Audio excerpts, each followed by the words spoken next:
We are live. Please unmute and start.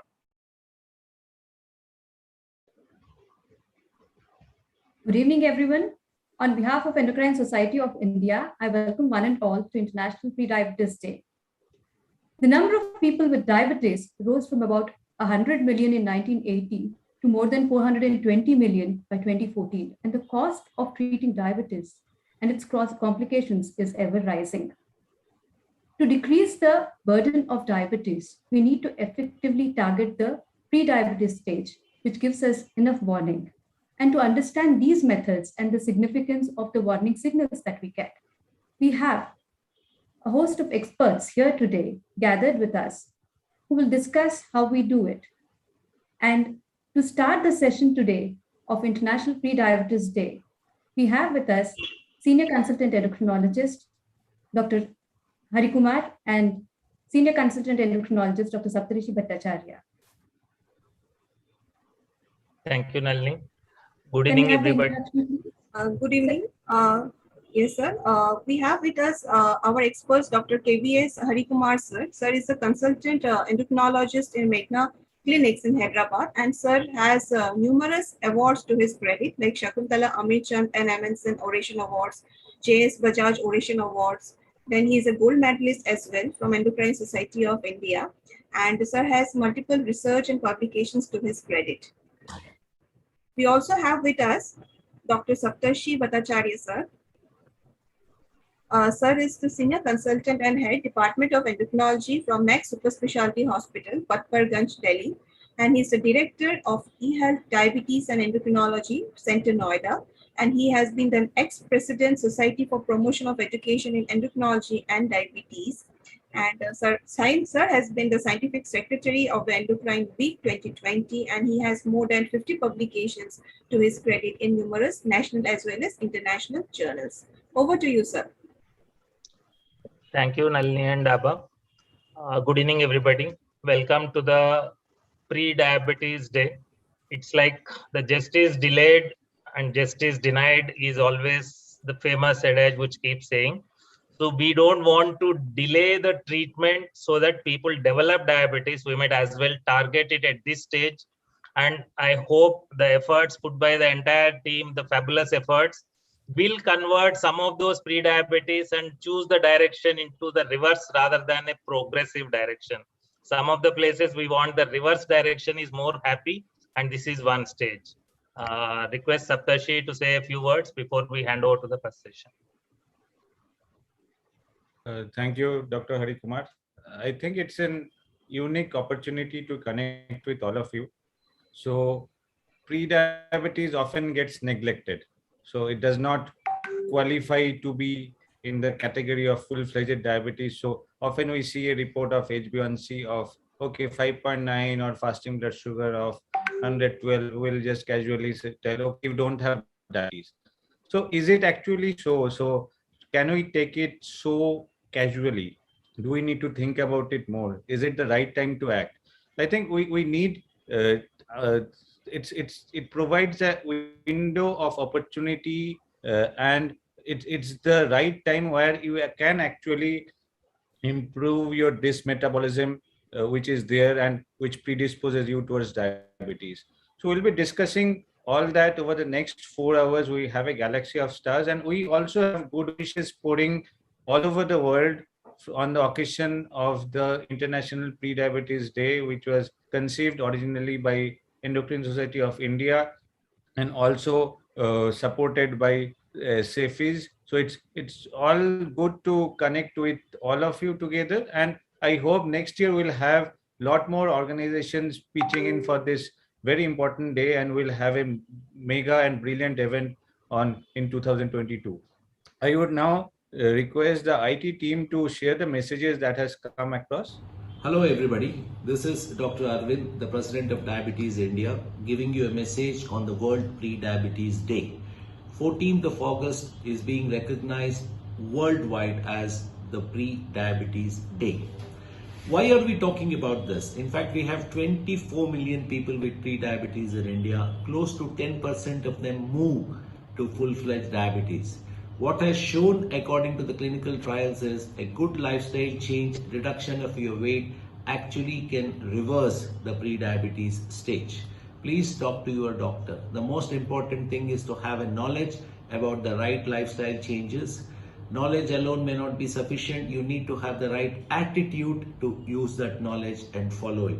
You need the motivation for lifestyle changes, and not only the motivation, you need to have the discipline. So, four key messages on World Pre-Diabetes Day: the knowledge about pre-diabetes and its reversal, attitude to follow the instructions of your doctor, you need the motivation to follow this right throughout your life, and the discipline that goes along with it. Thank you very much. I hope all of you will start following the lifestyle changes, start losing weight, and then reverse pre-diabetes to the normal stage. Have a good day. Hello friends, I'm Dr. Kirtida Acharya, National Chair of Diabetes Kenya and endocrinologist in Kenya. Pre-diabetes, diabetes, what an interesting opportunity. It's like opening a Pandora box.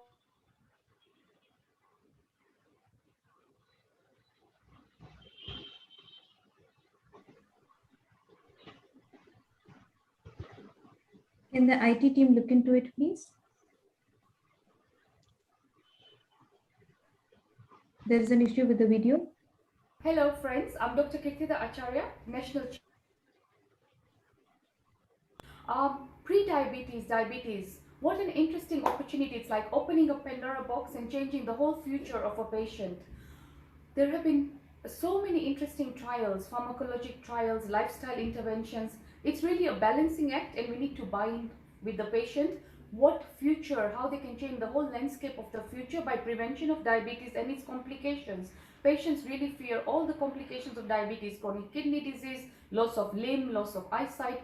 So if we work with the patient, the multidisciplinary nutritionist, lifestyle specialist, the diabetologist, we can really change the whole future of the patient. There have been lifestyle trials, the Duckwing, the Malmo, the Finnish study, and there have been pharmacological interventions. And we know that these trials have stood the test of time. We've had the Carmelina study, the Stop Needham study, we've had the Dream trial, the Navigator trial, and so many trials. Even locally here in Kenya, we've done our trials and seen that they work. But the most important success story is when the patient is willing and when the patient walks the journey with us. I've seen from my experience the most important lesson is when the patient, the family, and the community work together. Nutrition is very cultural, so we don't use the word diet. The first three letters are die, so it's all about buying in with the patient, giving, not using don't connotations, but do, why don't you, giving them good suggestions. Again, exercise doesn't have to be going to an expensive gym. Dancing, dance, whatever dance form they like. Happiness, reducing stress levels. Lifestyle is a way of life, so it's just buying in with the patient. Medications, compliance, adherence, sometimes we use them for a short time and then withdraw them. We walk the journey with the patient. Empathy plays a huge role, and now with the era of COVID pandemic, and we know it's here to stay, again, explaining things to the patient. We know the relationship between COVID and diabetes, the bi-directional relationship. So there are so many players now in the diabetes world, and we all have to put in our weight and all have to play in together. Talking about weight, we know bariatric surgery also reverses diabetes and pre-diabetes. There is a lot we can do, and we need to start early. We need to start in schools. We need to fight the taxpayers with sugar. We need to really, put in a good advertisement, and we need to fight the false WhatsApp messages that are going out about false cures for diabetes. And diabetes is preventable, especially type 2. It's all about lifestyle, healthy lifestyle, and a balance of lifestyle, pharmacology, and the vices out there, whether it's chewing mawa. A serious pandemic is on the rise in our nations as we speak, and that is diabetes mellitus. Across South Asia, we have seen a significant rise in population density and incidence of diabetes mellitus. This has been fueled by rapid lifestyle changes that has occurred over the past few decades, namely decrease in exercise and physical activity related to lifestyle, as well as a rapid increase in the calorie consumption in the society. This has been on top of the South Asian phenotype, which is a lower BMI with central obesity and a clustering of risk factors such as adiposity, which leads to inflammation, as well as hypertension, dyslipidemia, and prediabetes. Now, this we think will lead to a rapid rise in mortality and morbidity across the globe as well as in South Asian region. And the good news is that diabetes and prediabetes and metabolic complications are prevented. Hello, I'm Vivian Lim, greetings from Singapore. It is with greatest regret that I will not be able to join you on this momentous occasion. And prevention is much greater than cure. The rates of diabetes and obesity are soaring, and with this, prediabetes. I totally agree that we should look out for it in order to treat it early and to reverse this trend. As such, it is very apt that the Endocrine Society of India is creatively celebrating a Prediabetes Day, and this Congress created. Good luck in your fight, and I will be there with you in spirit. 14th August 2021, World Prediabetes Day. Kudos to the Endocrine Society of India for highlighting this all-important remediable risk factor for diabetes and cardiovascular disease. The good news about prediabetes is that it is a potentially remediable cause of diabetes and with good or healthy lifestyle. Hello, dear friends. I am Dr. Vansi Sabu. Currently, I am president of RSSDI. First of all, let me congratulate Endocrine Society of India for celebrating World Pre-Diabetes Day. We know this Pre-Diabetes Day, which comes exactly 3 months before World Diabetes Day. It has been announced by International Society of Endocrinology. Endocrine Society of India this year celebrating this World Pre-Diabetes Day. As we know that pre-diabetes is very important. We have almost 77 million persons with diabetes, but similar number of persons with pre-diabetes. And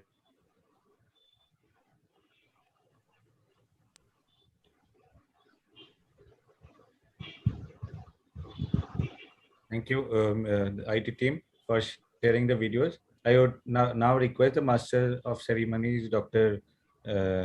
Nalini and Dr. Abha, to please carry forward the proceedings. Thank you. Thank you, Dr. Saptarishi. It was amazing listening to the encouraging words all across the globe. So moving on to the scientific sessions and starting with Dr. Unikrishnan, we are talking about the rationale behind the reprisal, why prediabetes needs this. And can we have the introduction, please, IT team? And to moderate this session, we have with us Dr. Kripa Elizabeth Cherian. And conversing with us is Dr. A.G. Unikrishnan. Sir needs no introduction. He is the CEO and Chief of Endocrinology at Chilaram Institute of Diabetes. And he has co-authored many large multicentric trials and has received several awards and prizes, the Jacob Memorial Prize and Sam G.P. Moses Oration Award. And he's delivered the Madhu Kumbh Oration at the Annual Diabetes Association at Nashik, Maharashtra. And conversing with him will be Dr. Kripa Elizabeth Cherian. She is the Associate Professor in Department of Endocrinology and Diabetes at CMC Vellore.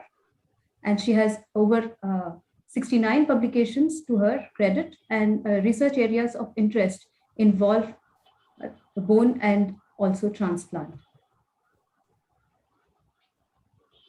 Over to the moderator. Thank you, Dr. Nalini. And at the outset, I'd like to thank the Endocrine Society of India for this opportunity. And indeed, it's been a novel and a bold venture to organize International Pre-Diabetes Day. And today, Dr. Unikrishnan sir will be speaking to us and clarifying some of the queries that we may have on the rationale behind this reappraisal. So I have a few questions for sir.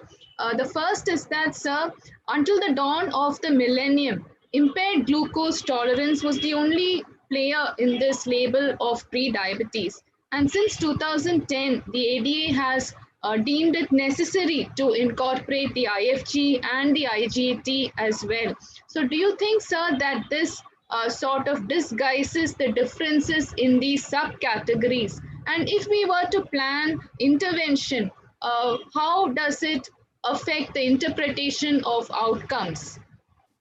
Thank you. First of all, thanks to the Endocrine Society for having me here. It's an honor to be serving the society and talking about pre-diabetes on this important day. Thank you, Dr. Kripa, for asking that question. I agree with you that initially impaired glucose tolerance was the only test used to diagnose pre-diabetes, and later on the American Diabetes Association classified pre-diabetes as an intermediate form of hyperglycemia and encompassed impaired fasting glucose, impaired glucose tolerance, and also HbA1c criteria. So all three criteria were incorporated. There are some advantages and disadvantages to this. Let me talk about the disadvantages as you've mentioned. So pre-diabetes is not a single unique disease. It may have several subtypes, several clusters. For example, for years, many scientists have believed that impaired fasting glucose is more related to beta cell dysfunction, and that impaired glucose tolerance is due to insulin resistance and beta cell dysfunction. What are the genes involved in the pathogenesis of each of these categories? What about people who've got impaired fasting glucose as well as impaired glucose tolerance? They are very close to becoming diabetes.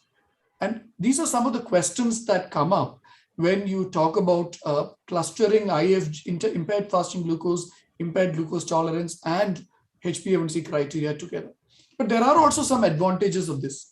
The advantage of this is simplicity. And the advantage of this is that you have an intermediate state of hyperglycemia, which can help doctors diagnose the entity easily and also suggest steps to take corrective measures. So from the public health perspective, it definitely has some advantages, but from the scientific perspectives, from defining these clusters, it does have disadvantages. So from both sides, I'd like to take the answer from a holistic perspective. As scientists, let's investigate more into these subcategories. And as doctors, let's use this term to give the message of awareness about prediabetes to the community at large and to our patients. Thank you, sir, for that question. And as we rightly said, pre-diabetes is an opportunity to prevent overt diabetes. And rightly so, the theme for this year's Pre-Diabetes Day has been selected as Opportunities Unlimited. Now, when we talk about pre-diabetes, one of the landmark trials has been the Diabetes Prevention Program. However, in the outcome study on a long-term follow-up, the Diabetes Prevention Program outcome study, although there was reduction in the progression to diabetes, with regards to complications, be it eye disease or kidney disease or cardiovascular disease, metformin or lifestyle intervention has not really shown, rewarding benefits. So how do we rationalize this, sir? And does it mean that our efforts are not really reaping the desired benefits? Thank you for that excellent question. So I agree with you that the diagnosis of diabetes is a surrogate marker in some ways. We treat diabetes to prevent diabetes-related complications such as neuropathy, nephropathy, and retinopathy. We assume that by tackling pre-diabetes and preventing type 2 diabetes, we are also able to prevent type 2 diabetes complications such as neuropathy, nephropathy, retinopathy. But somehow that is still a speculation which is yet to be proven. But at the same time, there's no escaping the fact that people with pre-diabetes, a certain subset, a good subset, do progress to diabetes. So I think I'm not really worried by the interpretation of the follow-up of the diabetes prevention program. I'd like more research in that area, but that still, despite that, I think we doctors are correct in taking the message of pre-diabetes to our medical colleagues and to the public at large, because simple steps, especially diet and physical activity, are simple steps which can prevent the progression of pre-diabetes to diabetes, or at least keep the patient in the pre-diabetes stage, if not reverse the person to normoglycemia. So I agree with you that yes, while there have been some concerns, I think that should not deter us from from giving the right focus to pre-diabetes from a public health perspective. Thank you once again, sir. I have another question with regards to the diagnosis of pre-diabetes. Now, if we have a 30-year-old gentleman who's a chronic smoker on an unhealthy diet, and we have an 80-year-old gentleman who is otherwise healthy and fit, the same blanket thresholds seem to apply.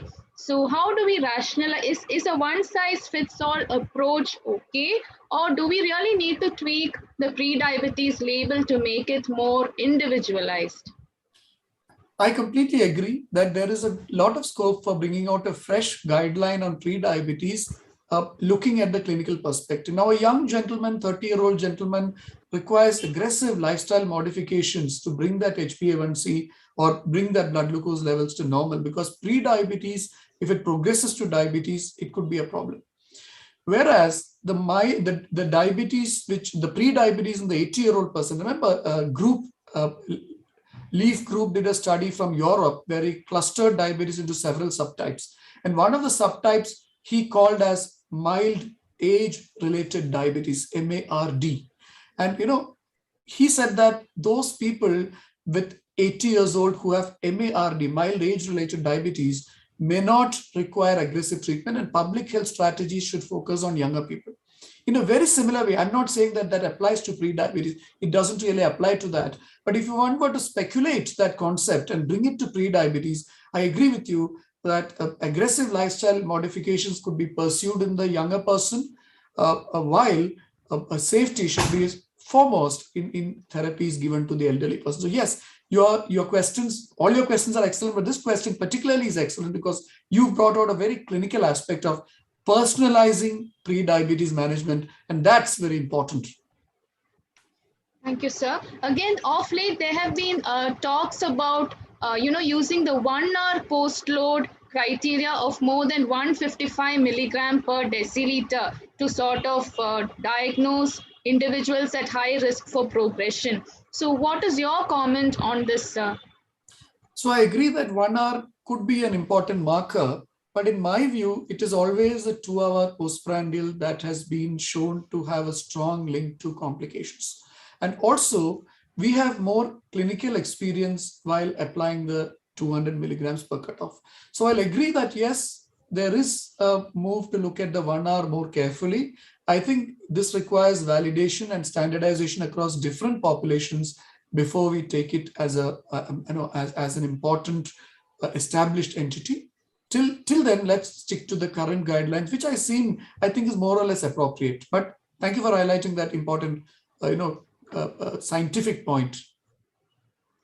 So again, this pre-diabetes is largely driven by the obesity pandemic, which I think has its root as early as adolescence. So should we not target school children, and how do we go about this, sir? I think, yes, I think it's important that we target obesity in children, because childhood obesity is the forerunner to pre-diabetes and type 2 diabetes. However, I do not think that we should screen school children for pre-diabetes or diabetes, because remember, after all, pre-diabetes is pre-disease, pre-hypertension, pre-diabetes. These are not diseases per se, they are pre-diseases. So diagnosing or labeling a child or an adolescent in the school as pre-diabetes may have important implications on a lot of things, on future employment, education, in insurance, and so many things. So I think we must stop short of screening all the children for glucose levels for diagnosing pre-diabetes or diabetes, but that does not take away the most important point you made. One of the most important points which sets the tone for the meeting is something you said, Dr. Kripa, is about tackling childhood obesity. Remember, the increase in childhood obesity is fueling an adult increase in obesity and type 2 diabetes. And I think the single most important step to prevent pre-diabetes, you might like to call it very, very early or primordial prevention, even preventing pre-diabetes, I think that is tackling childhood obesity, regardless of whether there is diabetes or pre-diabetes or pre-diabetes in children. Tackling childhood obesity is the need of the hour. And I think educational programs, we as endocrinologists should and we are actually, this program is an indicator that we are reaching out to the world at large with the message of pre-diabetes treatment and prevention and management. So we should go to have school-based programs to prevent the onset of pre-diabetes or prevent childhood obesity. So by preventing childhood obesity, preventing the progression of childhood obesity, we will be making a dent in pre-diabetes and eventual diabetes. Sir, and what is the impact of pre-diabetes on microvascular complications, particularly eye and kidney disease? So there have been a few. Remember, I always like to say that diabetes is a continuum. If somebody's blood glucose level is 124 and another person's blood glucose level is 126, so 124 is classified under pre-diabetes if it's a post-glucose load test, whereas if it's a fasting test. The fasting is 122 or 124, it's pre-diabetes. But if the fasting is 126, it's diabetes. But actually, the progression from normoglycemia to pre-diabetes to diabetes is a continuum. And there is no single point at which you can say that, okay, now the person has transited. From that perspective, I think it's very important to keep that perspective in mind whenever we look at any interpretations of it. It's a continuum, and we don't have to be very rigid about these numbers, and we should advise diet and exercise. Thank you, sir. I have one last question for you, sir. In this all-encompassing definition of pre-diabetes that includes IFG, IGT, and the HbA1c criteria, enormous numbers of people are diagnosed as having pre-diabetes.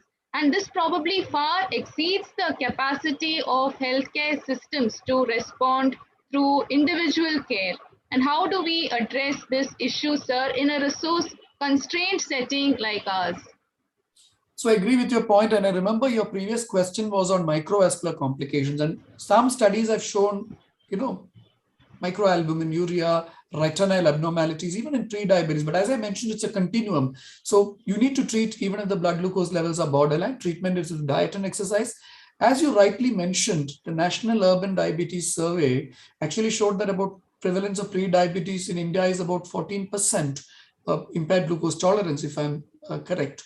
And also, we have about 77 million people with diabetes in India, and that means a pre-disease is going to be larger. So some people have estimated that you could have 80 million people with pre-diabetes in India. So these kind of numbers are mind-boggling. We health systems cannot tackle this kind of numbers. So I think instead of looking at individual patients with pre-diabetes, it's important to spread the word about pre-diabetes to the community at large, but to talk about diet, physical activity, and the importance of weight management in general to the population. That's the way to tackle pre-diabetes in the wider milieu, because otherwise creating a new label called pre-diabetes for individual patients will have problems. But at the same time, we need to tell the people about pre-diabetes so that they can do lifestyle modifications. Similarly, from a health systems perspective, it's our duty to spread the message about this entity called pre-diabetes to the medical community, to our colleagues, doctors, diabetes educators, nurses, healthcare workers, and to the public at large. And I hope that such steps will prevent diabetes and in turn prevent diabetes-related complications and bring wellness and health to the millions of people who might be at risk of diabetes as well as its complications. Thank you, sir. I do not have any more questions. It was a pleasure talking to you, sir. Thank you, Doctor. Thank you for your excellent questions and for the moderation. Thanks to everybody for having me here. Thank you, Unikrishnan sir and Dr. Kripa for such an enlightening session today. And thank you for being on time. And we would now move on to our next session, that is GDM, gestational diabetes mellitus, whether an obstacle or opportunity. So to moderate our session, we have Dr. Indira Mishra, madam. Technical team, can you display the slides? Madam is a senior consultant endocrinologist, Department of Endocrinology, RG Kar Medical College, Kolkata, and RSV Hospital.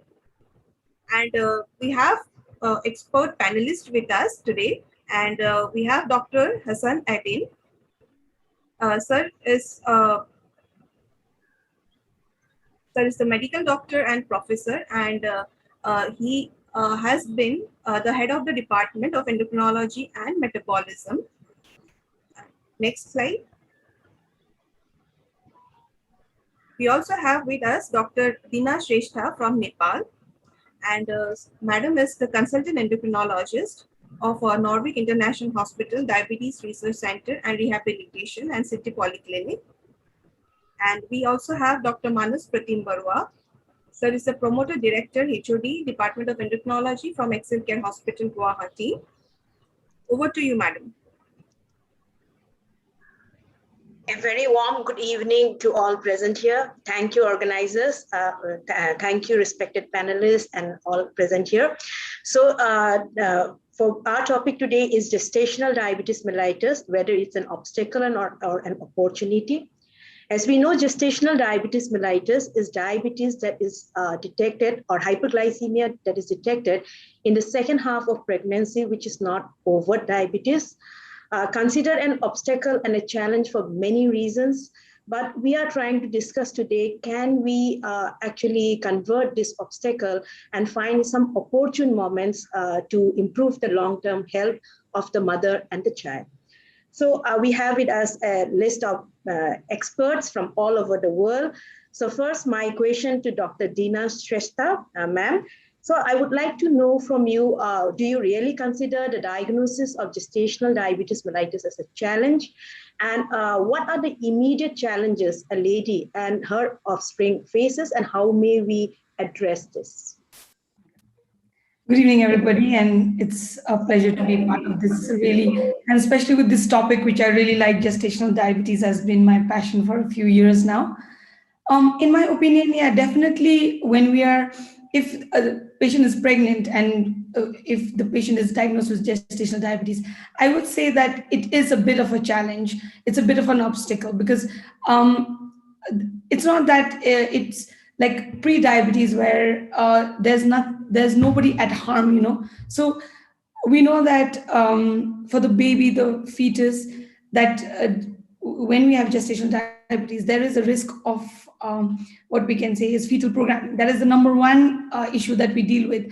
And like Dr. Undin said, that now we have a lot of young people with diabetes, and that can also be translated because of this, that when we have gestational mothers, women who have gestational diabetes, their children are prone to have diabetes much younger, right? So when they're born. So that is one thing that is there. Other than that, I mean, in my society, a lot of pregnant women, everybody likes to feed them. They like to eat. The social culture is so that, you know, you're invited, everyone wants to rest.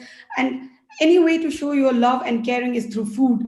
And we know that during gestational diabetes, like lifestyle, food is one of the things that you really want to manage. So they find it kind of stressful. They don't like that feeling. And they obviously get more prone to, like, that is the mental issue that is there, like we can say mental health issue, which is also very important. And we know that with this challenge, mothers do have a risk, like if they have got diabetes in this pregnancy, if they are thinking of another pregnancy, the risk is higher, right? And they are more prone to type 2 diabetes. So that is for the mother. And definitely for the fetus, we know there's shoulder dystocia, there's large gestation age, there's even a risk of stillbirth, which is going to be very, very detrimental for everybody. And then there's the risk of when the baby is born, hypoglycemia and seizures because of that, and extended jaundice. So, I mean, it's not a risk-free thing. So I would take it as definitely as a challenge, I think, rather than an opportunity. But I would like to hear everybody's. Yeah, thank you, ma'am. So yes, there are a lot of challenges, immediate challenges, which the mother as well as the offspring can face, as has been pointed out by ma'am. So my next question is to Dr. Aydin. Sir, as we know that gestational diabetes mellitus results in a risk for future, let's say, type 2 diabetes in the mother, and also for atherosclerotic cardiovascular disease. So coming to the opportunity part, would we say that because we are aware of such a possibility may occur, we will take this as an opportunity to prevent such events like type 2 diabetes or atherosclerotic cardiovascular disease in the future? So can we take this as an opportune moment, and how would we go about? Sir. First of all, thank you for, ma'am, for moderating us, and thanks for the organizing committee and the Endocrine Society of India for inviting me. And I'm happy to be part of this organization, actually. Yes, gestational diabetes not only carries risk for the pregnancy period, but also the future lifetime risk of type 2 diabetes is increased both in mother and the offspring, actually. Not only affects the mother, we also know that obesity rate and prediabetes in adolescents and type 2 diabetes in adult life of the offspring is also increased during the follow-up period, actually. The total risk is calculated is around 50% for the gestational diabetic mother, actually, for the type 2 diabetes development for the type 2 diabetes. And when we look at the prevalence of diabetes, type 2 diabetes and prediabetes and obesity prevalences, like them, actually, the gestational diabetes prevalence increases throughout the world, actually. And this increase, the risk parallels to the development of type 2 diabetes. And we can do many things, actually, to prevent gestational diabetes, actually. We can talk more on screening and treatment of the type 2 diabetes, gestational diabetes, to prevent, actually, the development of future type 2 diabetes in the offspring. In what I believe is that, actually, the prevention of future type 2 diabetes should begin with the prevention of gestational diabetes mellitus. If we can prevent the development of gestational diabetes, this will help for the future prevention of type 2 diabetes, actually. There are many studies that we know that done on the gestational period, actually, and during the first trimester, actually, when we intervene the ladies with some lifestyle managements and increased activity, actually, and this may help to prevent the development of gestational diabetes, actually. If we do that, actually, we can first begin to prevent future type 2 diabetes here, actually. And there are something, actually, that body mass index, healthy diet, and exercise are the most important parts of the individual risk factors, actually, to decrease the development of gestational diabetes. And then there are some other studies that is done that exercise during the pre-pregnancy period and exercise during the early pregnancy period also prevents development of gestational diabetes mellitus. That's why the beginning of the prevention of future gestational diabetes mellitus is not after the birth, actually, after the delivery, actually. It has to be started during the pregnancy period, even before the pregnancy, to prevent the development of gestational diabetes during gestational period, actually. The other thing, actually, is that the gestational weight gain is important, actually, for the development of the gestational diabetes and future type 2 diabetes, actually. And we know that the Atlantics, this deep study, that about more than half of the patients, actually, the women, gained excessive weight during the gestational period. So consulting them with the dietitian or diet coaches, actually, may help to prevent this excess weight gain and the development of gestational diabetes and and also the future type 2 diabetes mellitus. And when we look at the studies that follow-up period, during follow-up period, actually, after the delivery, previous gestational diabetes mellitus carries a 25 to 26% future risk of prediabetes and diabetes risk, actually. That's why 1 in 4 women with gestational diabetes will develop prediabetes and diabetes in future period, it means, actually. And the screening has to include both all the parameters, actually. We can screen these patients after the delivery, both by hemoglobin A1C, fasting blood glucose, and we can also use both of them, actually. When studies show that when you use both of them in the follow-up period, actually, sensitivity and specificity will increase with that part, actually. Thank you. Thank you, sir. And also the metabolic syndrome parts, actually, increases in these patients. And if the metabolic syndrome increases these patients, cardiovascular risk also increases. It means that when you do something to decrease the development of gestational diabetes mellitus. And after the delivery, if you intervene with lifestyle management, or sometimes we know that from the DPP study, the metformin, for example, will intervene and prevent the development of type 2 diabetes in future, I think. Thank you, sir. Thank you. So as pointed, thank you, sir. So it's very important, I think, to prevent gestational diabetes per se. To Dr. Manas Barua, sir. So what is your experience about, let's say, preventing gestational diabetes mellitus in those at risk? And what are also, could you add more evidences on this? Thank you, Indira, for inviting me to this esteemed panel. You have asked me a very pertinent question because having known about, knowing about the pathophysiology would do nothing unless we do some intervention to prevent it or, decrease the poor outcomes. Primarily GDM, now after recent classifications, it has been separated from pre-existing diabetes quite nicely. So it's a pre-diabetic conditions. So if it is a pre-diabetic condition, so we have enough options to intervene and prevent diabetes in developing diabetes in the later part of the pregnancy. So I think we have got clinical trial data to show that if you select the interventional groups early and intervene with simple measures, you can do a lot.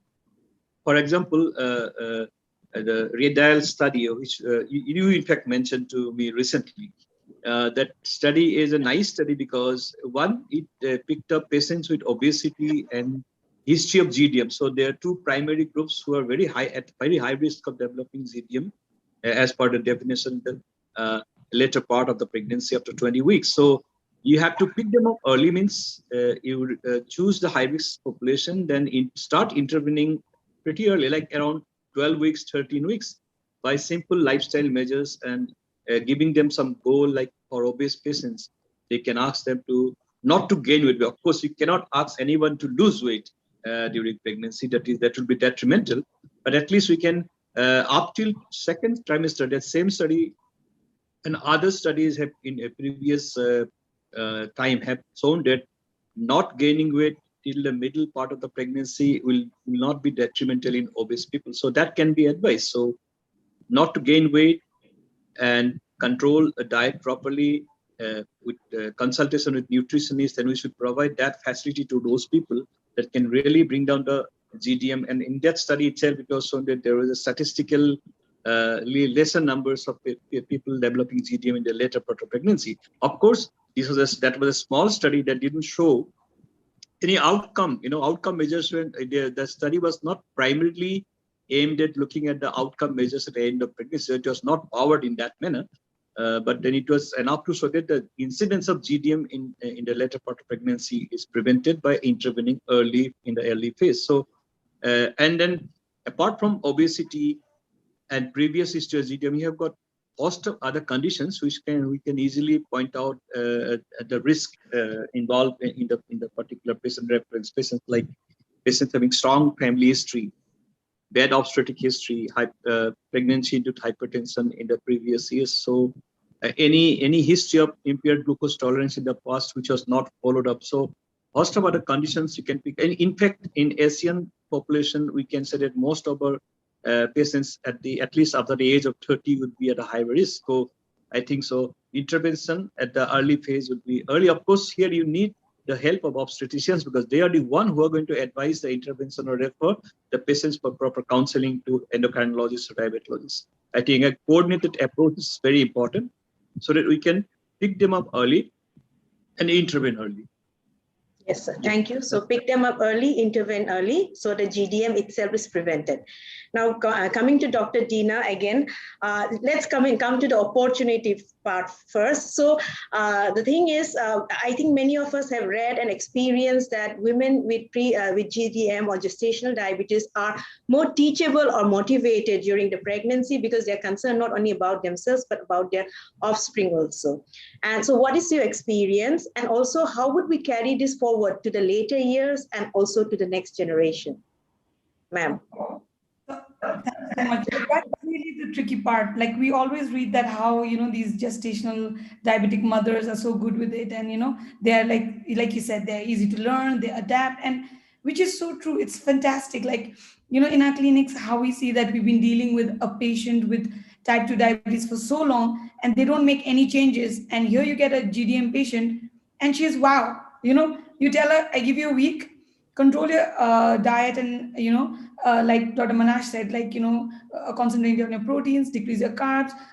You give them the nutritional advice, you tell them how to exercise appropriately, and most of the people, they actually do well. And data has suggested that GDM is controlled on lifestyle modification for more than 60 to 80%, whereas we don't see that in type 2 diabetics. We struggle with them for throughout. But what I realized is that they only, like at least in Nepal, they only do it for till they're pregnant. Like they're so good with it. They'll eat the brown rice, they'll eat the chapatis or rotis, they won't, and everything is so wonderful. But once they deliver, in spite of the preventive things like Dr. Hassan or Dr. Manash has been saying, that we tell them this is an opportunity, like change your lifestyle, change your kitchen, your husband will be healthier, your mother-in-law will be healthier. It's not only about your kid, like use this as a thing. But the day I can see that patients deliver, I actually can see, because in our culture, people also give sweets. Like I think it's the same in India, Pakistan, Bangladesh. I don't know how it is in other, but usually it's the treat. And you will inevitably see that patients are eating that, or they'll be like, it's just a little bite and I've been waiting for so long. And I think that has been a struggle for us, that because I think there was a study in Nepal and Sri Lanka also, that how they convert from GDM, from like if they have had diabetes. So of course, we're only talking about GDM, not type 2 diabetes or in pregnancy or DIP, like those are the more graver diagnosis.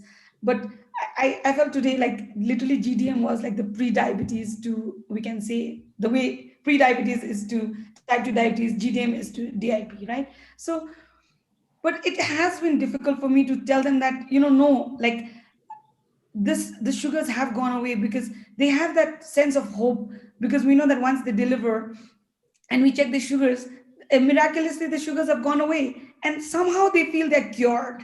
They're like, oh, it's done. And while in the hospital, the sugars look good. So to tell them that no, 50% of you will develop diabetes sooner, within 5 years, you are at a risk, and the conversion rate in South Asia is 18 months, and you really need to hold on to what you did, has been difficult. Like I would not say impossible, but we do see patients who come back within a year or so, because they've gone to work, they've forgotten, about what happened during pregnancy, especially patients who didn't take insulin. If they were just gestational diabetic patients who were just controlled on diet, I have had my struggles to keep them from being type 2 diabetes. I mean, I would love to hear how it is in your part of the world, but we are more like, I always give them the story that, about like the ant and the grasshopper. So we can't be the grasshopper, but I think Nepali culture or our society's culture is, they'll get the treatment for type 2 diabetes. They will pop the pill. But if you tell them, no, if you work hard for 5 years, you won't get diabetes. It'll prevent. They're like, I don't know, like, I'd rather, if there's a solution, so they would rather be the grasshopper than the ant, So but I think the motivation that I can give them is, it's not their in-laws' health or their husband's health or their type 2 diabetic being type 2. But if I tell them that adolescent type 2 diabetes is on the rise, your kid, because you were pregnant with diabetes, your child is at a risk. So that, you became diabetic or GDM is when you were 30 or 35, but your kid might get it when you're 13. So that kind of puts them off. And I've realized through this, a lot of counseling, where I realized, okay, this is the key that might open up that thing, that where they're like, okay, I want to hold on to lifestyle changes. So that's my. Thank you, ma'am. To Dr. Hassan, sir, do you face similar problems in your country, and that is the challenges of ensuring that the lady adopts lifestyle changes in the future years also, and how would you suggest to, let's say, make the process more successful?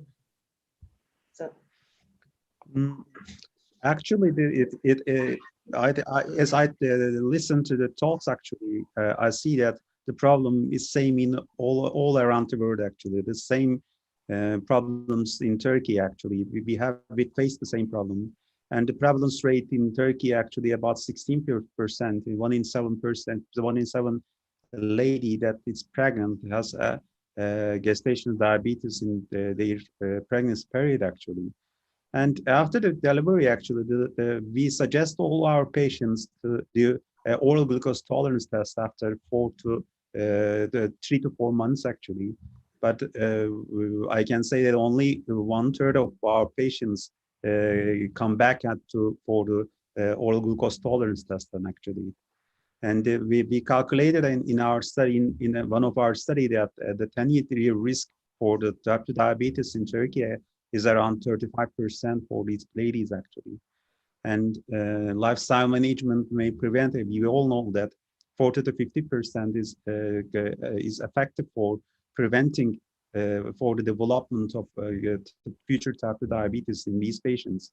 But when you come to in real life, actually, I easily say that only 1 in 5 to 1 in 6 patients that I follow, actually, with gestational diabetes mellitus obey the lifestyle management rules. Actually, they are reluctant, and they don't want to do lifestyle management for lifelong period, actually, and they prefer to do some taking some medicines, some magic pills that to prevent actually both the development of gestation diabetes and for the future type 2 diabetes.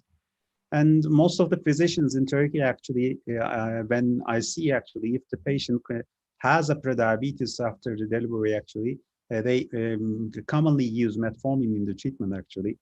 And except during the nursing period, actually, they don't suggest, we don't use, actually, during the nursing period. But after that, nearly all pre-diabetic patients, or after the delivery, use metformin and instead of lifestyle management, actually.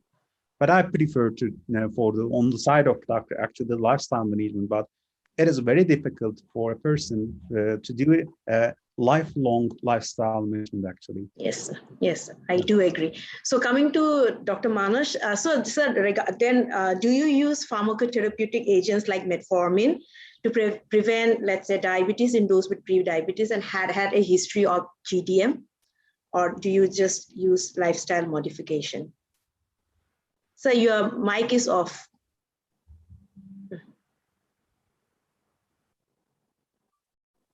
Yeah, am I audible? Yes, yeah. sir.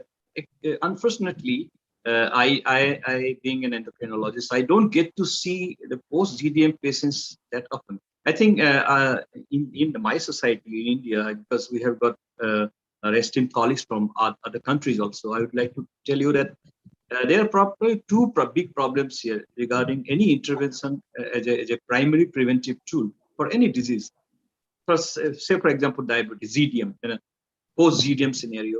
The number one is like your people, our people also, their thinking process is binary. It's either or none. Either I have the disease or I'm not having the disease. If I'm not having a disease, I'm not having it. Let's not talk about the future. That's one mindset. Another is we don't have an integrated approach. During the crisis period, the patient is coming to me, and once the pregnancy is over, I am not the priority because I'm a diabetes doctor and diabetes is over. And obstetricians also not going to tell them, emphatically that you must come now, go back to the diabetic physician treating diabetes to look at your current metabolic status, whether you remain as a diabetic or you in future you may become a diabetic. So maybe after 5 years, the same patient would come back to me with another episode of GDM in a second or subsequent pregnancy, but in between she won't be coming to me. So the lack of integrated approach is another big problem. And third problem, if you are asking about intervening with any pharmacological agent, like for evidence, we have got metformin, and there are small studies showing even glitazones might help. But let's not talk about glitazones. Let's talk about metformin. So preventing future GDM with metformin, again, there are some problems because TPP studies showed that there is excellent results coming from lifestyle management. And people started believing that why should we go for any pharmacological therapy? Because we have got the lifestyle management that's a best tool for preventing future diabetes. But lifestyle management dropout rate is pretty high. It could be more than 50% in any society. People do not follow all these stringent measures which you do in your clinical trial. During the clinical trials, you are actually asking them to follow such a strict routine which they are not going to follow normal day-to-day lifestyle. And the resources are so limited. You cannot have that many educators, physical instructors. You cannot have that many sessions just to prevent disease because we are already overwhelmed by the number of diabetic patients with complications.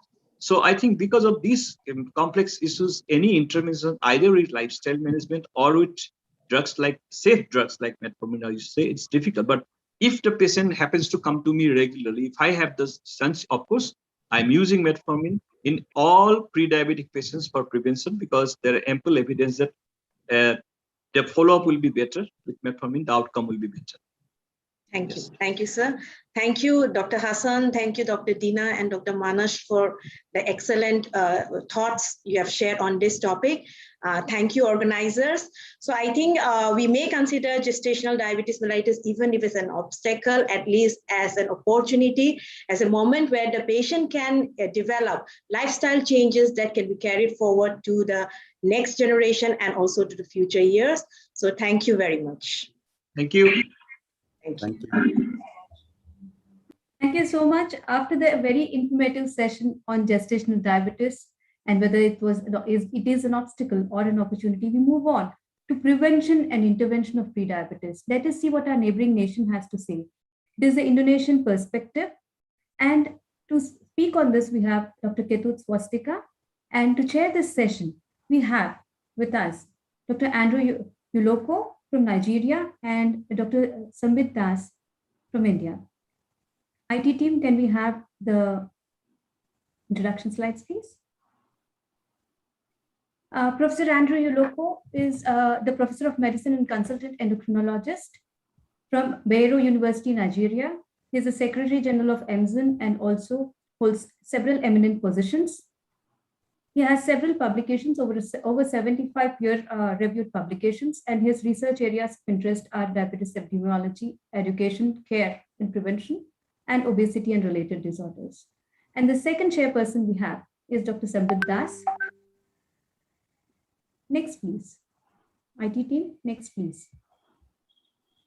Dr. Sambit Das is consultant endocrinologist and is a professor of endocrinology at High Tech Medical College, Bhubaneswar. He is a senior consultant endocrinologist at Endeavor Clinics, Apollo Sugar Clinics, and he has several publications to his credits and is also a principal investigator in several clinical trials. Over to the chairpersons for the introduction of the speaker and to the conduction of the session.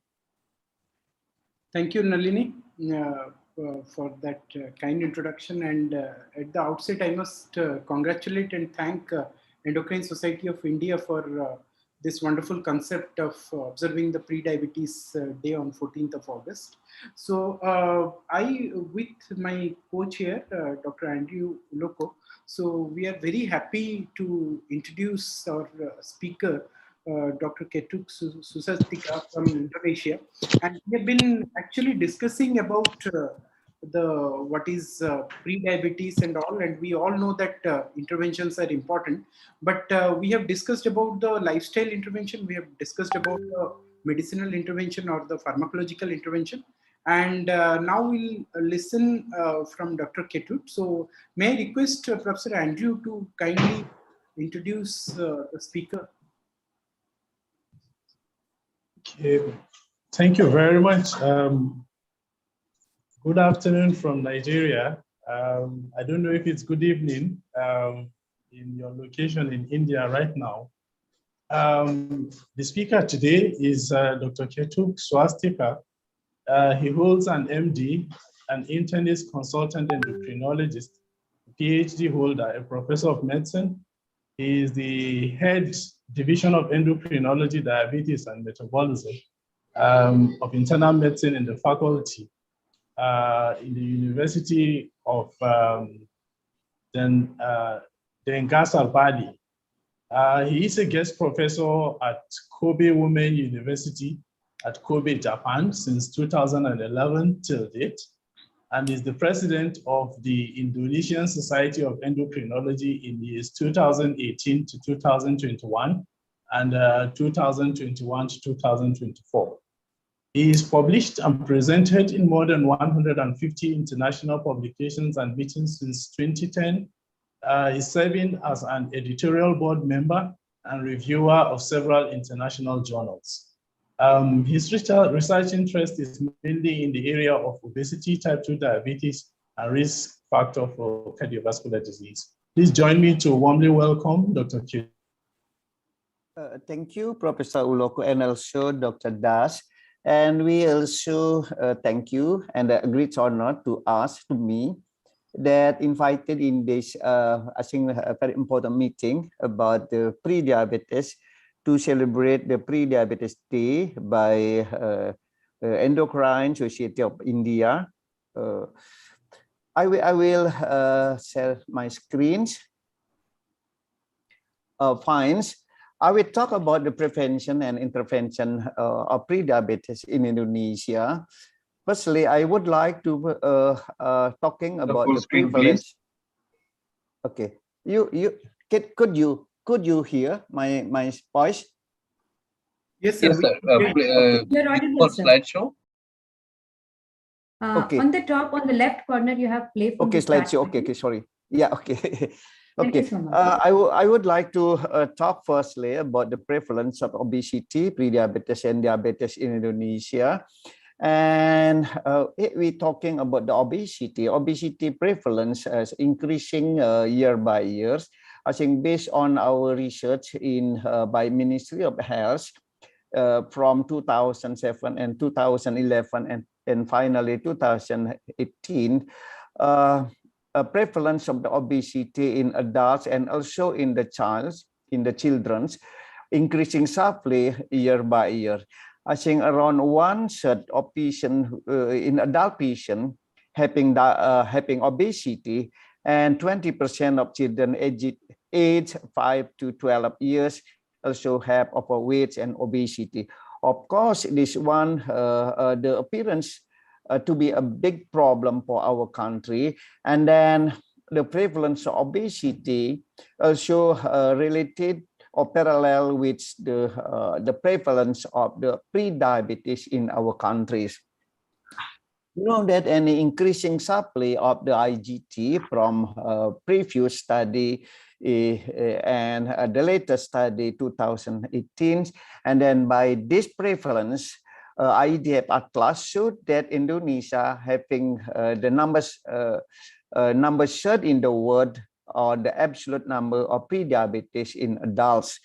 No, actually we have more than or maybe around 30 million people with pre-diabetes. Of course, it is to be a burden, a big burden for me, because without intervention, well, the IGT will be developed to be a type 2 diabetes in the future. Yeah. And talking about the diabetes, the epidemiology of the diabetes also in Indonesia increasing by years. And then in the latest surveys by Ministry of the Health, around more than 4/5 of the patient are undiagnosed diabetes.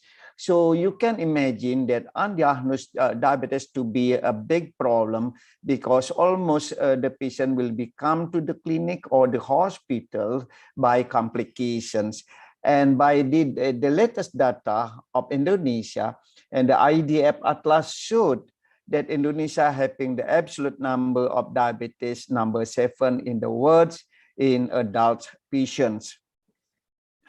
Once more, the data showed that how big the problem concerning the obesity, pre-diabetes, and diabetes in Indonesia. Then I have already summarized in the one journal that what the challenges of the metabolic disease in Indonesia. we can summarize that the prevalence and number of adults with MASH, metabolic syndrome, pre-diabetes, and diabetes is very high and still increasing trends. And then if was not managed well, the high prevalence of pre-diabetes, which will eventually lead to elevated diabetes and cardiovascular events. And for fifth of the people with diabetes is undiagnosed, and also, as I said, that the most of people with undiagnosed diabetes will be come to the clinic and hospital with advanced complication. Many patients also have poor adherence, and therefore more than 2/3 of the patients with diabetes do not achieve the glycemic controls. And then, of course, it is related to the very high both micro or macro complication in our patients. And then managing diabetes and its complication require high cost. Meanwhile, the government's budget is limited. And just information that Indonesia from the 2014 have already implemented the national coverage for all people with all the patients. So the government now understand that how to be a big problem, especially related to the cost in managing patients, especially come from the complication cardiovascular and also kidney. Okay, we're talking about the pre-diabetes itself. Pre-diabetes almost come from the obesity, and then in case of no intervention well, and then develop to be higher blood glucose level, to be obese, pre-diabetes, and then also pre-diabetes without well intervention, and then become or develop to be a diabetes. But as discussed before previously, and then actually the macrovascular complication almost already exists in the stage of the pre-diabetes. Even some data also show that the microvascular complication also maybe have already started in the pre-diabetes state, although the microvascular complication mostly related to the higher hyperglycemia. Fine. How to manage the patient with pre-diabetes? Yeah, we know already exists that the big or prominent trials from the China FDP study, yeah, and then DPP, and also Indian DPP, so that intervention, a lifestyle intervention actually much better, much stronger than a medication in the prevents from the IGT, especially to develop type 2 diabetes. And also the intervention can be prevents the cardiovascular event in the future. And although lifestyle much better, but sometimes lifestyle is not easy to implement for the many pupils, because it needs effort of the patients to implement lifestyle. So medications, some medication or several medication also can propose, especially metformin, acarbose, and TZT.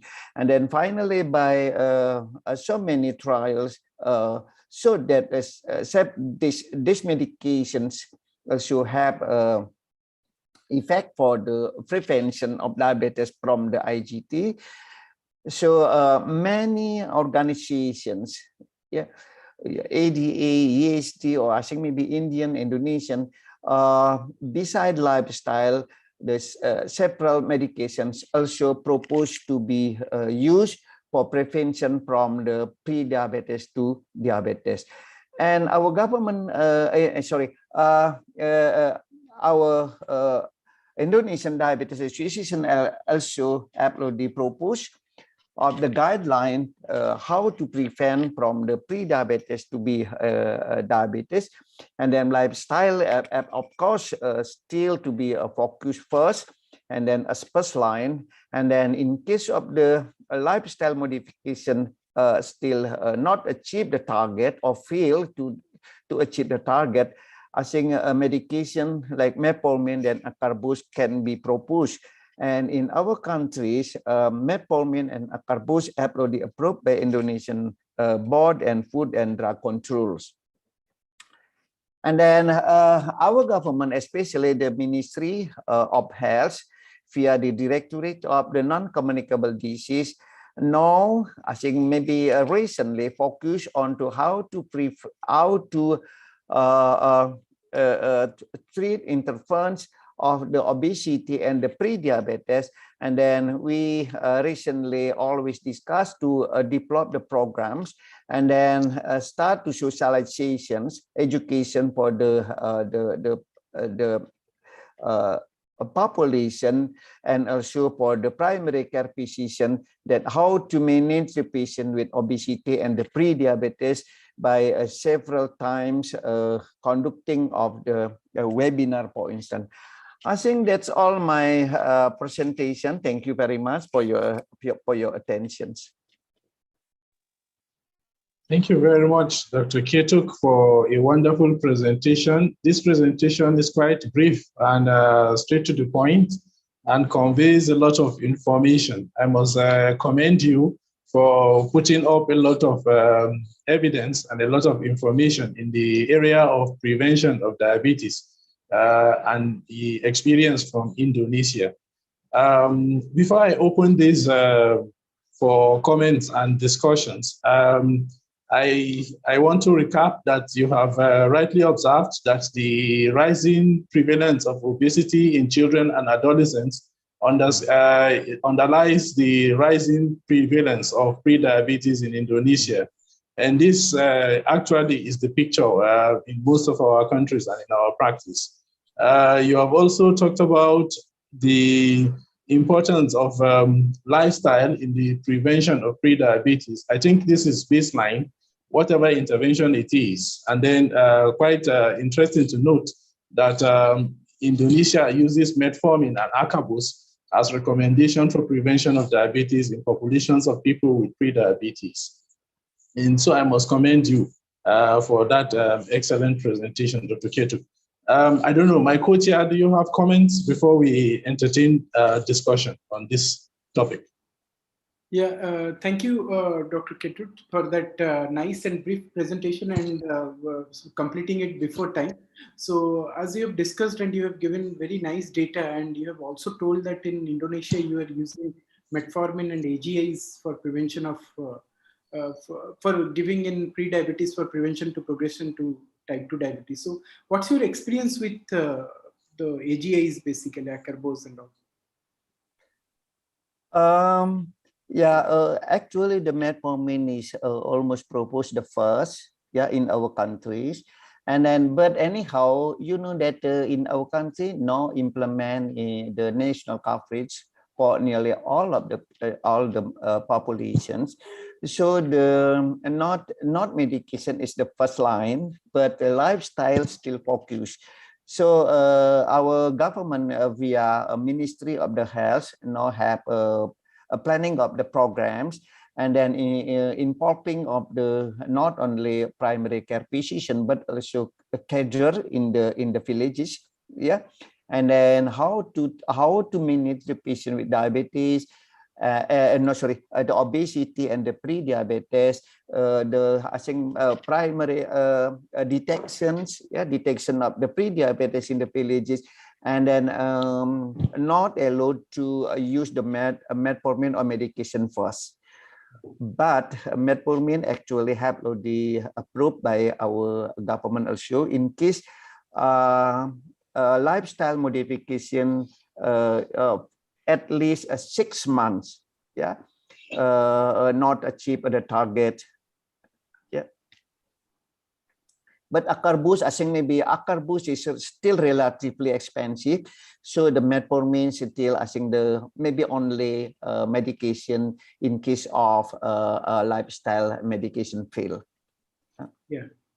Thank you, sir. I think you highlighted that first it should be lifestyle modification. We should try for at least for some time, and then we may go for metformin and maybe an AGI as the next option.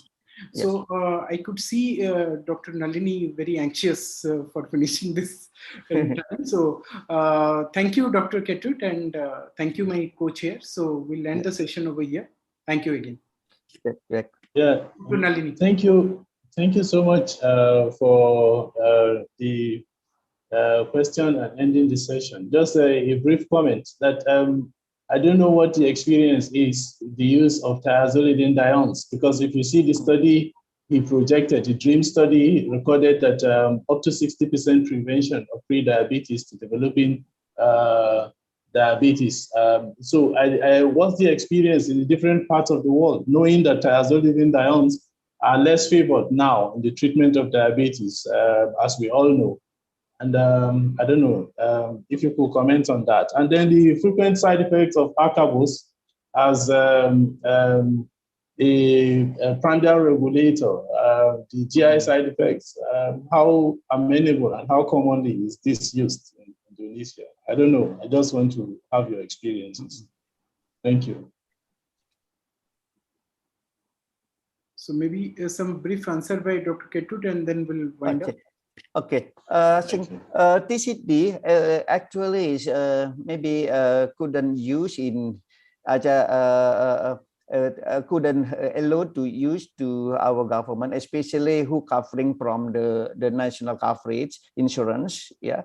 And maybe only special patients outside from the national coverage can be used, especially relatively high, or maybe we ensure that the patient having the very high insulin resistance. But actually, for nearly all population, we couldn't use TZD. And also, as I said, that acarbose also rarely used because much more expensive than metformin itself. Sure. Thank you, sir. Over to Nalini. Thank you very much. Thank you. Thank you, Dr. Ketut, Professor Andrew, and Dr. Sambik for giving such an informative session today. And now we move on to the next session. That is the most exciting session of the day, that is quiz. And we have two eminent endocrinologists taking the lead as a quiz masters. We have Dr. Om Lakhani and Dr. Shubhadeep Pramani with us. TV sides, please. Dr. Om Lakhani, sir, is a consultant endocrinologist in the Department of Endocrinology, Jaitis Hospital, Ahmedabad. Next. And Dr. Shubhadeep Pramani is the consultant endocrinologist in Neotia Getwell Healthcare Hospital in Siliguri. So over to you, sir. Yeah, thank you, Dr. Abha and Dr. Nalini for the kind introduction. So Shubhadeep and I are going to, do a quiz, and I mean, it's the main idea is actually to learn something. So it's it's a quiz end of the day, but please stay back for the answers also at 9:15 because the answers are also going to be very exciting. So I'll start by sharing my screen. There are 10 questions, and I'll just brief you as we go along.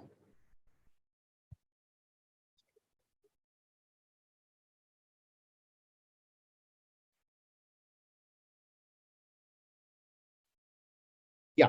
So is my screen visible? Yes, absolutely. Yeah. Thank you. So Shubhadeep, ready to go? Yeah, sure. Okay, thanks. So the first thing you need to know is how to take part in this quiz. So please take care of this link, right? So you can see the link here. Now, don't worry, we'll be, this link will be there on every single slide. So you need to go to this link, right?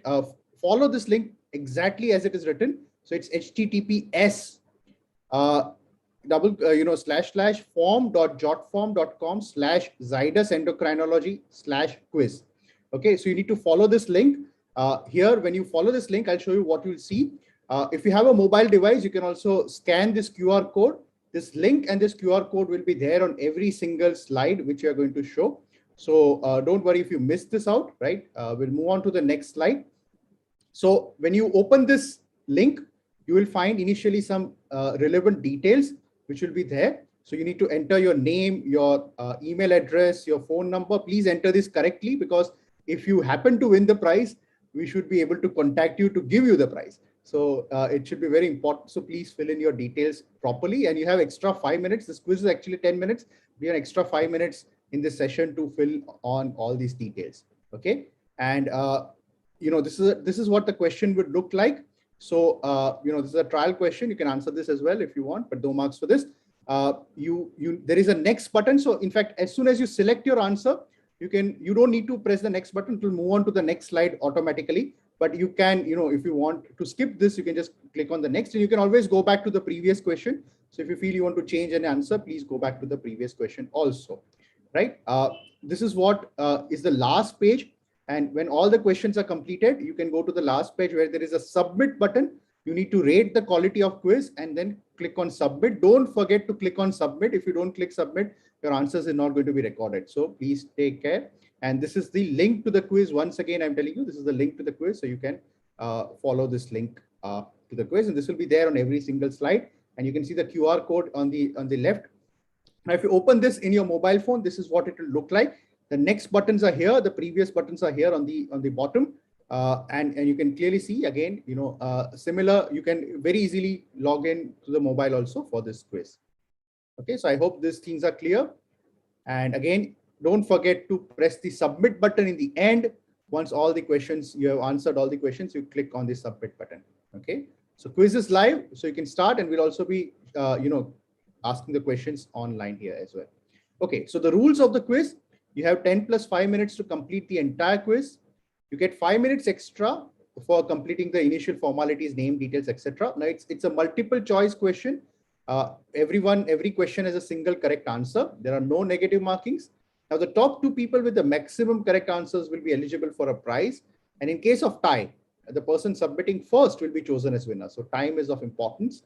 The quiz will be live till 7:05, so you will not be able to submit after 7:05. So please, keep time in your mind. In case of tie, the person submitting first will be chosen as winner, and we are not responsible for any technical issues arising at your end. So please be aware of this. Sometimes, that can happen, right? We are not technologists, we are endocrinologists. We're trying to be technologists, but we're not. But at the same time, if there are technical issues at your end, we assure you there's none at our end. We have checked it, right? If there's something there at your end, please, bear with us. Remember, decision of the quiz masters, me and Shubhodeep, will be final, and there will be no challenges to the decision of the quiz master. Okay. Most importantly, please log in back at 9 p.m. to look at the answers. We'll discuss the answers. There are a lot of things to learn from the answers. It will be kind of a summary to the entire pre-diabetes event. It's going to be very interesting. Also, we'll announce the winners and the prizes. So best of luck. Okay, so we'll start with the first questions, right? So in 1914, 2 scientists discovered that removing a particular organ from an animal's body resulted in a fall of the glucose level, and there was disappearance of glycogen from the liver. The discovery paved way for the later discovery of an important medication that we still use in diabetes today. What was the organ that was removed, and what anti-diabetic was discovered as a result of the same after many years? This is the question. Very interesting. So there, 2 scientists sat together, removed an organ from an animal, and they found that this is anti-diabetic properties, right? So which were the organ and what was the drug? So was it removal of distal ileum and discovery of GLP-1 analogs many years later? The drug was discovered, actually used in practice many years later. Was it removal of pituitary gland and discovery of metformin many years later? Was it removal of parathyroid gland and discovery of metformin many years later? Or was it removal of jejunum and discovery of alpha glucosidase inhibitor many years later? Right. So these are your options. All these questions and options are also available on your screen when you open the link. Once again, this is the link, form.jotform.com/Zydus endocrinology/quiz. You can also use the QR. Okay. So we move on to the next questions. Like I said, the questions are there on your screen, so you can read this question. I'm just going through this for the benefit of those people who are not participating in the quiz actively. Okay. Question number 2. All these questions are very interesting, right? So please pay attention. Elliot Jocelyn after Jocelyn's textbook of diabetes, calls the period of time in diabetes management before the discovery of insulin as the Allen era. It was in name of Frederick Allen. Frederick Allen championed the cause of starvation diet for patients with diabetes. And this ultra low carbohydrate diet is finding a renewed interest in the modern day low carbohydrate diet. You heard about all this in LCHF and all. What was the colloquial terminology used by Allen himself for the diet that he championed, right? What was the term he used in his own papers for the diet for which he stood for? Was it called a carnivore diet? Was it called an Eskimo diet? Was it called a Hindu diet? Or was it called a keto diet? Okay, question number 3. Right, so this is about Frederick Allen and what diet did he champion? And if you listen to my words carefully, you might find some hints. So that's the reason why you should listen to me as well right now. Okay, not very obvious, it's very subtle. Okay, in 2003, this is the third question, the expert committee of the American Diabetes Association recommended the lowering of threshold for the impaired fasting glucose from 110 milligram per deciliter to 100 milligram per deciliter. They gave several explanations for the same. However, one of them was key reason for lowering the criteria, right? So there are a couple of key reasons for that. What was the reason for lowering the IFG threshold as recommended by ADA in 2003, right? So you remember this was a very controversial move, and there was a lot of criticism from a lot of quarters. But what was the reason for lowering from 110 to 100, right? Okay, so these are the options. So there was a sharp increase in mortality in patients with fasting glucose above 100. Was this the reason? There was a discrepancy between impaired fasting glucose and impaired glucose tolerance based on the older criteria. So more people with IGT went on to develop diabetes compared to those with IFG, and hence IFG threshold was lower to match the two, right? So there was some discrepancy between IFG and IGT. Was that the reason? Was it that the ROC curve for IFG to predict diabetes with 100% sensitivity and 100% specificity was 103 in European population, and hence the value was lowered from 110 to close to 100. Was it both A and C are correct, or was it both B and C are correct? Okay, so which is the option? This is something very important for you to know. Again, you can see the link below and you can see the QR code. You can also scan the QR code and follow the link, right? If you're still not joined the quiz, it's not late. You can still join. Fastest finger first. So person answering the first most questions correctly, the earliest is going to win the prize, and exciting prizes. I've been told that the first prize winner gets about 10,000 bucks, second prize about 5,000. So it's worth the attempt. Okay. Plus you'll get to learn. Okay, invaluable. Okay, so question number 4. Which of the following drugs has not been shown to significantly prevent diabetes in an RCT? We heard of Dr. Ketu talk about certain drugs used for prevention of diabetes in his country. World over, which of these does not have a data for prevention of diabetes? Is it rosiglitazone? Is it netiglinide? Is it insulin glargine? Is it valsartan? Or is it all of the above have been shown to prevent diabetes? So all of them have been shown to prevent diabetes in trials with clinical significance. The last point is with clinical significance. That's a hint. You can call this as a hint or whatever you like, right? So this is question number 4. And 5th question. Now, after this question, I'm going to hand over to my friend, Dr. Shubhodeep, who will take you to the rest of the journey. But this is question number 5. There is an emerging concept of the importance of intermittent fasting and starvation in prevention of type 2 diabetes. What is the correct explanation for the benefit of starvation or benefit of fasting in prevention of diabetes mellitus? So how does intermittent fasting or intermittent starvation or starvation per se help in prevention of diabetes? Is it because starvation and fasting reduces autophagy and hence leads to reduced cellular destruction? Autophagy was also part of the Nobel Prize winner in physiology. Second point, there is no correlation between starvation and autophagy at present, and such a link has not been proven. So this is just a theory for which a Nobel Prize was given. The benefits of starvation are mainly due to weight loss and reduction of calories. So is that the correct explanation? Is it because starvation reduces autophagy, restores autophagy, and protects against cellular toxicity and destruction? Or is it because starvation increases endoplasmic reticulum stress and makes the cell more active and more likely to consume the nutrient stored? So we already 7 o'clock, I believe, and I think quickly we'll have Shubhadeep go through the rest of the questions. So Shubhadeep, thank you Om for introducing me.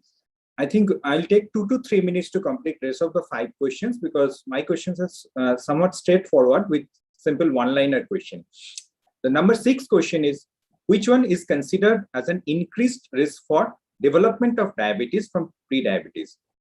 The options are A, bariatric surgery, smoking cessation is the option B, option C is bupropion use, it's an antidepressant, and option D is a female sex. So those who haven't joined yet still can take this QR code, scan it in mobile and join and can give the answer. Next question, Om, please.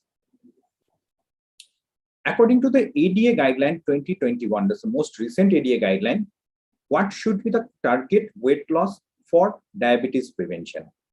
That means when a patient has been diagnosed with prediabetes with certain body weight, the ADA recommends how much weight reduction to prevent progression to diabetes. Is it 3% or 5% or 7% or 10% of initial body weight?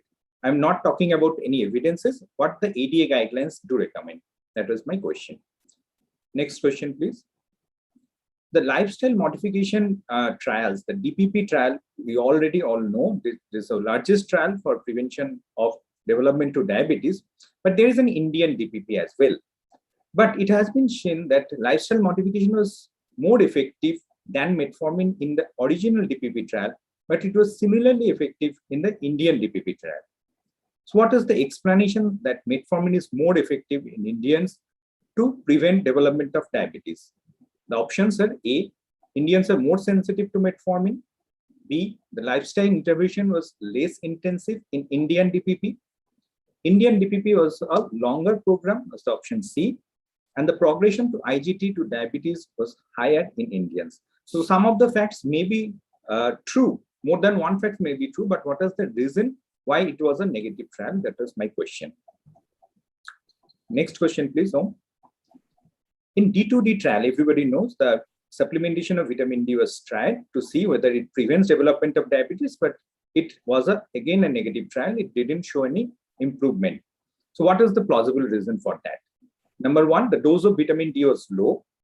Number B, the compliance to the treatment was poor. Number C, the baseline vitamin D was not deficient in the trial population. And option D, the placebo group was also receiving vitamin D over the counter. So what is the most plausible cause for this negative result is the question here.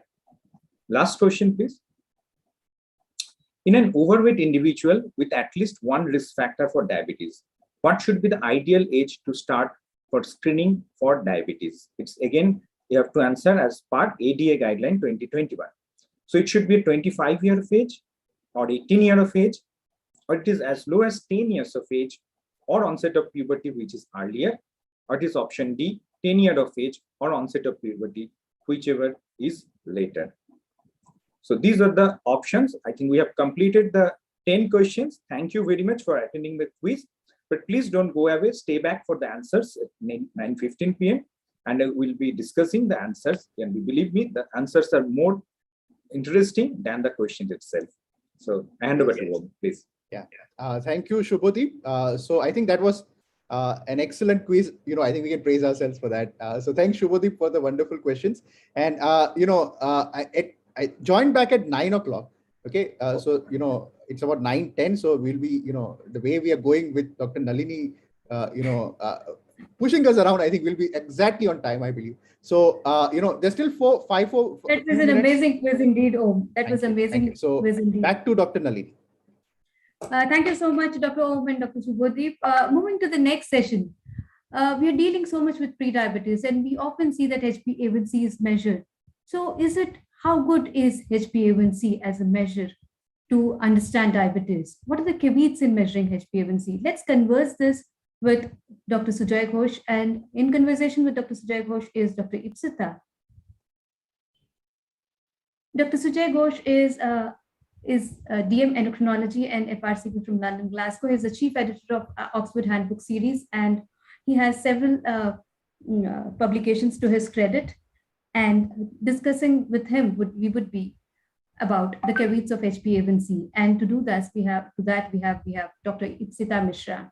Ipsita Mishra is an assistant professor of endocrinology and has won several awards and has about 10 publications to her credit. Over to Dr. Ipsita and Dr. Sujay. Thank you, Dr. Nalini, for your kind introduction. I thank Endocrine Society. So with Sujay sir, my job is to put forth some doubts regarding the caveats of using HbA1c as a diagnostic tool in management for pre-diabetes, in the evaluation and management of pre-diabetes. So, sir must be there. I'm here, don't worry. Good evening, sir. So, sir, conventionally, fasting plasma glucose and oral glucose tolerance has been used for diagnosis of diabetes since ages.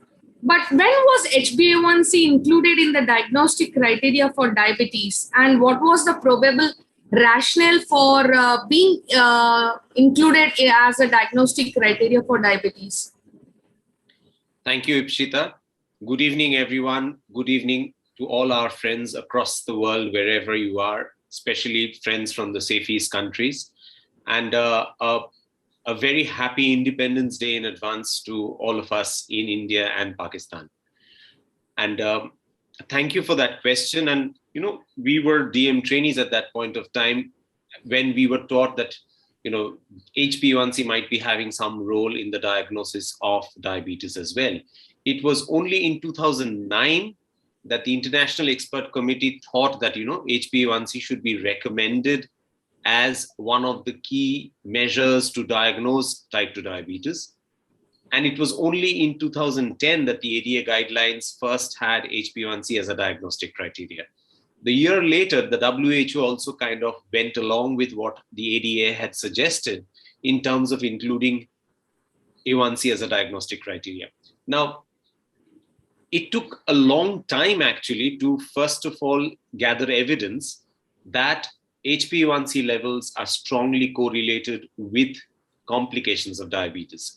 So you first had the DCCT, you had the UKPDS, and people realized the importance of HbA1c in predicting the onset of the complications of diabetes.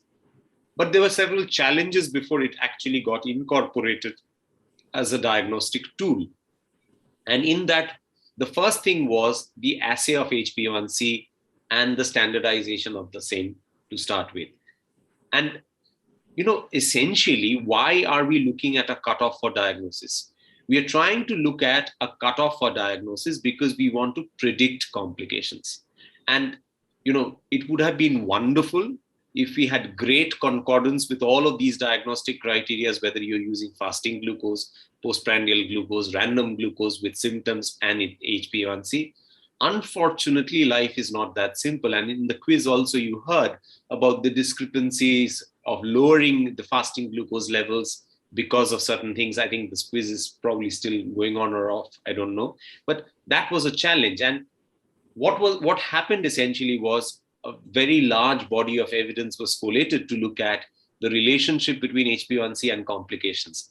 And ultimately, it was the retinopathy data which was looked at to show at what point did the complication rates take off. And that inflection point is actually 6.5%. Having said that, if you look at people who had HbA1cs less than that, even then you had 8% of people who had retinopathy, even below 6.5. So the way we actually go about defining a criteria is we essentially go do an ROC curve. And in an ROC curve, in an ideal world, you would want 100% sensitivity and 100% specificity. But life isn't that simple. So you kind of go for a compromise at the point that you think is best in terms of figuring out the best sensitivity specificity kind of balance. And that came out to be 6.5 for retinopathy. Now, if you ask me, does that hold good for all of the other complications of diabetes? The answer is no.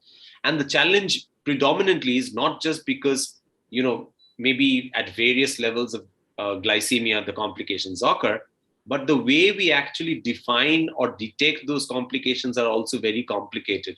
Whereas, you know, EDTRS study clearly showed us how to document, for example, retinopathy. The same is not very same for, say, neuropathy.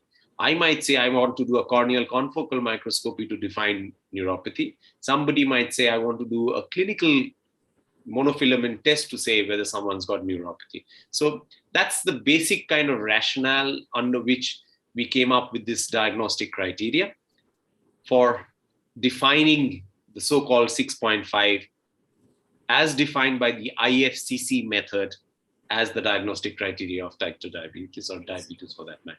Right, sir. Thank you so much. Sir, can we use the same to diagnose pre-diabetes as well? Well, people have used it, but it's controversial. And I'll try and explain that. The guideline has a box which clearly says anything less than 5.7 is normal, 5.7 to 6.5 is pre-diabetes, and above 6.5 is diabetes. Now, it's an oversimplification of what the real problem is. Now, if you look at logically, what does HbA1c tell you? It tells you the average over 24 hours in the last 3 months with almost 50% weightage of what's happened in the last 1 month. Now, if you look at pre-diabetes as a state in most individuals, because it's again, pre-diabetes itself is a very heterogeneous bag that you're talking about. You can have someone who's got isolated fasting hyperglycemia. You can have isolated postprandial hyperglycemia, or you can have both. So in most of the individuals, it would seem that the first defect in diabetes that happens is the defect in the first phase of insulin secretion. And the insulin resistance relatively remains stable all through the course of the disease, though we know there are circumstances like putting on weight, drugs, pregnancy, which would probably push up the insulin resistance. So if you have, pathophysiologically, if you're looking at the insulin, early phase of insulin release is what goes wrong, then what you anticipate is going to be a relatively higher postprandial surge rather than an increase in fasting glucose. And therefore, if you look at a glucose profile in an individual, and if the fasting or the pre-meal glucose is relatively okay, then what's the time that you actually spend in the postprandial state? That's relatively smaller than the entire preprandial or the so-called fasting state in the day.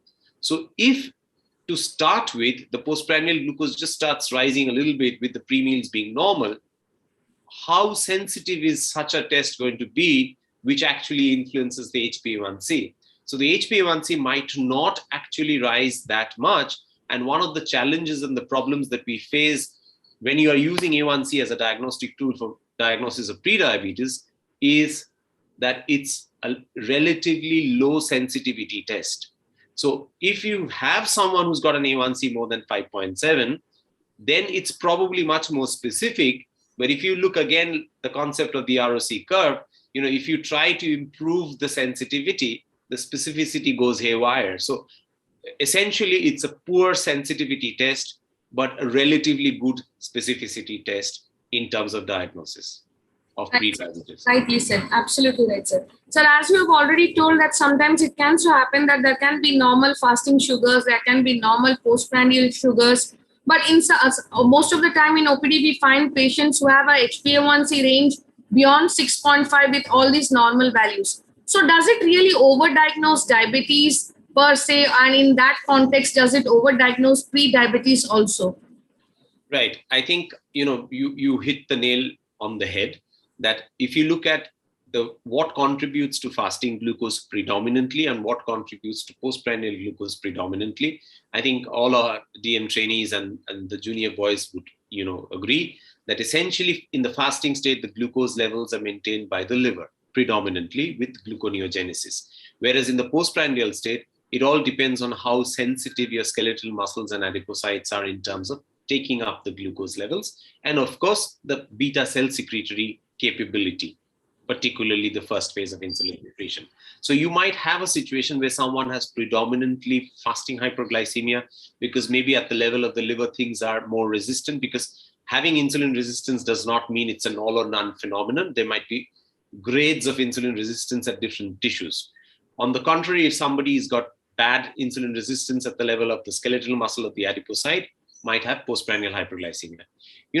And when you find someone's come with an HbA1c to the outpatient clinic and which is high, or maybe even erroneously low, the first thing that I look at is trying to figure out where has the test been done, how reliable is the test done. That's the first challenge that we face in a country like India, and I'm sure our friends across the subcontinent also face the same problem. That's challenge number one, because there are problems with pre-analytical problems as well as problems with the disease per se and the way the test is done.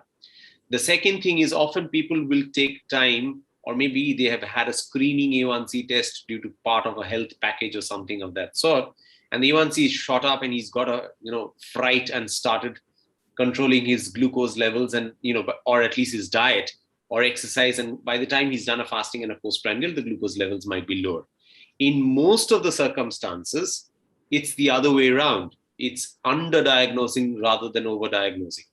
And that's again because of the fact that I've told you that if you look at pathophysiologically, the first thing that happens is a rise in postprandial glucose and not necessarily fasting glucose. Again, like I said, I wish there was concordance between the all four tests of so-called diagnosis of diabetes. That doesn't happen. So people might have predominant postprandial hyperglycemia, and therefore the A1Cs might not be that raised. Like I said, A1C has poor sensitivity, but good specificity in terms of diagnosis of diabetes or pre-diabetes. And of course, there can be a million other reasons why the test might have gone wrong. Right.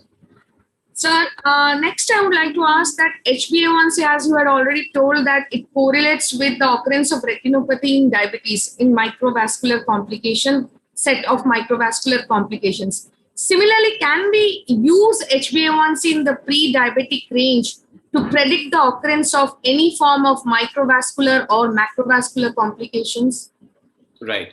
So I think we are going back again to the first question in terms of HbA1c in pre-diabetes is a better way of detecting a problem if the fasting glucose is predominantly higher rather than the postprandial glucose being higher. And we know if the A1C goes up and if the fasting glucose goes up, the risk of microvascular complication definitely goes up. The higher the fasting glucose is, the higher is the risk of higher A1C and the higher is the risk of having or predicting microvascular complications even in that pre-diabetic range. In terms of the postprandial glucose, the correlationship is less strong.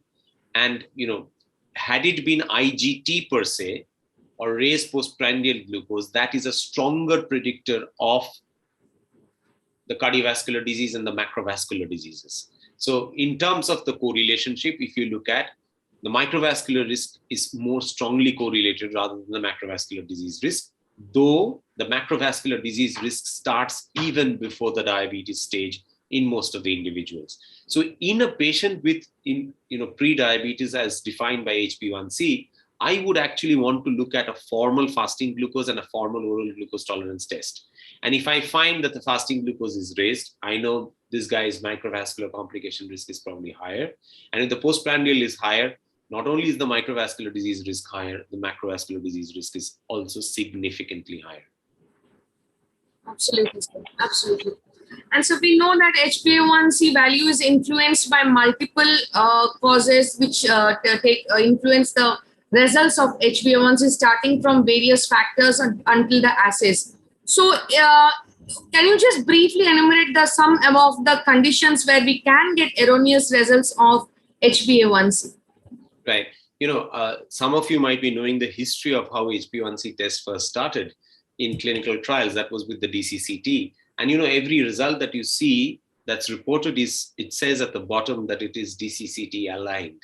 And the challenge was, all of the centers in the United States that were doing the DCCT trial, each one of them was probably doing or following some different kind of methodology in terms of the test that they were doing. And at the end, they found out that there was one center which had been the predominant center for the trial. And everybody said, okay, we must align our results as if the test was done by that one method of that particular center. So that's how things got reported rather than on the basis of science. And then the IFCC, I think it was 2008, kind of said that everything now has to be done in this particular methodology, which they thought and defined was perfect. And when you actually measure HbA1c by that method, the same HbA1c which you would have measured previously came down as 2 percentage points lower. And the biggest challenge and the biggest problem thereafter has been calibrating our machines in terms of HbA1c. So whatever machines we are using, whether you're using a Biorad D10 HPLC method or say a Roche machine of an immunoturbidometric method, you are actually back calculating your good result with what it would have been had it been the bad result. So there can be a lot of fallacies there. And then you can have a lot of clinical circumstances and problems in our country, or for that matter, world over, where things might go wrong. The basic premise that you've got to remember is, HbA1c depends on the glycation of the red blood cells. Now, if you have someone who's got a high red blood cell turnover, you are probably going to get an erroneously lower HbA1c value.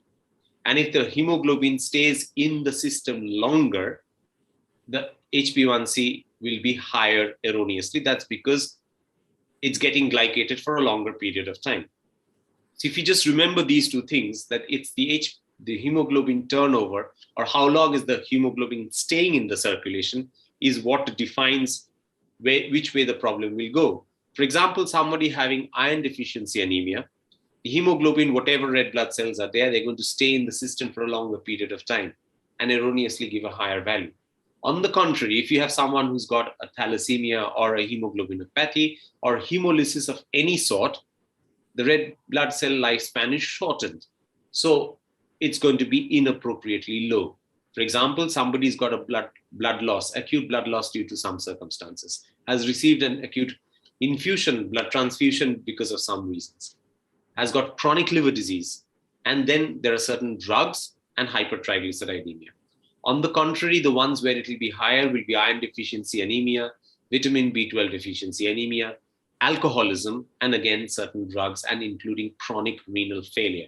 Now, if you look at the list of drugs, and like I said, the thing that we cannot forget, at least in India, is hemoglobinopathies.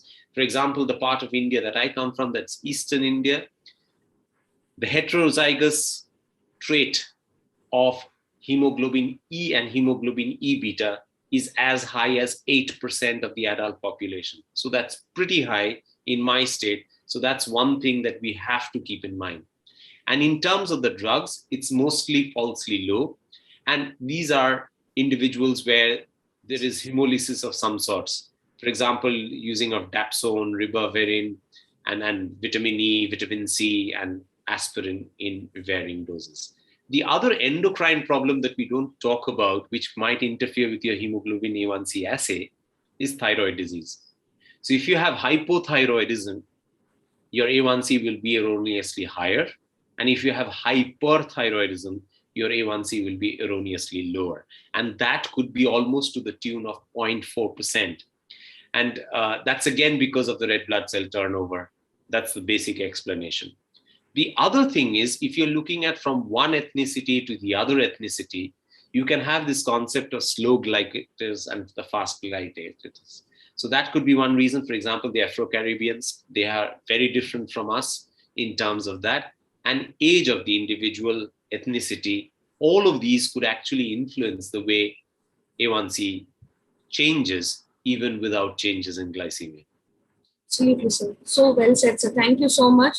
Lastly, sir, final question quickly I would like to ask. Ultimately, what is the medical advice you give to your patients who come with HbA1c in the pre-diabetic range? Right. The first thing that I would do is I would actually do a formal fasting glucose and a formal OGTT to actually see where the patient is. That's number one. And next, I am fortunate that I have got 4 diabetes educators, 4 dietitians. All of them are much better than me in terms of the knowledge of, motivating the patient to make changes to lifestyle. And most of our patients are actually overweight. Now, there again, it becomes quite a bit of a conflict because, what the patient thinks is obese or overweight and what you and I think is overweight and obese is something that we have to subtly explain to them. Because, whenever we are talking about excess body fat, the way we are defining it is either with body weight or BMI or waist circumference. In future, I would hope and pray this is not the way we will define obesity. We will look at percentage body fat and then define that someone is obese or not. For example, someone who, as a young adult, might have a BMI of 19. And in that individual, if he or she is susceptible and puts on 2 BMI points and becomes, say, even 21, that individual might be having metabolic disease and metabolic disease risk. Whereas on the contrary, somebody who's always been overly muscular, 27 or 25 BMI, that doesn't matter to that individual in terms of obesity. And one of the things that one of my professors used to say is always ask the patient what was his dress size, her dress size, or the trousers size when he was, say, 18 or 19, and what is it now, so that you know actually where the weight has gone in and whether the person has put on weight.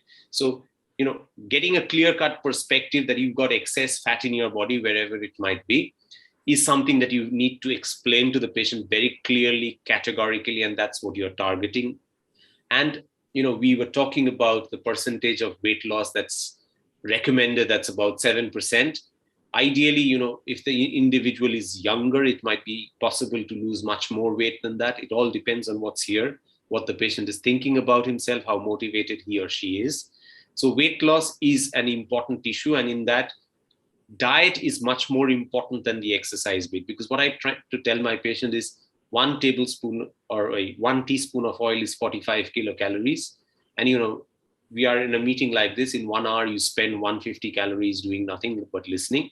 And even if you were swimming or running or, cycling, you would spend at the most somewhere around 400 kilocalories. So what is easier? Is it easier to cut down on 5 teaspoons of oil, or is it easier to spend that much, by exercising? Exercising is of course important, and try and implement something in terms of your exercise pattern, which you think you will be able to do for the rest of your life.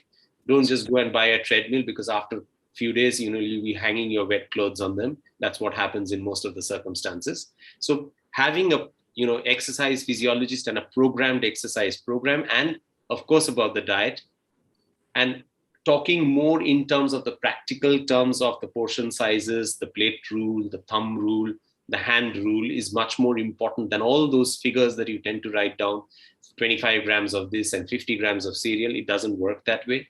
Don't try and force the patient to have oats from tomorrow, because he's never had it.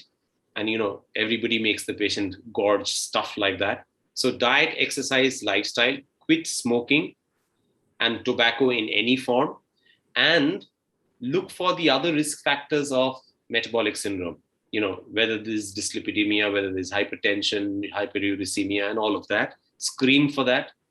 And then screen for all the microvascular complications of diabetes that you would find, because I've already told you, even in the pre-diabetic state, you might have complications which are classical complications of type 2 diabetes. So screen for micro and macrovascular complications of diabetes, at least clinically. And if you're talking about, particularly planning certain things, for example, planning pregnancy and other stuff, that has to be really well planned, because, these are patients who are going to be relatively high risk.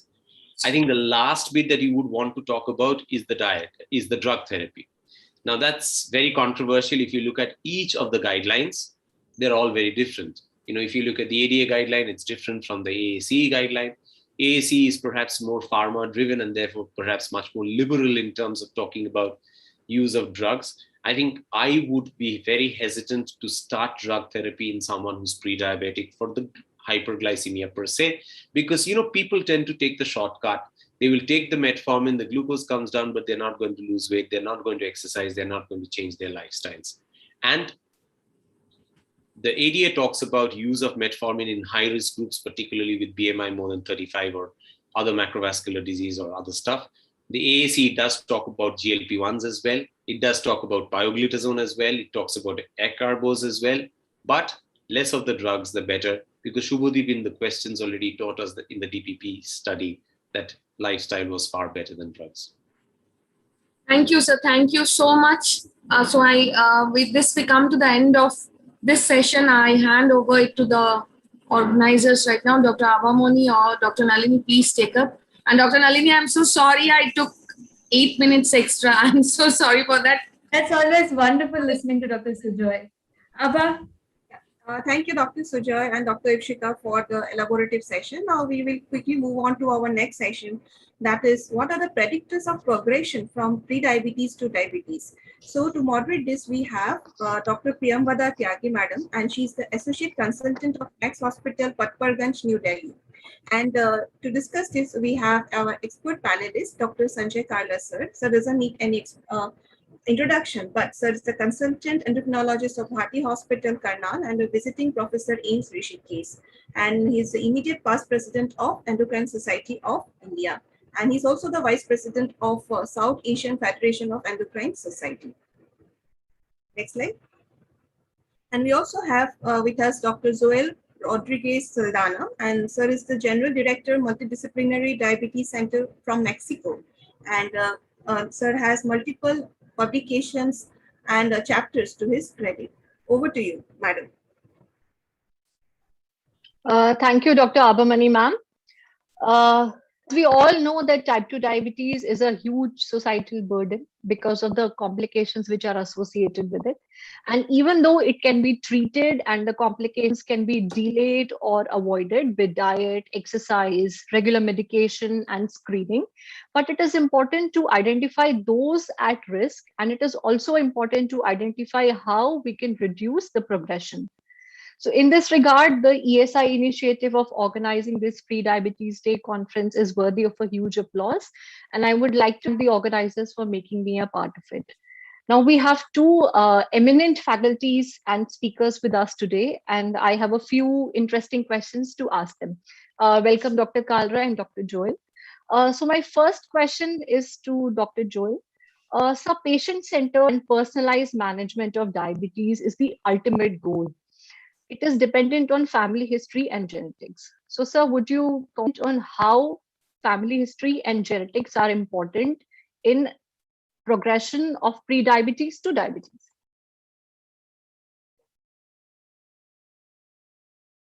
We need to unmute, sir. We need to unmute, please. Sir, you need to unmute.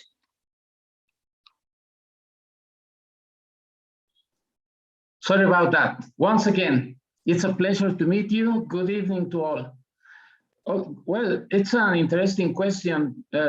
Pre-diabetes, and for years I have wondered if pre-diabetes is not already an entity of higher risk, as I will comment during my presentations, has been thoroughly studied. Even before it was called as pre-diabetes, people involved in the measurement of cardiovascular risk and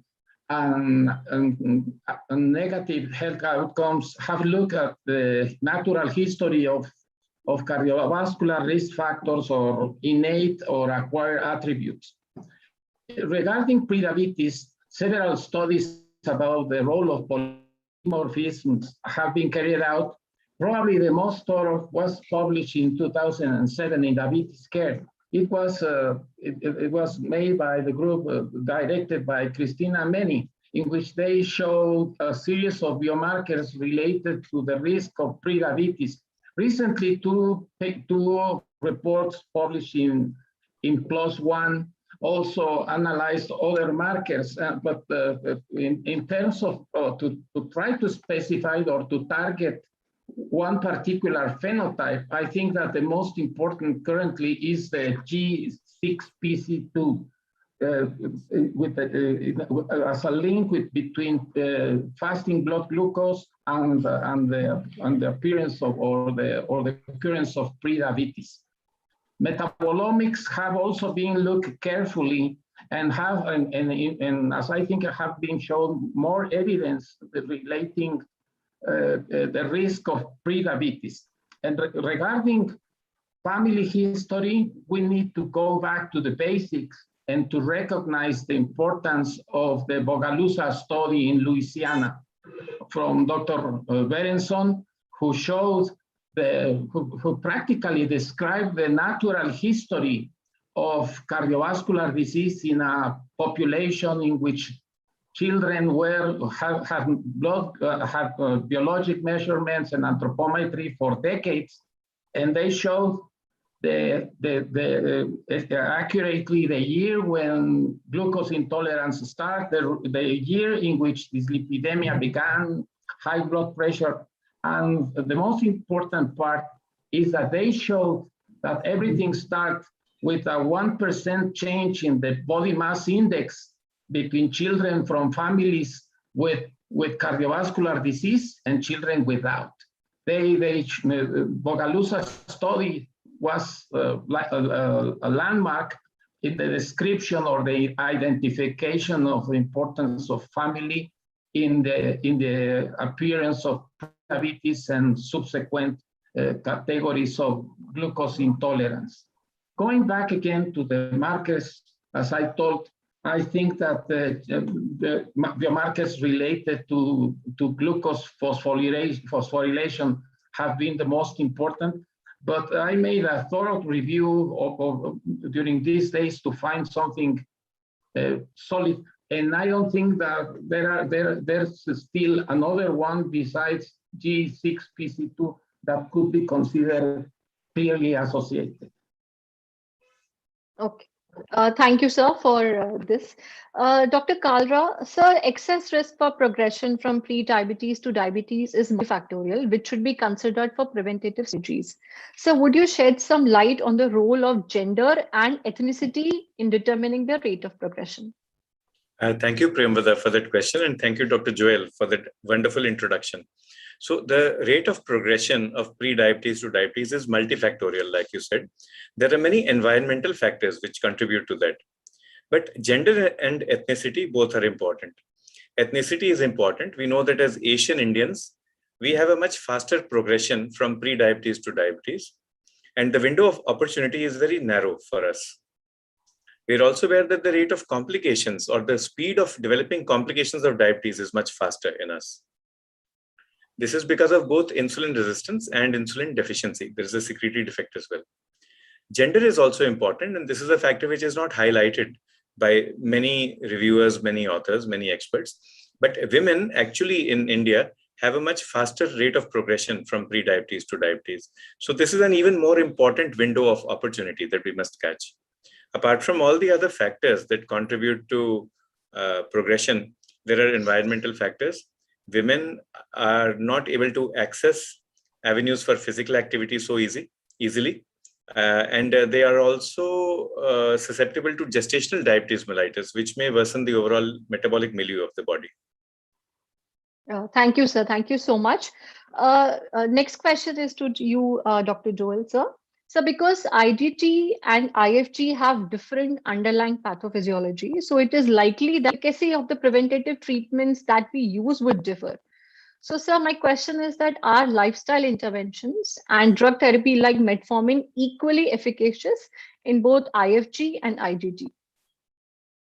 Well, they're not equally efficacious. It has been shown that metformin is effective to reduce A1C levels and fasting blood glucose.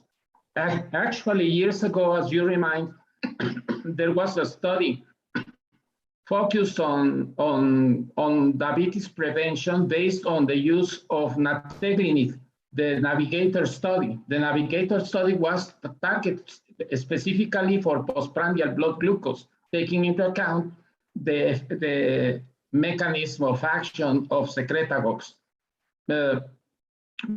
Metformin has no solid evidence against IGT. It's effective to reduce fasting blood glucose, and this is reflected in the A1C levels of people receiving metformin. If we compare lifestyle interventions, we have to go back to the DPP study and to other ones. Recently, I found a review of recent evidence about nutritional interventions that was written by people from Malaysia, by the group of Professor Jung Yao, in which they showed the effectiveness of 7 nutritional interventions.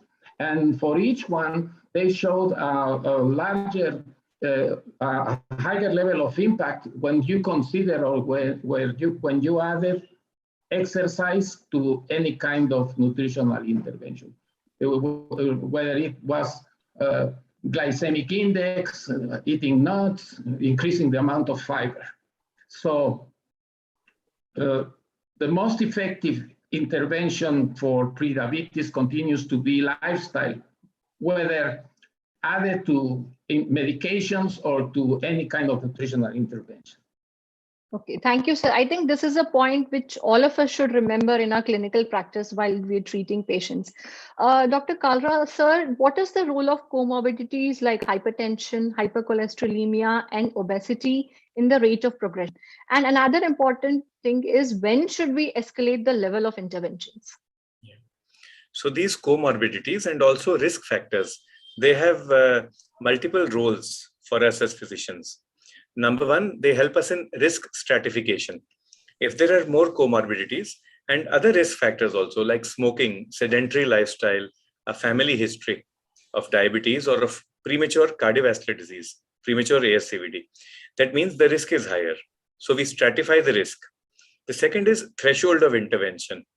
Based upon these comorbidities, we might wish to initiate intensive behavioral therapy or pharmacological therapy at a lower threshold of glycemia. So that's the second thing. A third thing is an overall planning for the healthcare system. If you know that you have a patient with prediabetes and no comorbid conditions, then you might put the patient on a slow track, maybe come and visit us every 3 months, every 6 months. But if you see that there are comorbid conditions, then the healthcare system should gear up to handle that patient in a more intensive manner. So these are really important things and we must keep them in mind, not only the glucose level, but the overall metabolic status of the patient. Yes, sir, absolutely. So as you rightly said, it's important to move away a little bit from the glucose level that we are entirely targeting on, also to think about the comorbidities which a patient has. So another important thing, Dr. Joel, sir, what is the importance of identifying a target group and what is the cost effectiveness of the mass screening programs? Well,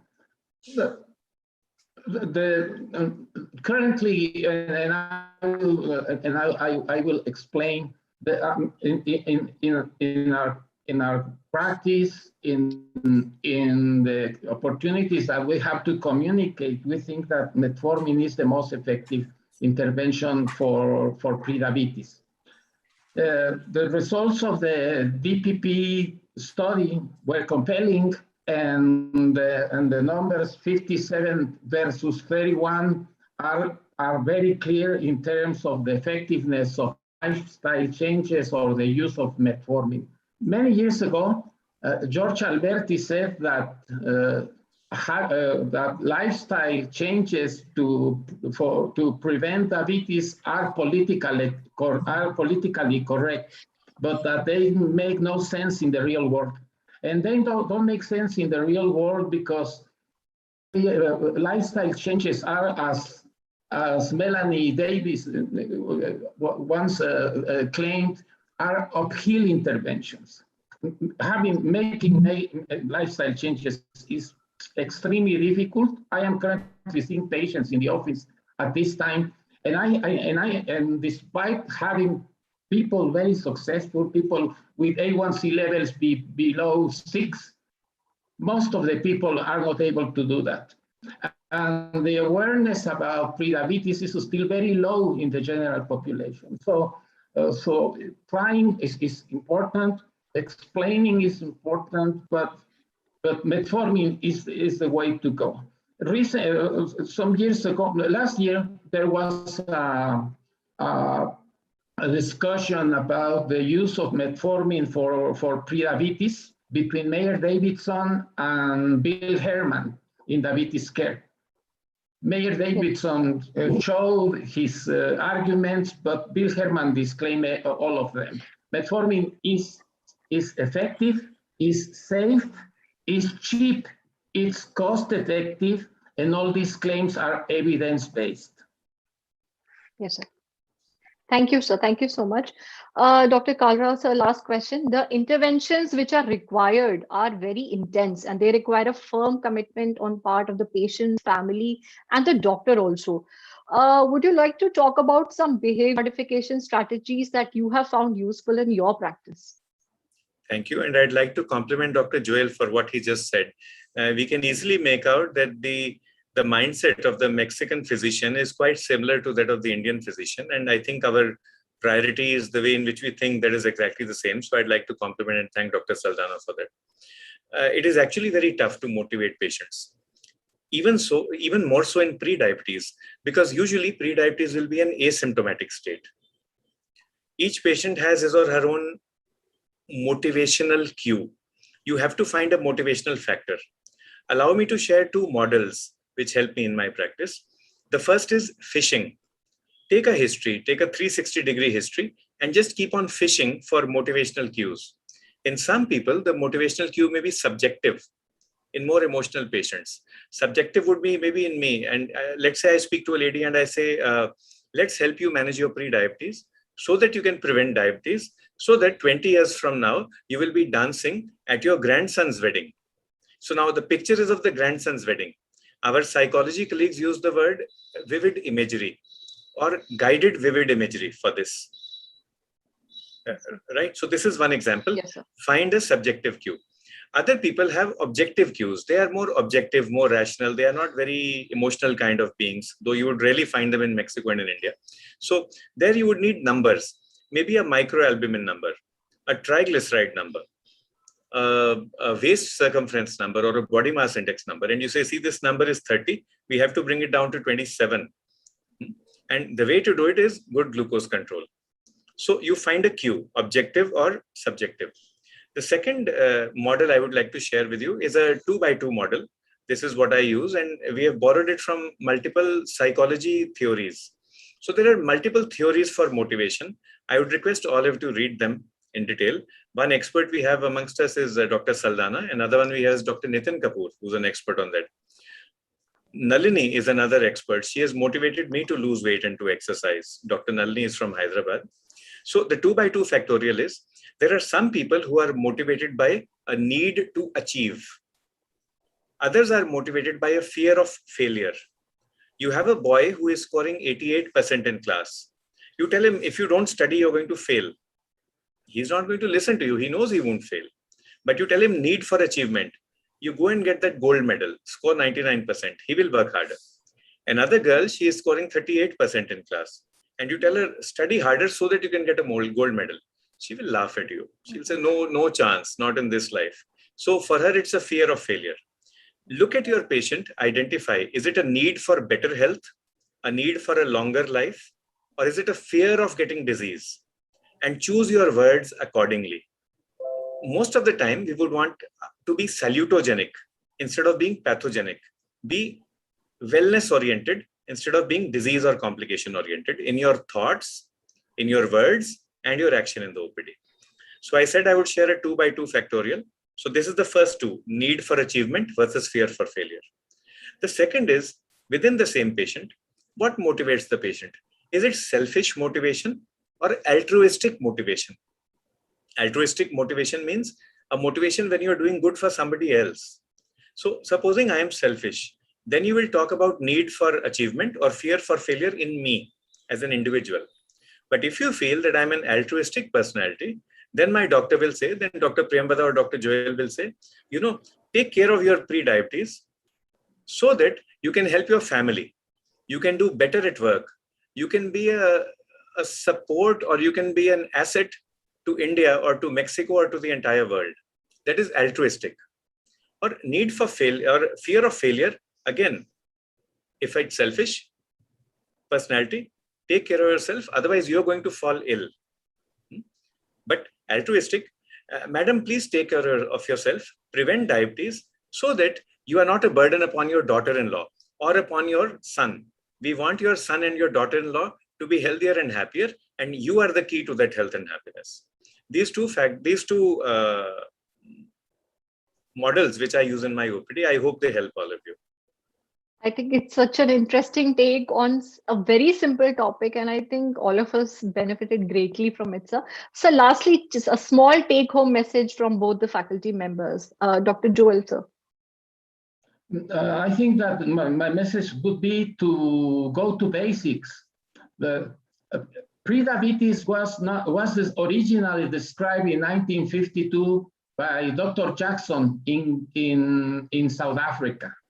And he described it as a consequence of pregnancies in which child were born with a weight above 4.5 kilos. I think that prediabetes is at that age.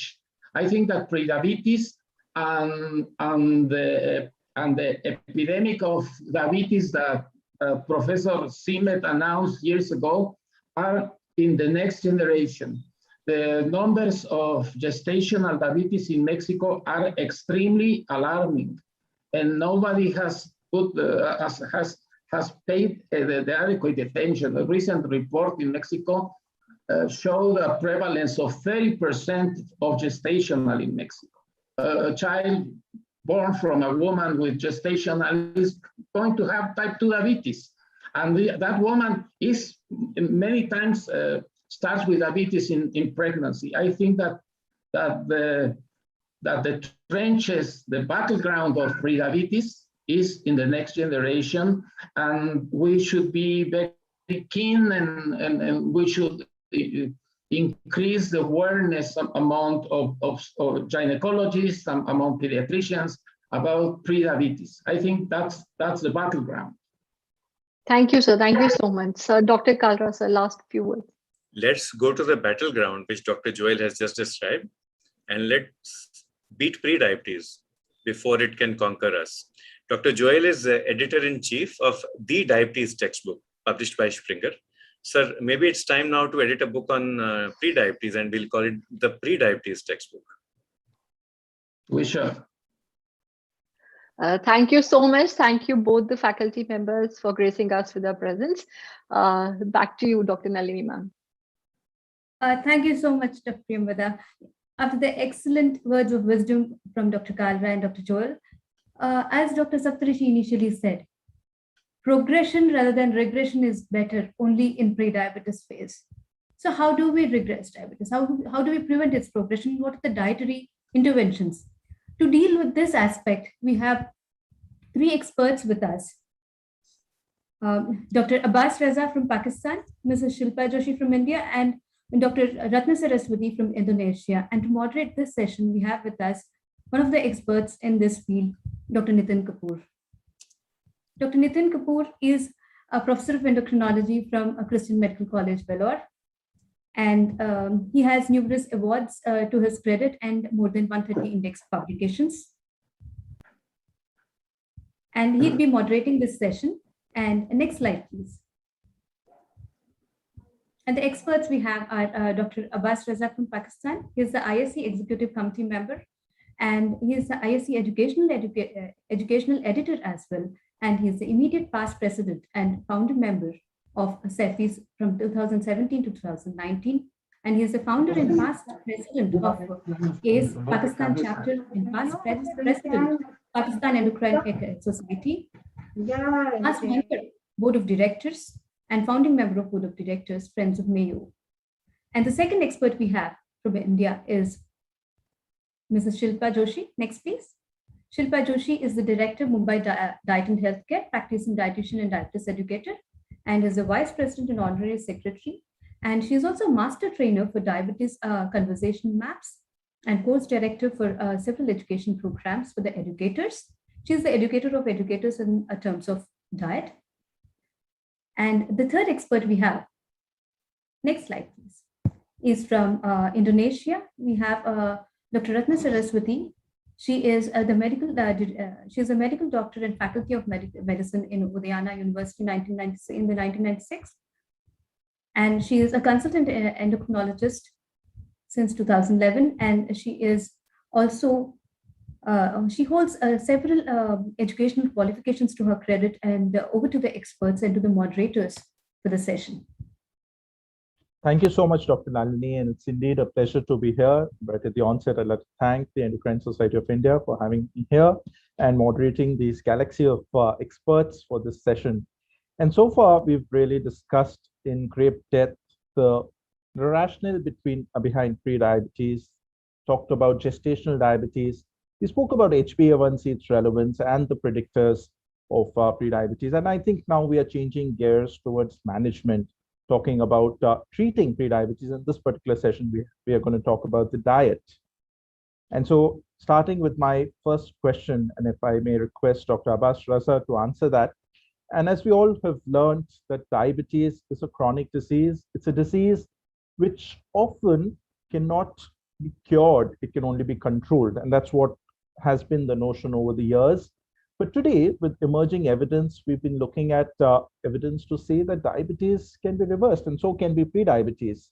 And if I may invite your comment, Dr. Raza, on this and the evidence that has been generated of late from big studies, including the direct study, what would you say?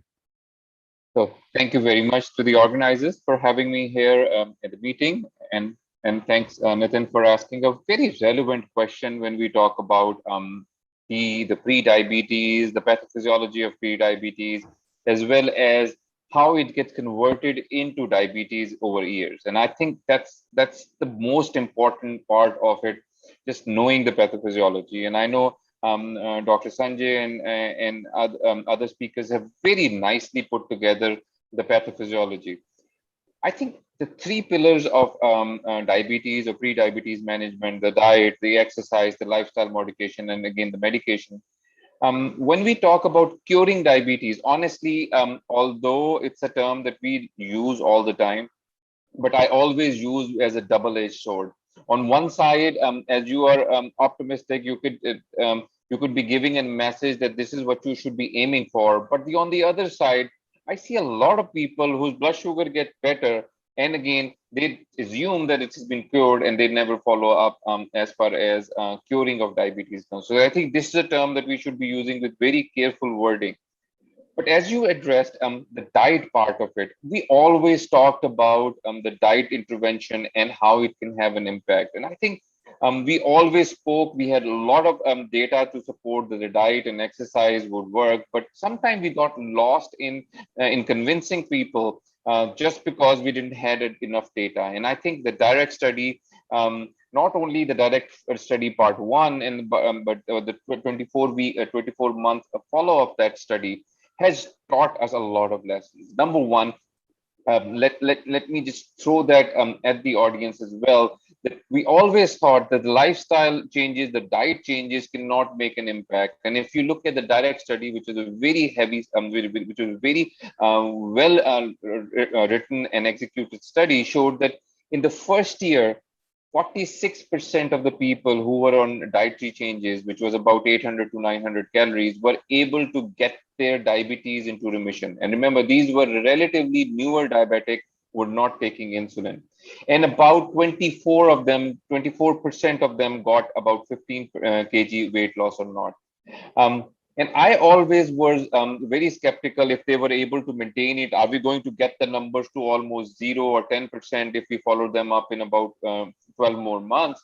So we looked at the 24-month data, and still 1/3 of the people who were in a diet group were able to remain in remission from diabetes. And again, about 11% of them had a 15 kg weight loss or not.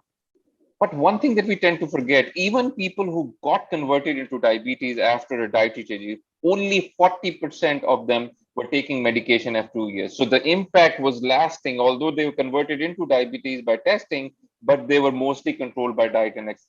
If you compare that, people with who did not were part of the intervention group, there 84% of them were on medication. So if I summarize that, if you lose weight by diet, you can have an impact. And again, that impact is not transient for 1 or 2 months. We have seen this effect last for about good 24 years, good 24 months.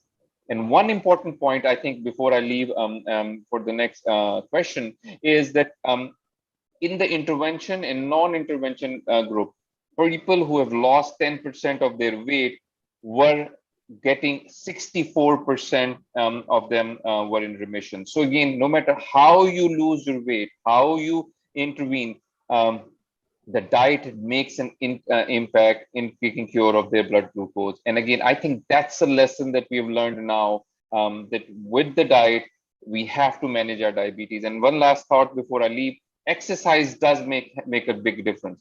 But I personally think exercise will help in prevention. It will help in cardiovascular protection. But I think diet has a major, major role to play in not only taking care of the core of pathophysiology of prediabetes, but also the treatment and prevention of diabetes in years to come. Over to you, Nathan. Thank you, Dr. Bas, for the very comprehensive answer and taking this discussion further, talking about this diet. And though you did mention 800 to 900 calories, which is very low calorie diet, I now move on to Mrs. Shilpa Joshi. And ma'am, with your extensive experience of over decades, if you were to give 5 commandments for a diet prescription for a patient with prediabetes who's come to you and asked for a reversal, what would be your 5 commandments? Good evening, everybody, and thank you, Dr. Kapoor, for the question. I really appreciate what Dr. Raza said. The diet really has a huge impact as far as management of whether prediabetes or diabetes. A couple of things which are very important, and I wouldn't say 5 commandments, but I think these are 5 important points for patients to remember. First thing which I talk to my patients about is diet is way of life. It is not for 3 months, 6 months, 8 months, you started to leave it, So I tell them whatever we are doing, let's do it in such a way that it is a long-term thing that you can follow. So that's the first thing. Second thing is eat smaller than you usually eat. So if you can eat, say 2 rotis, because this is happening in India, I think that is this is more relevant. Try to eat lesser, eat less frequently, and don't snack. These are very, very important things. At least in India and Indian subcontinent, people love to snack every couple of hours, and that is something which should not be done. Data has shown that Indians eat too much carbohydrate. So one thing that we need to work on is protein, especially plant-based protein, because they're lower in calories as compared to animal-based protein and also richer in fiber. Also, there is a lot of research showing that though there is so much of advocacy about eating fruit and vegetable, even Indians do not eat it as much. So eating vegetables with every meal is very, very important to ensure fiber intake, and they're very low in calories. So you can overdo them a bit. And I think the most important thing is monitor and find out what works for you. Not one size does not fit all, especially in management of diabetes or pre-diabetes. I've seen people doing well with rice and not doing well with wheat. I've seen people doing well with wheat and not doing well with rice, and they all live in the same house. And sometimes they are even blood relatives. So I think doing your fasting and PP and actually chalking it out, which something called as personalized glycemic response, is something which is very important. What works for you only works for you, does not work for somebody else. So I think these are a couple of things which I speak to my patients about. Thank you. Thank you very much for those very, very important points and talking about person-centric management, which indeed is very important. I now move on with the discussion, and let's talk about some hardcore evidence, some evidence from clinical trials. And if I may request Dr. Saraswati to take this question as to what is the magnitude of weight change that we are talking about when we're talking of diabetes reversal in prediabetes, and what is exactly the risk reduction in different studies? Dr. Saraswati. Thank you. Good evening, everybody. Thank you for the question, Dr. Kapoor. I think this is an important question.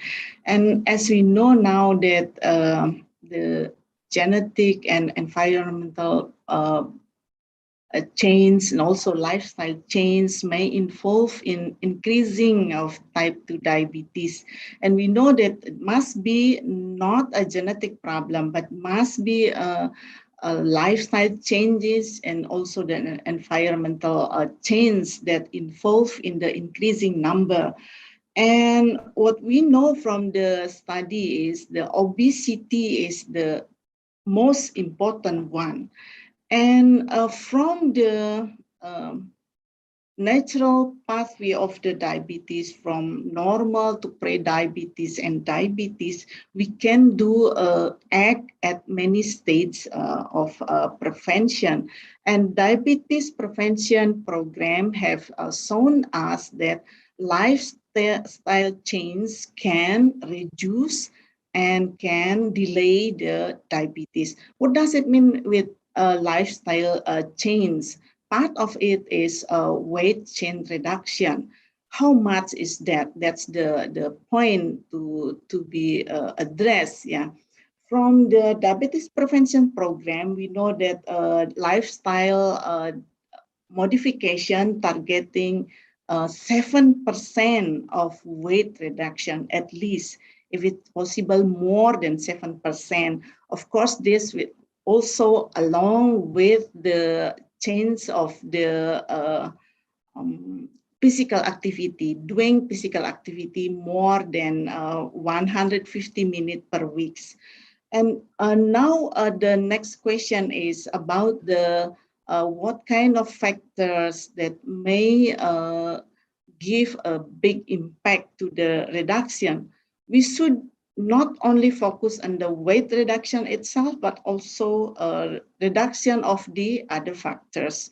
We should do it early, and also we should try to focus on all of these factors. I think that's, go back to your question, the magnitude of how much can we do. We should, at least for the weight change, 7%, starting from the previous weight, and then go further with the other lifestyle change, in particular the physical activity, and also reduce all kind of factors that may affect of type 2 diabetes.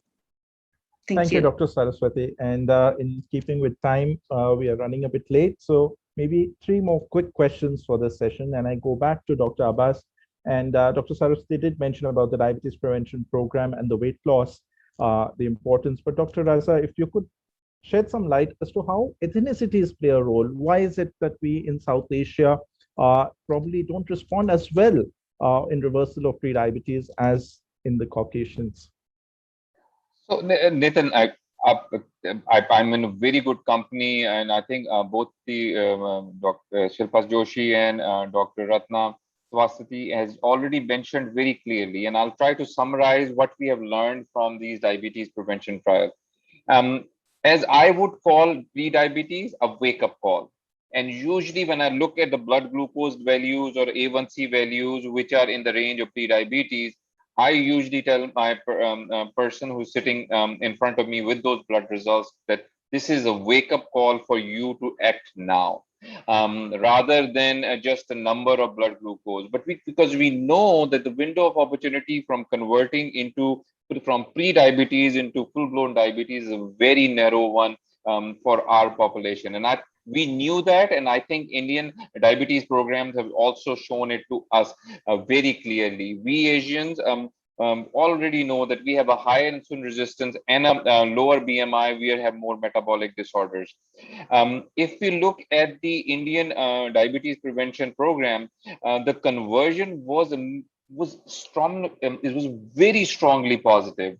55% of people with impaired glucose converted into diabetes in the 3 years, and the conversion rate was almost 18%. If you compare it with the rest of the world, it was 6% in the Finnish study. Even if you look at the Asian counterparts in our vicinity, Chinese conversion rate was 11. So the 18% conversion rate tells a lot about how we transform from impaired glucose to a full-blown diabetes. And I think the important factor in the subcontinent people is that we found out that the intervention as well as metformin, although did not reduce the weight that significantly, but it had an impact in prevention of diabetes compared. Just like other studies, we have seen in Indian subgroup that people who had a lifestyle modification, who were taking metformin, converted less as compared to people who did not. One of the things which came out, which was reflected in the study, was people using metformin as well as lifestyle modification did pretty much the same as people who were not using either one of them. And I personally think it has a lot to do with the low dose of metformin which was used because of some side effects, some reports of hypoglycemia in the Indian diabetes prevention group. So in summary, if I could say that the window of opportunity, the wake-up call, from conversion from diabetes to from pre-diabetes to diabetes is very much pronounced in our population. And again, one thing that we need to be very careful is metformin works, lifestyle works in both cases. But honestly, if you look at most of the studies which were done on lifestyle modification versus metformin, there's one practical aspect that we cannot ignore when we are treating people with diabetes or pre-diabetes, and that impact is getting people to do the lifestyle modification and exercise is utmost important, but probably one of the more expensive ways of prevention diabetes. So I think the combination of the metformin use as well as lifestyle prevention and the message from direct is very loud and clear. Lose weight, decrease the calories, exercise, and probably use metformin if you're seeing someone with impaired fasting, because the conversion rate is a little too high for anyone's comfort in our part of the world. Thank you for that. And so yes, we do zoom in from pre-diabetes to diabetes. And one of the major hurdles when you talk of diet is adherence. And I go back to Mrs. Shilpa Joshi to help us with that. And so how can we improve adherence with respect to management of pre-diabetes? How do we bring in happiness in this management so that it's more long-term? What is culinary happiness? That's an area of your expertise. Okay, so culinary happiness, and I'm saying this because as a dietitian, when patients come to us, they say, ma'am, there'll be a list of no's and very few list of, what you can eat. So I think culinary happiness is defined as a process of giving a dietary advice so that you're ensuring that the patient is happy with the advice. And I think that's where monitoring blood sugars and giving a dietary advice hand in hand helps. Sometimes when we let patients eat certain thing and there is a good glycemic response, then we know that this is working for the patient in that amount. And it is very easy for us to convey to the patient that, this is really good for you, and patients follow them. So it's very important for adherence that patients understand what adherence is giving them. So it has to be in black and white, like Sir said, Dr. Kalra said in his talk that, people love their numbers. And people actually monitor better when their numbers are better. When the numbers are high, they don't want to monitor because they say, ma'am, if I monitor, my sugar is going to come high. So I think if we give them a certain trick to do and their numbers improve, it increases the chance that they are going to monitor and adhere to regime. Another thing that is very important is talking to patient about what they enjoy, just not giving them a blanket statement that don't do certain things. So especially in India, if somebody is coming from South and saying that you can never eat rice is like, doesn't work. And, or never eating ghee doesn't work, India, Pakistan, both if you just tell them don't ever touch ghee, I don't think they ever come back to us to consult for anything. So I think finding that golden median and talking to them about how much, how often, and talking to them about their practical points, if they have to eat out, etc. I think including all of them ensures both compliance and culinary happiness. Thank you. Thank you, Mr. Shilpa, for that very clear answer. And I think we are really running short of time. And my last quick question to Dr. Saraswati, and this is regarding talking about all these trials and so much, evidence that is generated. But what is really getting translated into the real life? In a trial, we have good monitoring, good follow-up. But what is the real life evidence with respect to diet-induced pre-diabetes reversal? Dr. Saraswati, quickly, last question. Thank you, Dr. Kapoor, for the important question. And I think this is going to real life is more important than just busy with what RCT tell us. And if I go back to what Dr. Raza have mentioned, that the importance of lifestyle management has been shown in the DPP and diabetes prevention program. However, this diabetes prevention program is a high frequency intervention, and this is also expensive. And if we want to translate what the finding from this program to the real world, where most of our diabetes or pre-diabetes or patient with high risk of diabetes live is in the low and middle income, this will we will have a lot of challenge, starting from the how to find the one with a risk of diabetes, how to find the patient with pre-diabetes, and then of course how to implement this program to these people, huge many people with low income. However, we have a positive finding from what they have from the systematic review of the real world. Even when the effectiveness of intervention, if moderate or even low in terms of weight loss, it can have a profound impact in the development of diabetes. It can prevent diabetes. So what I'm trying to say is, even with low effect, if we can go the program in year-long program, it can give impact and real life change such as eating healthier, incorporating physical activity, and also try to make a better problem solving and coping skill. It will prevent diabetes. If I go back to what Ms. Josie have mentioned about culinary happiness, and I will add about exercise and activity happiness to help them stick to this year-long program, I think it will be a good to do in our country, which have a problem to do an expensive program. I think that's my answer, Dr. Kapil. Thank you. Thank you. So definitely, so real life evidence also supports that there are good outcomes, and I think we thank all the three experts for their excellent contribution, and thank you for this session. Over to the chair MCs for the day. Thank you, Dr. Thank you very much. Thank you. Thank you, Dr. Nitin, for your excellent moderation. I thank Dr. Abbas, Dr. Saraswati, and Mrs. Shilpa for sharing your expert opinion. Now we will move on to our next session, that is insights from trials of pharmacological intervention for diabetes prevention. So to moderate this session, we have with us renowned and senior endocrinologist, Dr. S.V. Madhusar. Sir is the Director, Professor and Head Department of Endocrinology, a Center for Diabetes and Endocrinology and Metabolism, University College of Medical Sciences.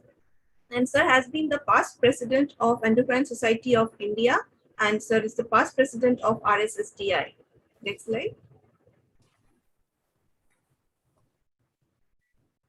And we have our panel of experts. We have Dr. Ganapati Bantwal Sir with us. Sir is the Professor and Head Department of Endocrinology, St. John's Medical College, Bangalore. And Sir is presently the President of Endocrine Society of India. We also have Dr. Kirtida Sandeep Acharya from Kenya. Madam is the Consultant Endocrinologist, Diabetes Specialist from MP Shah Hospital, Nairobi, Kenya, and Madam is the President of Diabetes from Kenya. So Madam has been honored the award of Tommy Adamson Award and Cox Award, and she has multiple publications to her credit. And we have with us Dr. Arundhati Dasgupta. Madam is the Director and Consultant Endocrinologist of Rudrak Super Speciality Care Hospital, Siliguri, West Bengal, and she has been the owner of A.V. Gandhi Awards for Best Thesis, and she has been an awardee of Diabetes Awareness Initiative. And over to you, sir. Before we start the session, a small announcement from the organizers' desk. To all the audience, we have 2 prizes for the Best Question Awards for all the sessions. Please put your questions in the question box. Thank you so much. Thank you, and let's move on with the session and discussions on pre-diabetes. We've had a lively session on the dietary interventions and lifestyle, and we heard a lot about how lifestyle, particularly diet, can help prevent diabetes. In fact, even reverse patients who are close to or newly detected diabetic into remission and keep them in remission, all that. However, people did express that it's difficult to sustain, and lifestyle, while it is very effective, is labor intensive, and people generally look for quick fix solutions. They want magic drugs to prevent diabetes, stave off the risk of more severe illness, and therefore the role of pharmacological treatment always comes into play.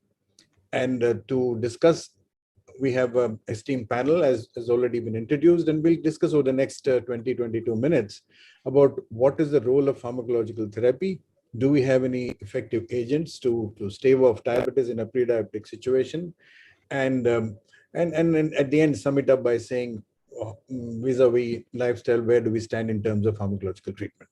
So with that introduction, let's begin the first question. And this is addressed to Dr. Ganapathy. As we heard, lifestyle intervention for prevention of diabetes is effective but hard to sustain, as I was saying. What is your experience, sir, on this? And if you could suggest possible strategies to improve adherence to lifestyle modifications before planning to start medications. We know that, it's difficult to achieve, but we also know that it's effective. So how do we strike the balance? Dr. Ganapathy. Thank you, Madhu, sir. First of all, let me thank all my colleagues all over the India who have joined, and also across the world, especially my CEPHIS partners. As you rightly told, yes, lifestyle intervention, in fact, is more expensive. Dr. Abbas told that, and it will fail over a period of time. But then I think we can do some, what you call as a motivational interview, telling that even if you lose 1 kg of weight loss and with the exercise, you are going to actually reduce the incidence of diabetes by around 16%. So that is number one. Secondly, as Dr. Shilpa told, this food, that food, you have a lot of no's and less of yes. So what could be the strategy being is tell them to cut down, especially majority of the diabetics or the pre-diabetics are obese. So in them, you just tell, cut down your intake. The same food on the table, 25% less probably is a better way to actually deal with them. So they know that they cut down their portion size also. And also some tips, especially in India, we see a lot of pre-diabetics in this IT group. They're all sitting always in front of the computers. Some tips like don't sit and do, stand and do, because you're moving your body, you're burning out calories. So these type of tips. In fact, in my clinical practice, what I do is I give my example. I tell, I do this much amount of exercise. There have been a lot of them who actually have joined gyms. They come back and tell, I've become normal. They just come and show me once in 6 months, say, I'm normal, doctor. I just want to tell you, I'm following just your advice. I think some motivation like that will actually help in the progression to type 2 diabetes and also regression to normal glycemia. Thank you, Dr. Ganapathy. I think this is a very important aspect that he has covered, motivating a patient to adhere to his lifestyle. And I think that's the constant reminder, reiteration of the benefits, and trying to modify a lifestyle advice depending upon the choices that the patient is willing to take. I think that goes a long way. If the lifestyle doesn't work despite all these efforts, then we have to depend or at least add pharmacological therapy. So let's hear from Dr. Kirtida. What oral anti-diabetic medications have been used in prevention of diabetes in different clinical trials? And she might like to elaborate on some of them. Dr. Kirtida. Thank you, Dr. Madhu. Thank you to the organizers for asking me to join in again. So if the pharmacological companies could come up with a motivation or happiness pill, then we wouldn't even need all these trials. But in the absence of that, there have been a plethora of trials over the years, all the way back to the DPP study that my colleagues have talked about earlier, and the DPP OS as well. So metformin has been traditionally the medication that has been used in all the trials in comparison to lifestyle. Metformin has come out very well, not just in GDM, but in IGT as well, in the prevention of diabetes. So from 1996 onwards up to now, even in Africa, we have done trials. Dr. Kaushik did a trial in Arusha with metformin. We've had the Indian DPP. We've seen metformin works. It's tried, it's tested, it reverses diabetes, and we have the wealth of metformin on its own, metformin in combination with rosiglitazone. Though with the DREAM trial, it had to be stopped with all the hula baloo with rosiglitazone. But we know with the DPP4 inhibitors also in combination, just to reduce the side effects with metformin, pre-diabetes, diabetes were reversed. And cardiovascular, cardiovascular, which is something we fear, as it's actually one of the problems with pre-diabetes. Those complications have also been reduced. In Greece, there was a study that was also done in patients who were overweight, and also their pre-diabetes was reversed. A lot of times the question mark is it the weight loss alone that is being reversed, or is it the pre-diabetes status as well? There was another study, the Cano study, that was also done, where again the combination was used just to reduce the side effects because of the GIT side effects, so lower doses. Some of the trials that were used, that were designed for even hypertension, like there was a TONE study in elderly patients where antihypertensives are used, but patients were also lost weight, and in that also diabetes was reversed.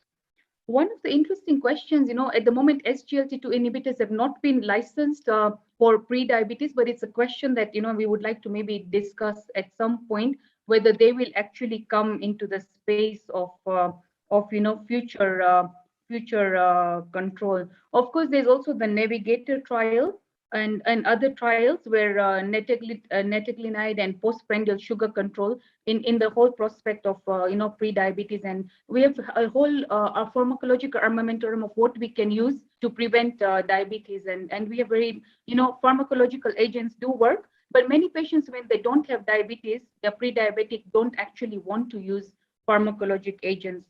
The other question is, for how long would we use them? And at what point do we stop? And many times patients do rebound. So it's just like the lifestyle or the nutrition, start, stop, start, stop. So if we can actually convince our patients, lifestyle is more sustained. We saw that in the DPP and many other trials. Lifestyle works just as well as metformin, and that's what Dr. Ganpati and Dr. Shilpa and Dr. Sanjay Kalra and everybody was talking about. If the patient is convinced, if we can sustain, if we can keep the weight off, it. And in the Zendos trial, which I'll talk about later in, maybe a bit later, if we can keep the weight down for the patient, good lifestyle, if the patient follows, if they're active, then we can really, we can prevent diabetes and other lifestyle conditions better. And now in the COVID pandemic, we've seen more and more diabetes coming up. It's a bi-directional. We don't know if it's COVID, if it's lifestyle, we don't know. Thank you. Thank you. So there are a number of drugs which have been tried, and evidence is emerging as well as existent from the past. And let's ask Dr. Arundhati if she would expand a little more on the evidence that is generated from these trials. Duration has partly been covered, so you could talk about the duration of treatment that we're looking for, and also what is the risk reduction in progression to diabetes. A little more on the evidence, please. Dr. Arundhati. Thank you so much, sir. And thank you, Endocrine Society of India, for inviting me as a part of this very esteemed panel. Just like Dr. Kirtida just said, metformin, there have been multiple trials. There have been trials with metformin. There have been trials with thiazolidine-dance. There have been trials with acarbose, with orlistat, and with nataglinide. So the DPP trial, the Diabetes Prevention Program, was the largest, and it was probably the most methodical trial. It was a very rigorous trial, where metformin was used in the dose of 850 milligram twice daily. And the subjects who were taking were ones who had IGT and who had a BMI of more than 24. There, what we saw was when metformin was compared to lifestyle changes gave a result of around a reduction of 58% in diabetes, while metformin gave a result in around 31% reduction in diabetes. Now, when we looked at the Indian DPP, the category of people who were studied were quite different from those who were studied in the Western DPP, because here they were leaner, insulin resistance was on the higher side, and the dose of metformin that was used was just 250 milligram twice daily. So that is like 500 milligram. Here, of course, when they were compared to the lifestyle, metformin and metformin plus lifestyle was a third arm. So the reduction in the percentage of diabetes, the ones who were going from pre-diabetes to diabetes, was 26% with metformin alone, 28% with lifestyle, and strangely enough, when metformin and lifestyle was combined together, the decrease in the changeover to diabetes, into the crossover to the diabetes, was also 28%. So not marked benefit was seen when both were combined. Rather, when each was taken individually, there were better results. Now, we also had this study called STOP NIDDM, where acarbose was used. And this was around for a period of around 3 years, where people with IGT and IFG was taken. But we need to remember that here, acarbose was used in the dose of 300 milligram. And after a period in time of 3 years, we see that there was a 25% reduction in the conversion to diabetes in those who had had one positive OGTT, and those who had two positive markers of OGTT, the reduction was better, 36%. There have been very good trials with thiazolidinediones like Tripod and Dream, which gave us very dramatic risk reduction to the tune of 50%, 62%. But unfortunately, because these drugs have been taken off, so it's no use talking about them. The only drug that has remained is pioglitazone. So we had this trial called ACT now, which was carried on for a period of around 2.8 years. And here pioglitazone was used in the dose of 45 milligram. Here the risk reduction was quite good. It was around to the tune of 72%. Apart from these, there have been trials like Navigator, where, however, naticlinide was compared with valsartan, but naticlinide did not serve its purpose. It did not prevent the conversion from pre-diabetes to diabetes. Rather, valsartan had some positive results. Origin trial was another trial which was done with glargine. It was not meant to look at a conversion from pre-diabetes to diabetes, but there was a subgroup who were pre-diabetic, and there some positive results were seen. So all in all, these are the drugs that have been used. Apart from some other drugs that have been used, maybe we can discuss them later on, the newer GLP-1 receptor analogs and others. And as Dr. Kirtida was saying, though we do not have trials with SGLT2 inhibitors, there was a trial called DAPA-HF, where a subcategory were the ones who were pre-diabetics, and their conversion to diabetes was low. So far, these are the trials that have been done and have looked at the pharmacotherapy for pre-diabetic patients and their conversion to diabetes. Thank you. So largely metformin, to some extent decarbose, and some of the emerging data. Okay. So with that, we pass on to Dr. Ganapathy again. When we compare the Indian DPP and the US DPP and other trials in different ethnic populations, how the outcomes were different, some of which has been covered by Arundhati, but you could expand on that. And what could be the possible differences for these differences in South Asian populations? And maybe you can even touch upon DCLIP along with this. Dr. Ganapathy. Yes, sir. I think Arundhati just touched upon the category of people which were included in the Indian diabetes study. The people were younger, so age group was around 35 to 53 years. They were more leaner, they had a lower BMI, and they were highly insulin resistant. They began with 250 milligram twice daily. When it was increased to 500, they started complaining of symptoms of hypoglycemia, and that's why they brought it down back to 250 milligram twice daily. And one of the reasons could be we are all leaner body mass index, and that's why you require a lesser dose. That was the explanation. The second thing is why lifestyle intervention did not play a major role. If you see, there was not much weight loss at the end of the stipulated time. You found that the weight at the end slightly increased in the LSM also, the lifestyle change modification group also.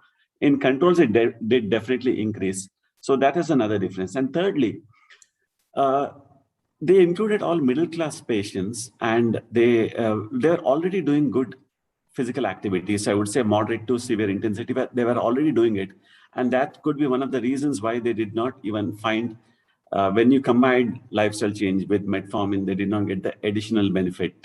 So the LSM versus LSM with the metformin, hardly any difference. So this could have been the reasons for the differences. Okay. DCLIP. Yes, sir. Yeah, I think this was a trial done in Chennai along with the Emory University. So once again, this was a stepwise approach to diabetes prevention. So in one, you had a control where they were given the usual thing, and the other one, there was a lifestyle intervention curriculum for 4 months. And in spite of this, if they didn't improve, then they were added metformin. And when they did this, they found that the group with the IGT or the combined IGT-IFG did actually better. The rate of progression to develop diabetes was reduced by around, I would say around 25% compared to the control. The IFG, the isolated IFG group, actually did not do well. There was a decrease, but it was not statistically significant. And one of the hypotheses they postulated were IFG is more of a secretory defect, whereas IGT and the combined ones are more of insulin resistant. And that's the reason probably you got this benefit. So we are actually learning from that. Yes, if you have an isolated IFG, probably other type of techniques are required for controlling that versus an IGT or a combined IGT-IFG. Thank you. Dr. Kirti, so ethnic differences do exist, and we have to be careful. And I think Dr. Ganapati very beautifully illustrated that probably the lifestyle was not as intensive in the Indian DPP, and that probably explains why the pharmacological treatment and lifestyle did equally well, and there was no additional benefit of when we combined it with metformin. Dr. Kirti, if you could comment on drugs beyond anti-diabetic agents which are used in prevention of diabetes.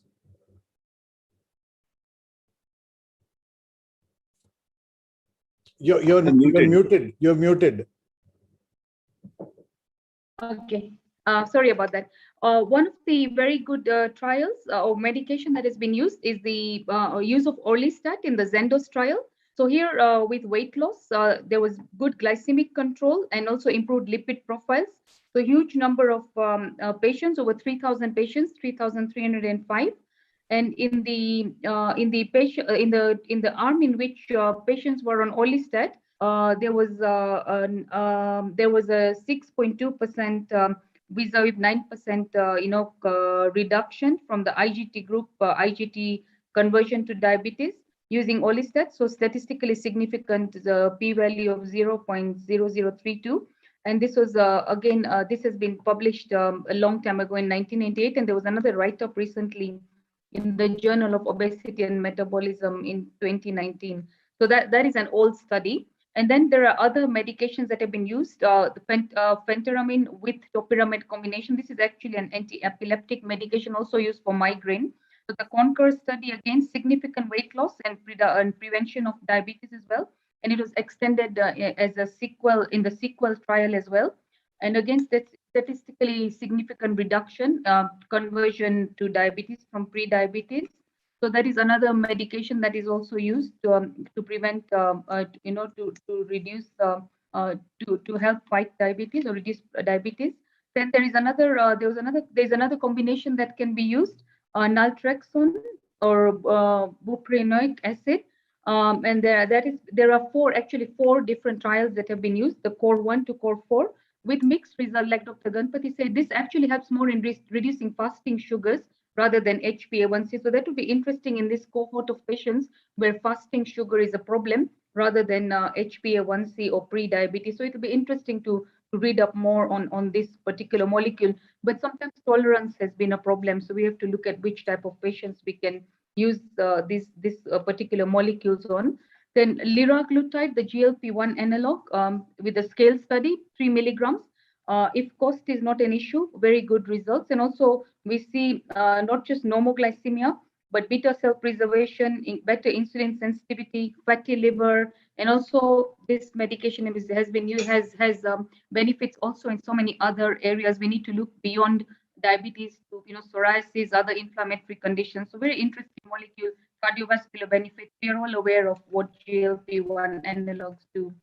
Another molecule is the lorcaserin, the Carmelina TIMI61, reduced HbA1c, weight loss, cardiovascular benefits. So many interesting molecules. This works via reducing hepatic glucose production.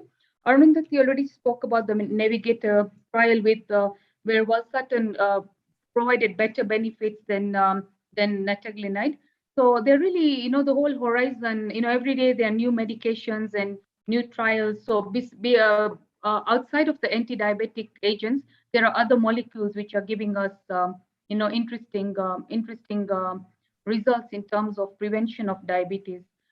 And at the end of the day, I think it's a whole cohort and team. There are things that surprise us, and I think we just need to watch out. I think happiness keeps diabetes away. Motivation keeps diabetes away. There's so many things. I think colors of India, when we used to dance, I think that feel good factor, I'm sure my sugars went down. And I'm looking forward to more of these when COVID gets over. Yeah, thank you. I wish we were not in the pharmacological session and we were in a lifestyle session. Sure. Okay, thank you very much for that. And I think Dr. Arundhati, could you talk about any injectable agents that are being tried? I know it's difficult to convince a pre-diabetic to take injectable medications, especially when he's having no symptoms at all. But are there any trials and any injection which can be used to prevent diabetes? Quickly, please. So the injections that have been used have been mostly GLP-1 receptor analogs. So there have been trials with liraglutide. There was one trial which was around 500 patients. It was a 20-week trial which tried different doses, 1.2, 1.8, 2.4, and 3. And there they got very good results in terms of prevention conversion of the patients from prediabetes to diabetes. There was another one with exenatide, which tried a 5-gram dose. It was a small trial, a 4-week trial. There too, the results were quite good. But we have one long trial which has been carried out over a period of around 160 weeks. That's with liraglutide. That is what Dr. Kitida was speaking about, the scale obesity trial. And there, the conversion rates were 2.7 times longer. It took a longer time to convert from prediabetes to diabetes in the liraglutide group, which actually translated to a risk reduction of around 37%. But as you said, sir, it is difficult to convince people, even in sugar levels with 400 and 500, to take injectables. So obviously at pre-diabetes, it is a little difficult. But when we talk about weight reduction, when we tell them about the other tangential benefits, as well as the other, if they can afford the cost, that is, then probably this is a good group to look at. Thank you, Arundhati. I mean, so we've had a whole range of pharmacological agents which we've discussed through the course of this symposium. I just like to add one more trial, which is actually not yet published. It's called the Indian Diabetes Prevention Trial, or IPD, as in Prevention of Diabetes Trial, which RSSDI is actually doing. It's a long interventional trial, an extension of the lifestyle to yoga and fenugreek. These are both indigenous to India, and we are doing a major trial, and I coordinate the trial, and probably the results will be out by the end of February next year. So let's hope that simpler measures work and prevent diabetes in a pre-diabetic situation, and an extended lifestyle intervention, which is not very costly. It's cost effective as well, and may not be as intensive as the usual lifestyle intervention. Let's hope it works. With that, I think we just come to about the end of this session, but I'd request one comment each from each of the three speakers, a take-home message, and maybe Dr. Ganapathy could just add what the RSSDI ESI consensus to 2020 says about pharmacological treatment. Yes, sir. I think the RSSDI ESI guidelines tells that if you have failed with lifestyle modification for 6 months, then you could probably begin with metformin. More so in a younger patient with additional risk factors, at least 2 risk factors, then you can actually give him. This is irrespective of the BMI. And if the patient cannot tolerate metformin, then actually you can start him on acarbose. So that could be tried. They don't recommend drugs like pioglitazone or B12 or vitamin D, etc., for managing pre-diabetes. Thank you. Yes. Any other take-home message before we go to the other two and just wind up? Another take-home message is, one, as I told you, lifestyle measure should be continued, not just for a temporary thing. It has to be continued throughout, because you must remember that you may come back to normal glycemia in the next 3 to 6 months, but then to maintain that you'll have to continue it for a long term. And the simple tips, like as I told you, reduce your intake by 25%, stand up and do your work rather than sitting and doing. So these simple measures, a little bit of motivation into it. See, if you do this, you lose 2 kgs, you're going to lose weight. You are going to reduce the incidence of diabetes by so much. So these motivational tips actually will go a long way in actually convincing the patients to come back to normal glycemia. Thank you. Lifestyle with or without pharmacological treatment. Dr. Kitty, the quick take-home message. I think diabetes is a journey, pre-diabetes is a journey. So I agree, motivating the patients, empathy, teamwork, and just keeping on reinforcing and using responsible media, I think goes a long way. I'm going to add more methi to our food from now on, fenugreek. Thank you. Okay. Arundhati, anything you have to say?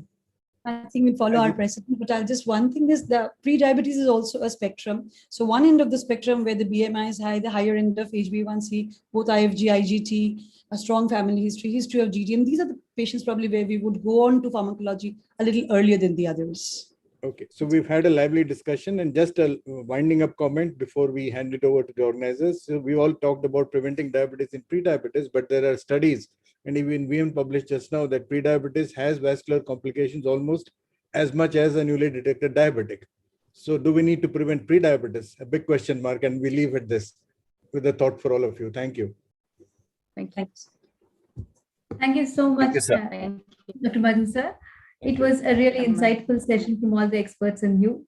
Moving on, before I introduce the next session, a gentle reminder for the further events and the moderators. We are running behind by 15 minutes, requesting everyone to stick to the time. Thank you. And the next session is going to be a very interesting session. This is about the pre-diabetes and cardiovascular disease. You've just now seen that there are risk factors, the complications, as Dr. Madhu has just now said, complications are there. And to speak on this, we have with us Dr. Mohammad Ibrahim Kamse from Iran. And to chair this session is Professor Rakesh Sahai. Sir is President-elect of Endocrine Society of India and is also Vice President of Obesity Society, and is also the Executive Committee member of RSSTI and holds several important positions and has received several awards and has over 130 peer-reviewed publications and authored chapters in various textbooks. He's an expert in endocrinology. Over to Dr. Rakesh Sahai, sir. Thank you, Nalini. Thanks for having me here, and good evening to everybody. It's my pleasure to introduce the next speaker, Dr. Mohammad Kamse. He is a professor of endocrinology and metabolism at the Endocrine Research Center in the Institute of Endocrinology and Metabolism in Tehran, and he's a very well-known figure in Iran. He's and across the world in the field of endocrinology, and he's got several publications to his credit. He has won several awards there, and his research interests are mainly in the complications and management of diabetes. He's also interested in psychosocial determinants of health in people with diabetes. And I have great pleasure in introducing him and asking him to speak on this topic of pre-diabetes and cardiovascular disease. We are just actually taking up from what Dr. Madhu has just alluded to about the fact that pre-diabetes is associated with significant with cardiovascular disease, and the rates of cardiovascular disease may be almost as high as that seen in diabetes. So what do we look at? I mean, we look at only preventing diabetes, or do we look at cardiovascular disease? So to address this issue, we have the next speaker, over to Dr. Mohammad Kamse. Thank you so much for the introduction. Good evening, ladies and gentlemen. First of all, I would like to thank the organizing committee for inviting me to this meeting. I would also like to congratulate the 15th anniversary of Endocrine Society of India. Now I want to share my slide with you.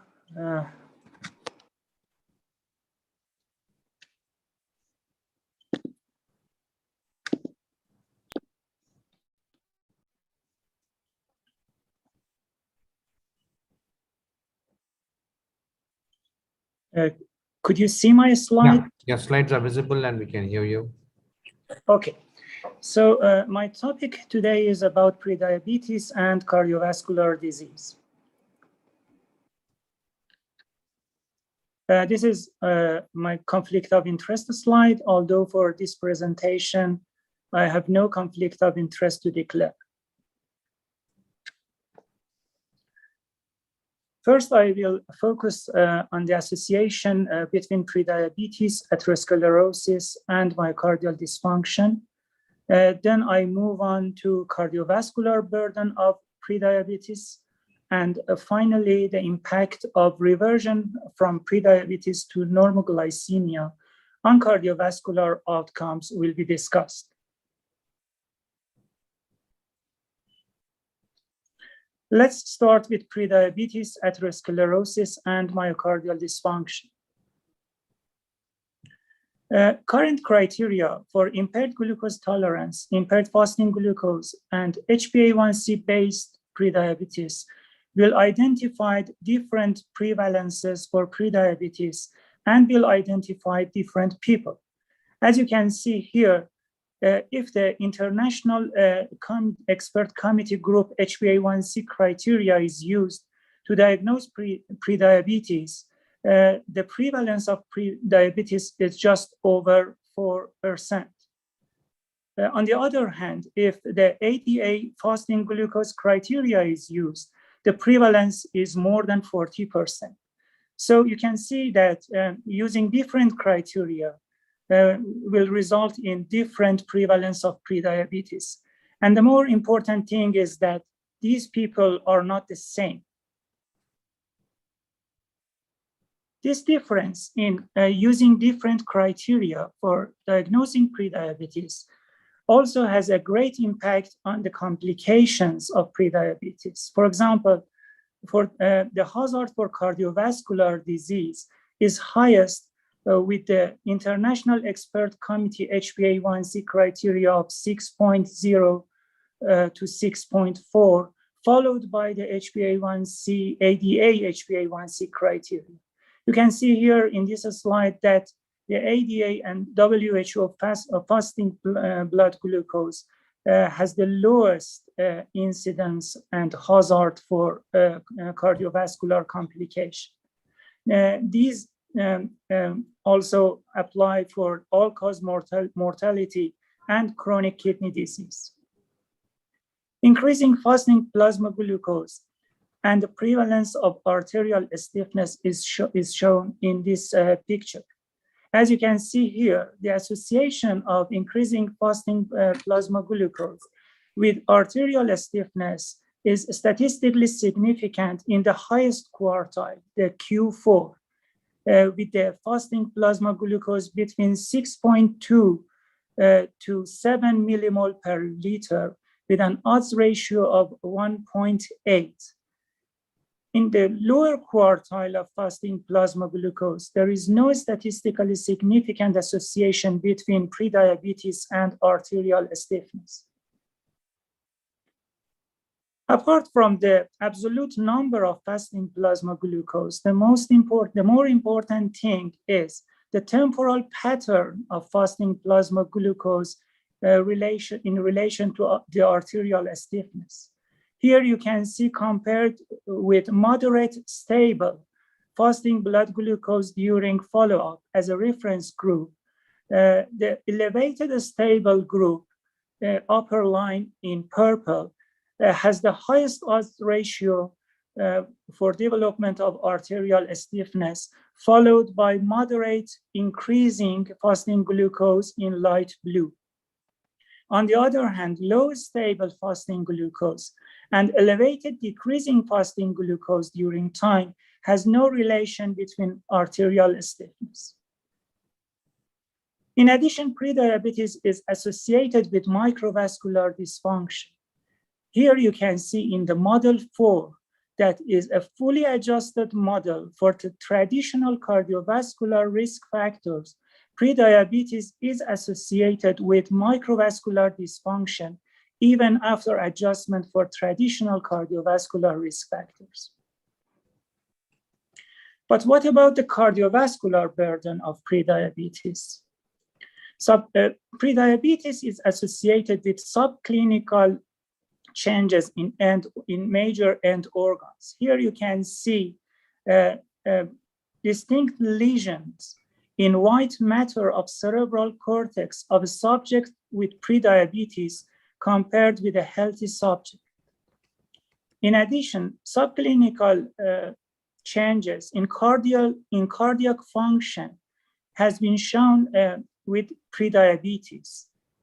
In figure A at the right, you can see lower peak ejection fraction of a patient with prediabetes in the middle of this figure compared with normal glucose control. In B and C, you can see lower end diastolic filling rate and lower end diastolic volume in people with prediabetes compared with those with normal glycemia. And these subclinical changes might lead to significant events in the end organs. Here you can see the association of prediabetes with unrecognized myocardial infarction. The hazard of unrecognized myocardial infarction in a fully adjusted model is 1.6 in prediabetes patients. In a recent meta-analysis of 129 studies involving more than 10 million participants that comprised general population, as well as those with previous cardiovascular disease that were adequately adjusted for co-founders, it has been shown that prediabetes increased the risk of major adverse events regarding cardiovascular systems. Here you can see the all-cause mortality and its relative risk that is 13% higher in people with prediabetes. However, I want you to note to the I2 statistics of this meta-analysis that is 65%. It means that regarding the diagnostic criteria, the association will show changes. And the most consistent association between all-cause mortality and prediabetes is seen with impaired glucose tolerance. Regarding composite cardiovascular disease, the same pattern is follows in this slide. A relative risk of 15% higher incidence of composite cardiovascular disease, but again with a I2 of 64% that shows heterogeneity between diagnostic criteria for diagnosing prediabetes. But this slide is very important because it shows that the association of prediabetes and coronary heart disease is more consistent irrespective of the diagnostic criteria which is used. Look at I2, please, that it is 23%. That shows that the results are more homogeneous between different diagnostic criteria for prediabetes and a relative risk of 1.16. But for the stroke, again, we have heterogeneity between the different diagnostic criteria and presence of a stroke. However, the relative risk overall is 14% higher in people with prediabetes. Let's have a closer look to the impact of different ranges of fasting plasma glucose concentration and these hard endpoints. This slide shows that fasting plasma glucose between 6.1 to 6.9 millimole per liter is consistently associated with all-cause mortality, composite cardiovascular disease, coronary heart disease, and stroke. However, for fasting plasma glucose between 5.6 to 6 millimole per liter, as I mentioned earlier, only coronary heart disease shows association with fasting plasma glucose in this range. In people with previous atherosclerotic cardiovascular disease, we can follow the same pattern that I mentioned for the association between severe risk in people with prediabetes. So, in summary, from this meta-analysis, compared with normal glycemia, prediabetes was associated with an increased risk of all-cause mortality and cardiovascular disease in general population and in patients with atherosclerotic cardiovascular disease. In general population, impaired glucose tolerance carried a higher risk of all-cause mortality, CHD, and a stroke than impaired fasting glucose. The risk of all-cause mortality associated with impaired fasting glucose was mainly attributed to fasting glucose concentration in range of 6.1 to 6.9 millimole per liter.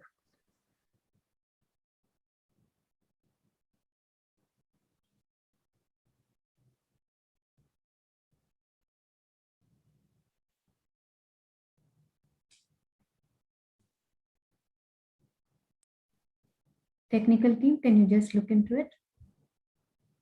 We have lost audio from... I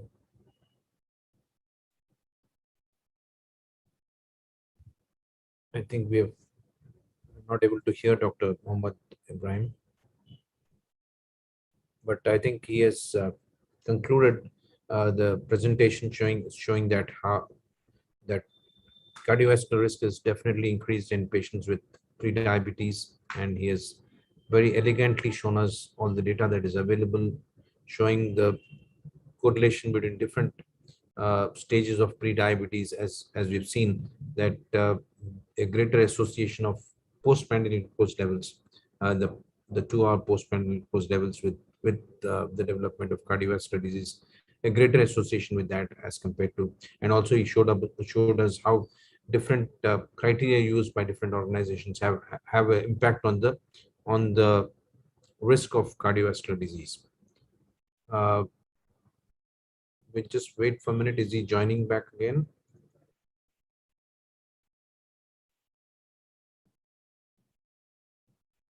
Dr. Ibrahim, are you able to hear us? He's on the call.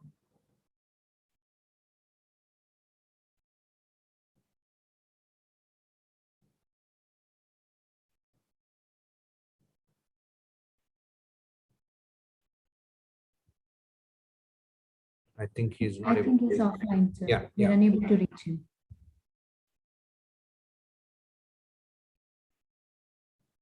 So I think the important message that came out of his presentation was that while we are focusing on the risk for progression to diabetes, we should also focus on the cardiovascular risk factors and address them effectively so as to prevent cardiovascular disease. While preventing diabetes, we need to also have a focus on the cardiovascular events, cardiovascular risk, and try to mitigate the cardiovascular risk and reduce the cardiovascular events, because many a time individuals with prediabetes may present with cardiovascular disease rather than progression to diabetes, and that can be an important factor that has to be noted and kept in mind.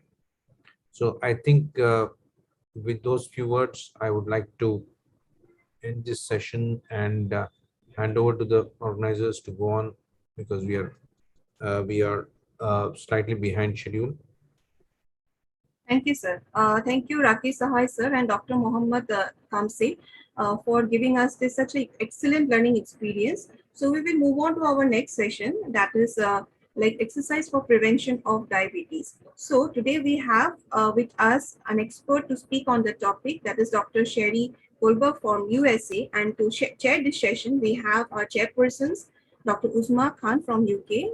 Madam is the Senior Clinical and Research Fellow at Warwickshire Institute for the Study of Diabetes, Endocrinology and Metabolism, the University Hospitals Coventry and Warwickshire NHS Trust, UK. And she has 16 national and international publications and presentations, and her research interest includes obesity, diabetes, CVOT, PCOD, metabolic dysfunction, adrenals, and pituitary adenomas. We also have Dr. Shaila Sheikh Madam with us. Madam is the consultant endocrinologist in the Prince Ali Khan Hospital, Mumbai, Saifi Hospital, and Wokhart Hospital, Mumbai. And Madam has been awarded the one of the top doctors Mumbai by TOI Group from 2017 to 2020. And Madam is the author of multiple chapters and research articles in a number of national as well as international publications. And she has an interest in obesity, osteoporosis, and diabetes care. Over to you, ma'am.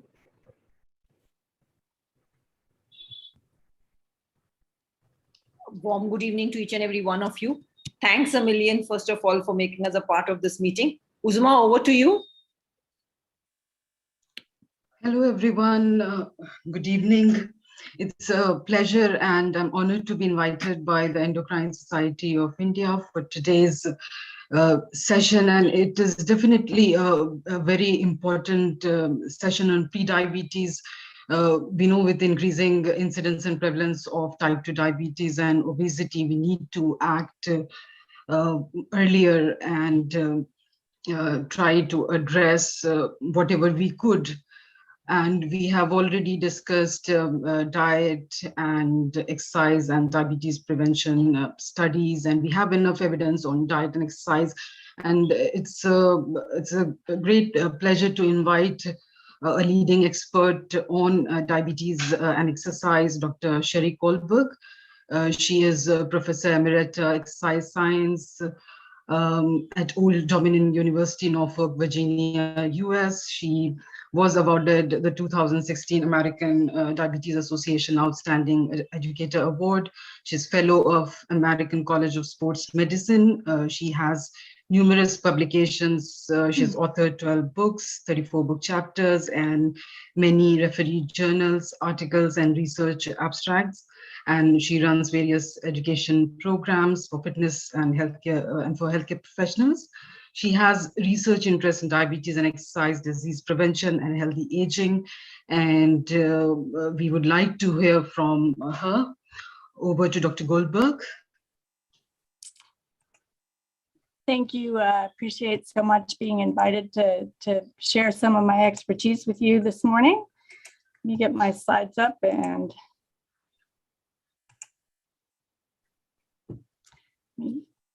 close this a little so I can see.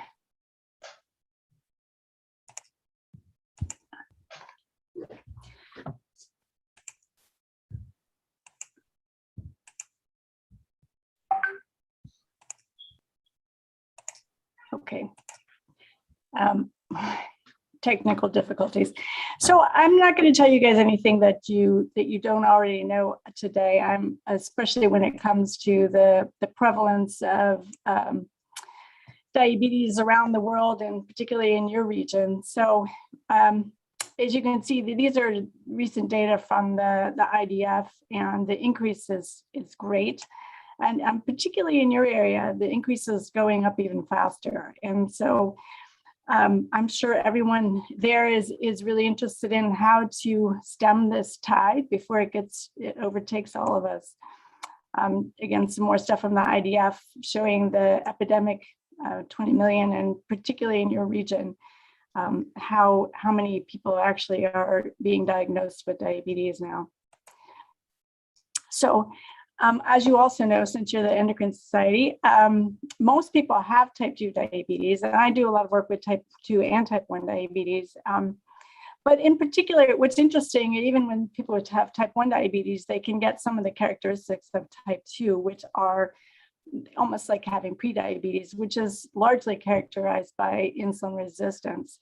So when I look at insulin resistance and exercise, I try to determine what can we do about that with physical activity and other lifestyle changes? I mean, is it preventable? Can we actually reverse it? Can we reverse it at the stage of prediabetes better than we can prevent it when people have already progressed to having type 2?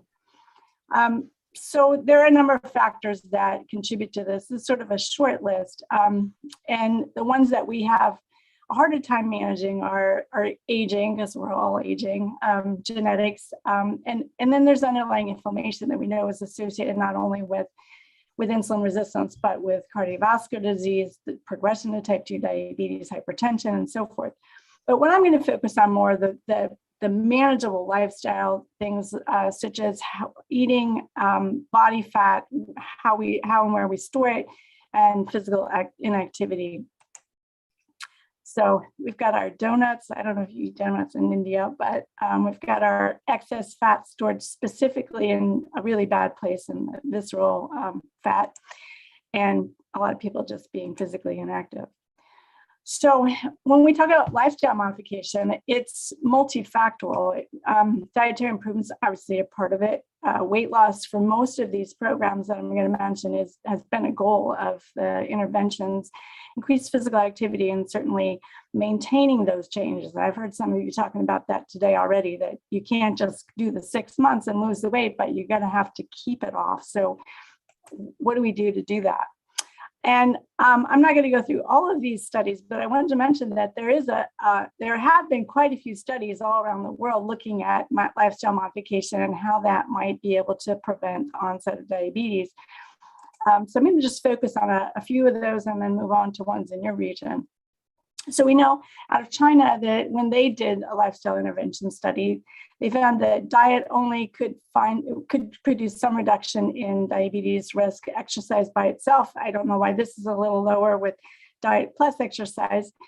But then even when they did follow-up, so there was a 20-year follow-up and a 3-year follow-up, and both of those still found risk reduction that was fairly similar to these other lifestyle management tools that involved exercise. In Finland, these are landmark studies that have been around for a while. Similar management lifestyle goals as what the United States had in their diabetes prevention program that focused on dietary changes, more physical activity, and weight loss. And what I wanted to point out with this one too is that during the follow-up, there was an actual increase in moderate physical and vigorous physical activity. And of those adults who met those recommendations for physical activity, they were 44% less likely to develop type 2 diabetes than those who remained sedentary. And they found that the greater leisure time, moderate to vigorous physical activity and walking was able to reduce the risk of type 2 diabetes. And even in the follow-up, 38% lower when people were able to continue that. So again, you're looking more specifically here on the physical activity intervention portion of it just by itself. And most people just walked for exercise. Now in the diabetes prevention program, what they did with that is they had the arms where they looked at metformin versus the lifestyle intervention, as well as people who were not doing it. And they had very specific goals that they were looking at. They were trying to have people weight reduction of at least 7% with changes in their diet, moderate physical activity that added up to at least 150 minutes per week, which is still the minimum recommended for the US population as a whole. And they looked and found that with in the lifestyle one, they actually reduced the risk by 58%, whereas metformin was only 31%. And interestingly, they followed this through some outcome studies 10 years later, 15 years later, and still found that the risk was lower by 34 and 27%. So these were some of the initial changes. You can see it was easier for people to lose the weight than to maintain that weight loss because it starts to creep up back over time, though it's still a lot more significant than on metformin or with no intervention. So the lifestyle component was really important in terms of, well, and they were very physically active here. You can see they're more active, and that was a big component of it. And in fact, when you go back and look at these data, you find that what worked best in older populations was this here, where we actually had the lifestyle and physical activity part of it were more important than metformin. Now, in younger populations, metformin had a more similar effect. But what this tells us in an aging population, one of our best tools is going to be lifestyle intervention and not just using metformin. So looking specifically at a couple of programs that are more out of your area, with the looking at glucose impaired tolerance in men and women, they found that one thing about this study is that the people were generally younger and leaner and more insulin resistant than in the comparable studies that I just mentioned. And again, they gave them advice on making changes to lifestyle and adding time in walking if they weren't already active in their job. And they did find a pretty significant risk reduction with lifestyle management alone, but that was almost the same as if they added metformin. Again, no real change in that younger population from lifestyle or compared to metformin. And one actually, a follow-up study looked at pioglitazone and found that that did not enhance the lifestyle effectiveness. So, and there was also another one that was very interesting that used text messaging to deliver those lifestyle changes and found even with this a 36% relative risk reduction over 2 years. And then when they followed up, they still found a lower risk over a period of 5 years.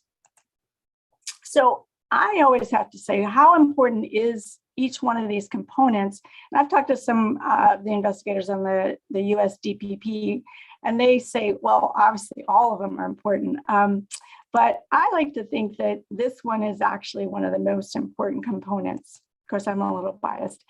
But why I think that is that when you go back and look at these data and you look at them again, you find that in terms of maintenance, which we also said is one of those important components, only the regular exercisers are able to keep most of that weight off. The people that aren't exercising lose weight initially with dietary changes and so forth, but because they're also losing more muscle mass, they're not keeping the weight off as well. We do know even when people exercise, their insulin action is going to be improved, dietary changes can improve it, but you can get all of these changes and improvements in insulin sensitivity without weight loss when you remain physically active. And this is a really recent follow-up from a colleague of mine, Andrea Kriska, who went back and looked at these data again and found that physical activity was inversely related to the onset of diabetes over time, even when they adjusted for changes in weight. And most importantly, those people who were the least active at the beginning of the study were the ones that benefited the most from becoming active. So what you see here, it looks like, you know, the lifestyle group, this is over, you know, a large number of years here, that they sort of leveled out with everyone else. But what this doesn't tell you is that after the first few years, when they stopped the DPP and then they just looked at the outcomes over time, they gave lifestyle management advice to everyone at that point. And so a lot of these other people also adopted physical activity as part of their lifestyle management. And again, only those who were really physically inactive to start with saw the greater changes at that point because everybody else was just doing maintenance. So again, looking at the subgroups here, 6% reduction in type 2 diabetes with each 6 MET hours per week, which is about 17 minutes of brisk walking per day over this 12 years of follow-up, and a 12% reduction, so twice as much for anyone who started out at a lower baseline. So this is what we're looking at here with the baseline. We see basically what you can say to people is if you're not active now, you will gain the most by becoming active compared to people who are already active. So in terms of losing weight, is that important as well? That always comes up. Obviously that is important, but I think the type of weight loss is actually even more important. So there was a small study that looked at losses by particular regions, so deep abdominal fat, subcutaneous, and total abdominal. And what they found was that even when you find a decrease in all of these, that when you do the exercise, and then in this case, they had equal reduction of calories when you combined diet plus exercise, or exercise alone, or diet alone. And only the significant loss of visceral fat occurred in these two cases here, where you had someone doing some physical training.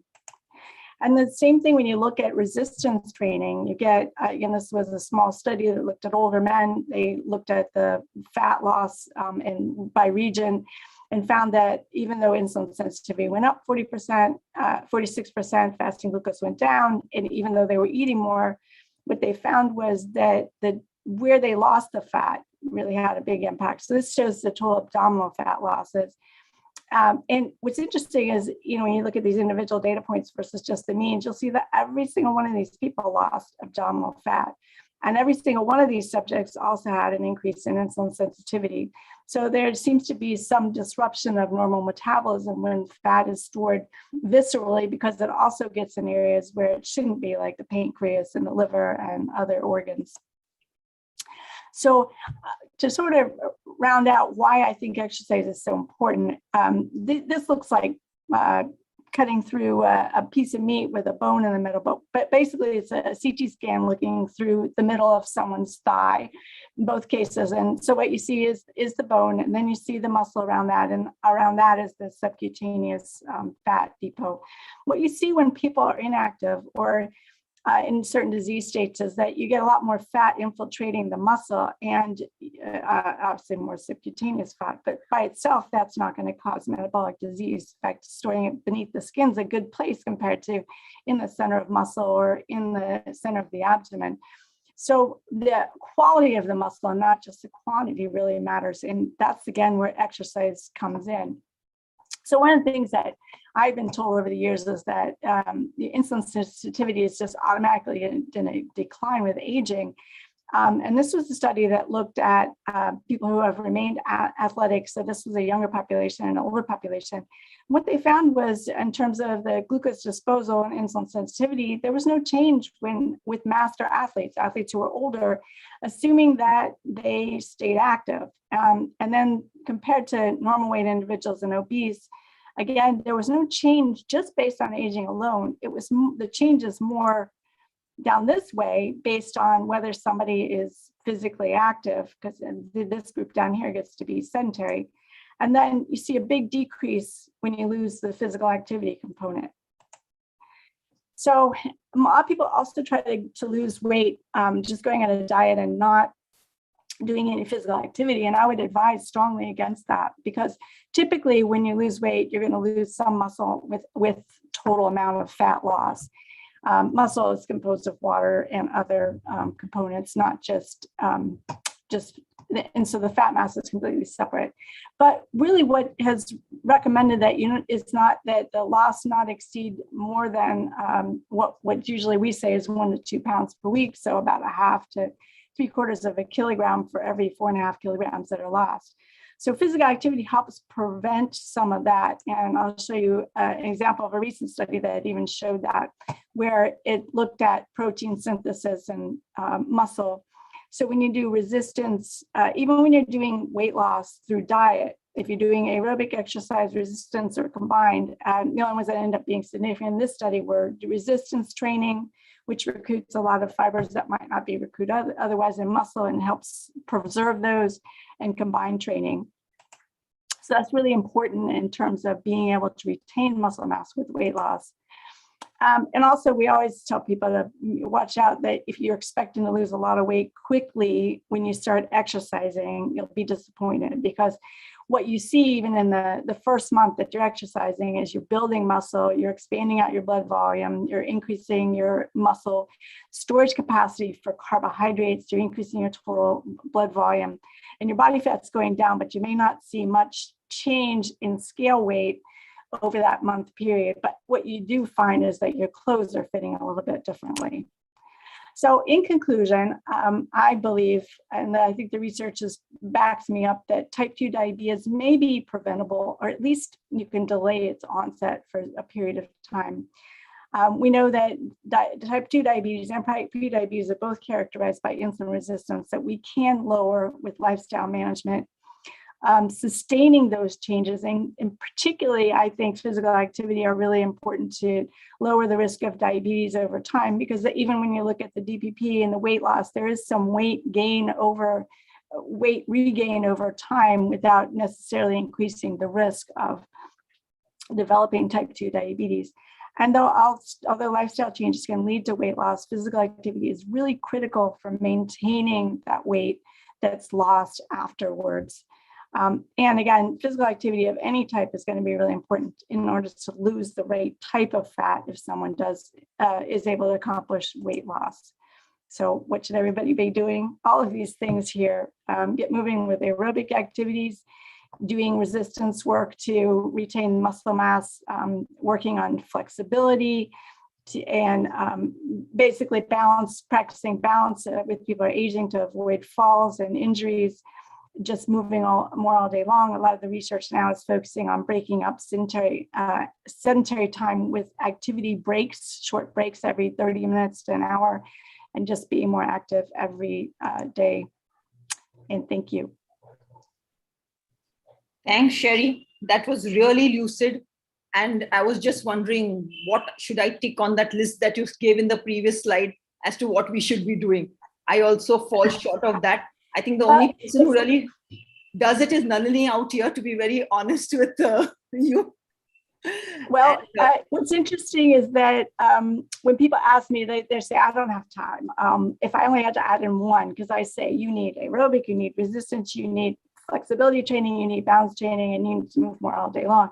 Like, what can I do? Well, obviously moving more all day long, getting up and taking activity breaks, everyone can do. You just stand up at your desk, or you take 5 minutes and you walk to talk to somebody instead of sending them an email, and so forth. But of those other more structured activities, resistance training is by far the most important one. And I know culturally that even groups within the United States, women doing resistance training, they're just not, they think they're going to get big and muscly, and that's just not the case.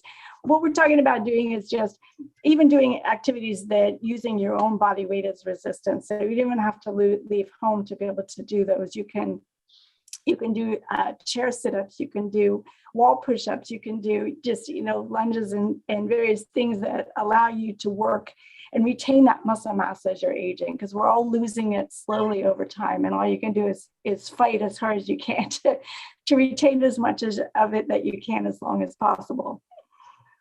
Sherry, it was very reassuring. It was very reassuring when you said that, you can lose weight at any age. So that was the most reassuring statement of the presentation. Before I know, I'm the only person between me and Om announcing the winners and the organizers after my life to close the session. But I had one quick question for you, Sherry, that how do you manage to keep, how do patients really stick to the program too? How do you manage to keep the motivation going regarding exercise? That's what Ganpati sir said, that, the biggest issue we have is over there. So, some tips as to how we could do that. What I've found works best, particularly with people that are currently sedentary, is that you really have to focus on them seeing where activity fits in during the day in ways that they don't necessarily think are being active. If you just sit around all day, you're doing absolutely nothing. But there are enough studies that show that if you get up and you break up that sedentary time, even with 2 or 3 minutes of standing as opposed to sitting, you change how well the metabolism is working, and you actually change glucose overall. So doing those little breaks of sedentary time, breaking up the sedentary time with doing some activity. You don't have to change clothes. You don't have to sweat. You don't actually have to go anywhere. You can even stand by your desk and do little leg bends and body weight exercises without leaving while you're talking in a meeting. I've done this in meetings before. I stand up and then I get everybody in the meeting to stand up with me, and then we're all, this is pre-COVID obviously, we'd all be standing up and having an activity break while we're still conducting our meeting. So I think if you can help people think about ways that they can add in that, that might get them as fit as doing some more structured things, but the unstructured activities, I think, are the place where we can gain the most. And again, you think about those people, the ones that weren't doing any activity gained the most from adding the least in. So you're working with somebody who's not doing anything and you get them to do something, they've already gained a whole lot. You take somebody who's already active like me and you add in a little bit more, you don't see any difference. So I would go for that low-hanging fruit where you start with those people who can gain the most by just adding some movement in during the day, however it fits. Sherry, thanks for that. It was fantastic listening to you. But I'm so sorry, in the interest of time, I cannot take in any more questions. But okay. I know, thanks a million for being with us. Really appreciate it. And I know Ganpati says the next meeting is going to give the diktat that all of us are going to be standing and talking to each other. Yes, so everybody, yes, I'll be ready for that. Now. Take a 5-minute standing break while you're listening. Over to the organizers, please, and over to the quiz masters. Thanks once again. Thank you very much. Thank you so much for the amazing session. Thank you, Dr. Sheila and Dr. Uzma, and thanks a ton, Dr. Goldberg. That was indeed an important session, and we all know now that sitting is the new smoking. So avoid sitting much more, stand much more, if not exercise. So moving on from this session to the most exciting session, always questions intrigue our mind. And to present us with the answers to those questions, we have our quiz masters again. Can we have the quiz masters, Dr. Om and Dr. Subodhi, back, please? Yeah, thanks, Dr. Nandini. I think I'll start sharing my screen again.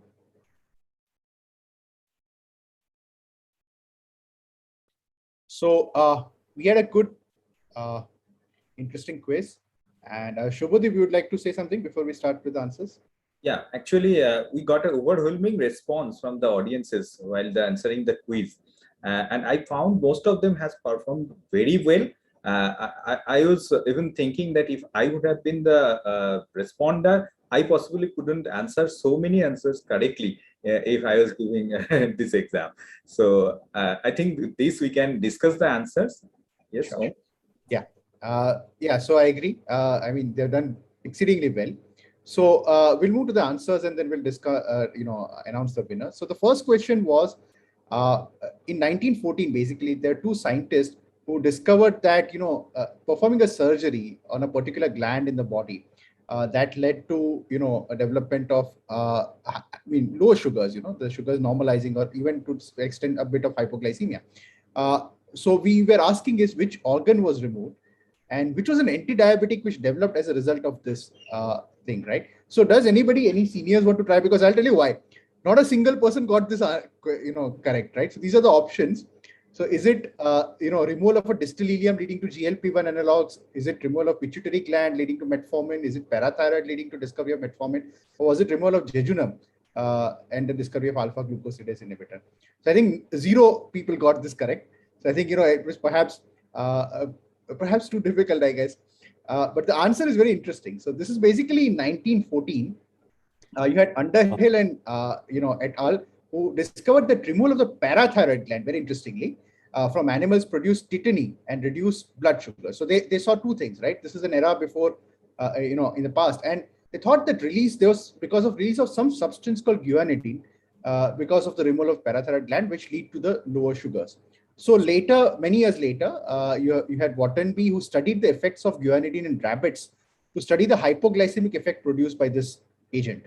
Right? And though guanidine did not produce hypoglycemia, it was too toxic, did produce hypoglycemia to some extent. And they took, even diabetic rat models where they found some benefit, rabbit models, but it was too toxic to be used in clinical practice. So again, there's some research, then again it stopped.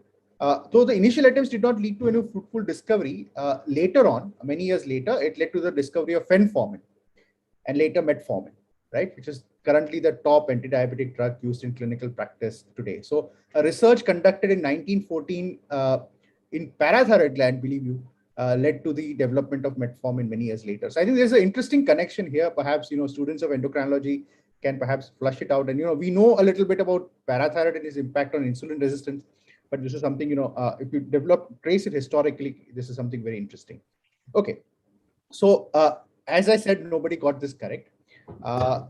The next question was Dr. Elliot Jocelyn. He calls the period of time of diabetes before the discovery of insulin as the Allen era.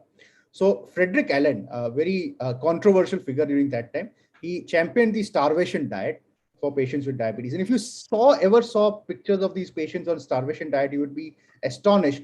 A lot of people thought that, you are moving from one disease to another disease. That was really alarming. But then somehow these patients survived, and so much so that Jocelyn's mother was apparently diabetic, and we don't know in that era whether it's type 1 or type 2, but she was put on starvation diet as proposed by Allen, by Jocelyn himself, and she actually survived longer than quite a bit. So it probably did work. So what did this diet, what was it called? What did Allen call it? That was the question. So did they call it carnivore diet? Did it call it Eskimo, Hindu diet, or keto diet? Not to bring religion into it. Why Hindu diet? I'll tell you the reason why. There's an interesting quote actually. So it was called an Eskimo diet, right? So Eskimo diet, and this is the exact quote from the article by Frederick Madison Allen. He said, on an Eskimo diet, they may be, they may be found to live in health. So this is the, diabetic patients to live in health. On a Hindu diet, they may soon go down to fatal diabetes. This is an exact quote from Dr. Allen. In a, like I said, pretty controversial, but then that's what we had, before insulin.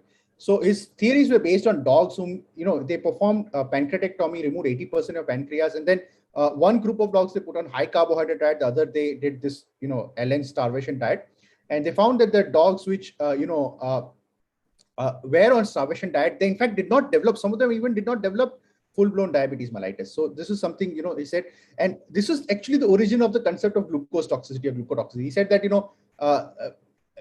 this is original, sort of championing that effect. And both Allen and Jocelyn believe that Eskimos live up to 52 grams of carbohydrate daily. So that's what they claim. And hence they, very low carbohydrate diets were called Eskimo diets because of this particular idea.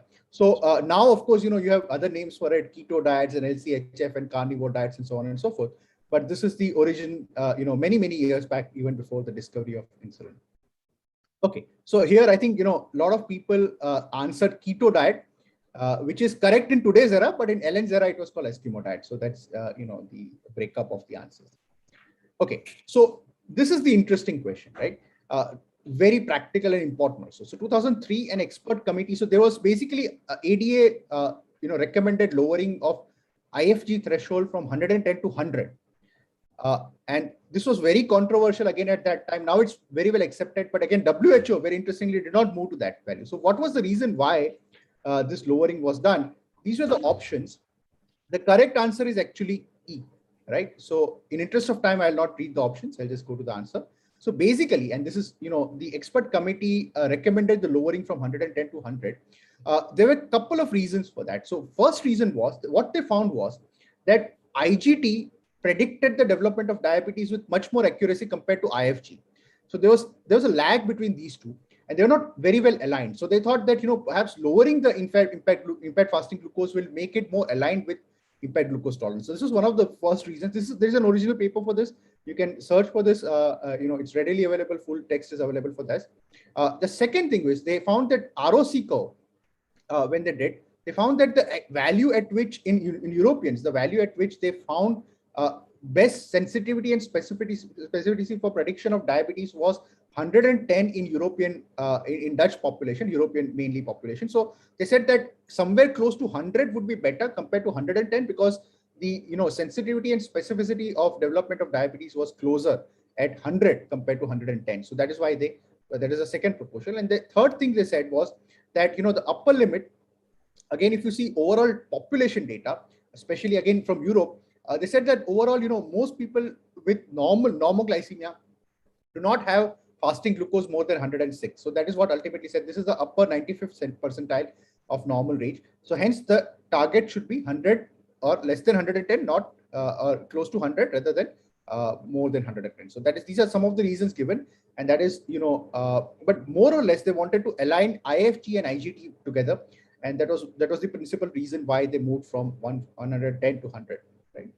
Okay, so a lot of people got this correct. So I think I'm very happy for that because, a lot of younger lot who are answering this. If you understand the history of this, it's very important for them to, in their practice as well as to understand prediabetes. Okay, fourth question, very objective in the sense, which of these drugs have not had any data or any proven RCT where there was statistical significance in prevention of diabetes? Answer is actually neticlonide. So all of the others have data. So you have insulin glargine, you have the origin trial, where there 20% relative risk reduction for diabetes. Rosiglitazone, there were several trials, DREAM, Cano. Neticlonide had a trial, which was Navigator, but the difference was not statistically significant. So there was some reduction in development of diabetes, but it was not significant. Valsartan also was part of Navigator trial, where actually Valsartan showed 14% relative risk reduction, which was statistically significant. Just to quote the results from Navigator trial, amongst patients with impaired glucose tolerance and established cardiovascular disease or cardiovascular risk factor, assignment of neticlonide did not reduce the incidence of diabetes or the co-primary cardiovascular endpoint. So ultimately, neticlonide was the one which does not have data to support the development from IGT to diabetes. So again, a lot of people, there was a lot of confusion here. A lot of people did get the answer correct. So here it is. Right. So for last question from my end, then we'll move to Subhadeep. There is an emerging concept of importance of intermittent fasting in prevention of type 2 diabetes. This is, again, a lot of controversy, but it is definitely, there is some data now to back this, especially after the Nobel Prize winning data on autophagy, which was given, I think, 2016. A lot of interest has been developed. So why does fasting or why does starvation lead to development of, or lead to, prevents a development of diabetes and obesity? The reason is this actually. So basically what happens is that now if you see this pathway, a lot of these things, would be discussed in the course of the lectures today. AMP kinase is also the same pathway on which metformin acts to some extent, right? Exercise also acts on this pathway. So basically what happens is that, you know, autophagy is a body's mechanism of removing the debris or recycling the dead cells and dead debris. And this, if this is done in a you know, a very efficient manner, then you can reutilize this thing to basically for better cell survival. But if this autophagy mechanism is disturbed, which happens in certain patients, ultimately it leads to beta cell destruction over a period of time, leading to diabetes in future. So basically, starvation, what it does is it restores autophagy. It restores the process of autophagy, and by restoring this, it ultimately leads to prevents the development of diabetes in future. Right? There's an excellent NEJM detailed review article on impaired fasting glucose. On intermittent fasting and its impact on metabolic health and other neurocognitive aspects and all. So you can read this. It's an excellent article to be read. Right. So again, a lot of people did. There was a lot of confusion again, but a lot of people did get this answer correct to some extent. Okay, moving on to Subhadeep. Yeah. So thank you, Om. My questions are more or less objective, and I believe I have kept them much simpler than Om, because there is no question which was not answered correctly by anybody. So the first question was, which is considered as an increased risk factor for diabetes. So from here, it's very clear the bariatric surgery is not the answer, because it reduces. The confusion was between the bupropion, female sex, and the smoking cessation. Next slide. So smoking cessation was the answer. So everybody, we know that we tell our patient to stop smoking, but we never tell this, that stopping smoking can actually increase the risk for diabetes. Why so? Next slide. There is a paper in NEJM. You can see the smoking cessation. There is a lot of patients who put on weight. And as for any factor that leads to weight gain, can increase the chance for incident diabetes. So even in the guideline, 88-2021 guideline, they have told that of note, the years immediately following smoking cessation may represent a time of increased risk for diabetes. So that point I wanted to highlight. Almost 30% of attenders, they answered it right, but many of the times it was not clear to most of the people. Anyhow, so coming to the next question. According to the guideline, what should be the target weight loss for diabetes prevention? The answer was 7%. It was based on the DPP trial, where it has been shown 7% of weight reduction along with 150 minutes of aerobic exercise in a week. They actually prevents development of incident diabetes from prediabetes, and that data has been incorporated in the ADA 2021 guideline, and so it is the answer for this question. Coming to the next. So here, rest of my 4 questions, more or less 50% of the attendees has answered them right. The question 8, the lifestyle modification was more effective than metformin in DPP, but not in Indian DPP. So what was the plausible explanation that lifestyle modification was not as beneficial as rest of the world? So the answer was the next slide. The lifestyle intervention was less intensive in IDPP.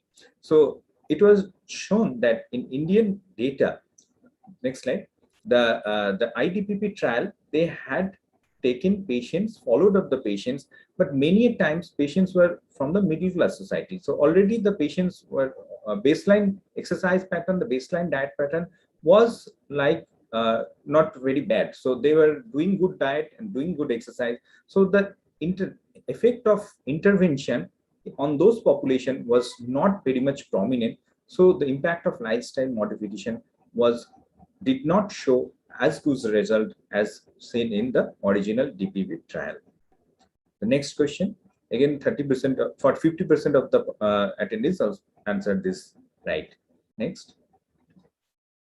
In D2D trial, so it's a much discussed trial of vitamin D, whether it can prevent development of incident diabetes, but it came out to be a negative trial. So what is the reason? There are multiple reasons that was cited in the article itself. One of the reasons was baseline vitamin D was not low, and they have commented is to be the most plausible cause of this. The other option here, you can see the placebo group receiving the vitamin D over the counter was also mentioned into the article. Next slide. So here it was seen that in this article themselves, they have recommended that the most plausible explanation is possibly a higher baseline vitamin D. So the baseline vitamin D in this trial was almost 26 to 28 nanogram per ml. So reaching almost the sufficiency range. So possibly giving a 4,000 unit per day was not enough to show benefit, because the patients are already sufficient, almost sufficient. So making them more sufficient did not make a difference. So that was the answer. Again, next slide. Last question. It was a straightforward question, but I kept it for the sake of interest of the younger generation, because when we were doing our MDs, we knew that when we should start screening for diabetes. So at that time, I remember the guidelines used to tell that when your age is 45, or if you have a risk factor with obesity, if your age is more than 25, you should start screening for diabetes. But as days are progressing, we are finding more and more patients, young patients, to have type 2 diabetes. And that is why the recommendations are going down, that at earlier age, we should screen for diabetes if the patient has some risk factor. So any patient with overweight or obese, we should screen for pre-diabetes starting from 10 years of age or onset of puberty, whichever is earlier. Next slide, please. So this is the guideline which recommends that after the onset of puberty or after 10 years of age, which occurs earlier, you should start to screen patient for type 2 diabetes. One interesting point I want to mention here, that although there are no guidelines for use of oral anti-diabetics in pediatric population, there is an ADA consensus report that says that below 18 years of age, you cannot use anything except insulin and metformin, and possibly liraglutide you can also use. So we sometimes face much difficulty while treating type 2 diabetic patient in this age group, 12 to 18, where we basically are helpless. We cannot give anything other than metformin, insulin, and liraglutide. So with that I conclude my part. I hand over Om to announce the winners. Thank you, Shubhadeep, for the excellent questions and excellent discussion of the answers. So I think now something we have all been waiting for, that is the announcement of winners. And just to tell you, there are two prizes. So the first prize gets a an award of rupees 10,000. The second gets, first runner-up gets rupees 5,000. The ESI committee will be in touch with you. We already have your mobile numbers and email addresses, so we'll try to get in touch with you ASAP. Now, the winners, couple of interesting things. So there was a photo finish. So we had 3 people with the same score. Okay, the maximum score was 7 out of 10. So we had 3 people with the same score. Now we had to choose 2. So as discussed right at the beginning, the rules were that the person who submitted first. So we had a option for capturing the exact time when the form was submitted, would get the first prize. So basically, it's the fastest finger first in a sense, in a new way. But interestingly, the difference between the first and the second was just less than a minute. So this is very much like Olympics. I think in the interest of Olympics, the winners also will be announced in that way. So it was a photo finish. The silver medal goes to Dr. Parth Jethwani. He's from Jodhpur, Rajasthan, and he got 7 marks, but finished 1 minute later than our gold medal winner, who is Dr. Vanishri Ganakumar, also from Jodhpur, Rajasthan, and she also got 7 marks. So both tying at first position, but one sort of getting a little bit faster than the other. Maybe better. Maybe an investment in a better internet would have helped Parth. So congratulations to both the winners. Yeah. And everybody has performed very well. But again, it is a competition, so we have to announce a winner. We had a huge number of people on 6 marks. Yes. And a large number on 5 as well. So I think just 1 mark separating a large number. So we had one more, just to special mention, no prize. We had LD. Now, unfortunately, LD I think is Lisa Das, did not complete a form properly. So basics, right? She was supposed to write her full name. She didn't. She was supposed to write her full city, town, whatever, did not. She also got 7 marks, but of course, in terms of time, she was behind both of them. So I think it didn't matter too much. But I think she also gets a special mention. I think this is Dr. Lisa Das. So wherever you are, I think you should congratulate yourself. You were right up there. But because of technicality and timing, kind of did not get the prize. So congratulations again. Right. So this were the results of the quiz. And again, thank you for having Dr. Subodip and me as a part of this. And we're grateful to the ESI committee for this. And I think it was, just handing over back to the organizers for the concluding remarks. Thank you. Thank you. Thank you so much, Om and Subodip. It was indeed an amazing quiz, and congratulations to the winners. So keeping in the spirit of winners and winning, we've had two more competitions. First one was the logo contest, and second one is the caption competition. We have Professor Rakesh Sahai sir to announce the winners for the caption and the logo competition. Technical team, can we have the slide, please? You're muted, Rakesh, you are muted. Yeah. So I think we had an exciting quiz, and the results of the quiz being announced by Om and Subodip. Now we'll move on to the other two contests, the logo and the caption. So this was again an interesting contest which we had, where we had asked for people to give their suggestions for the caption for the pre-diabetes day, and also the logo for the pre-diabetes day. So I have great pleasure in announcing the winners. The winner for the logo. The second winner for the logo is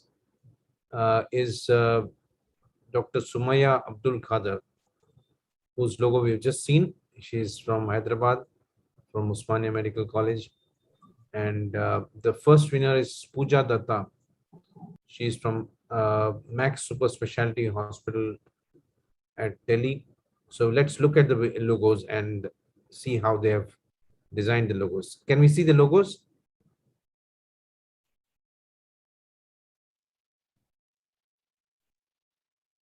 Yeah, this is the second winner, and the first winner was this. Okay. This is by Pooja. This is from Pooja, which speaks about reversal, and this is from Sumaya. Right. Prevent, reverse, and end diabetes. Okay. So congratulations to both the winners.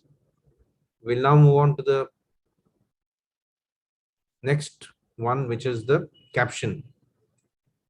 The caption which won the first prize is "Eat healthy, walk a mile, defeat diabetes with a smile." So this is the winner of the caption, and the second caption which won the runner-up prize is "Pre-diabetes, your window of opportunity, use it or lose it." So I think this is very apt.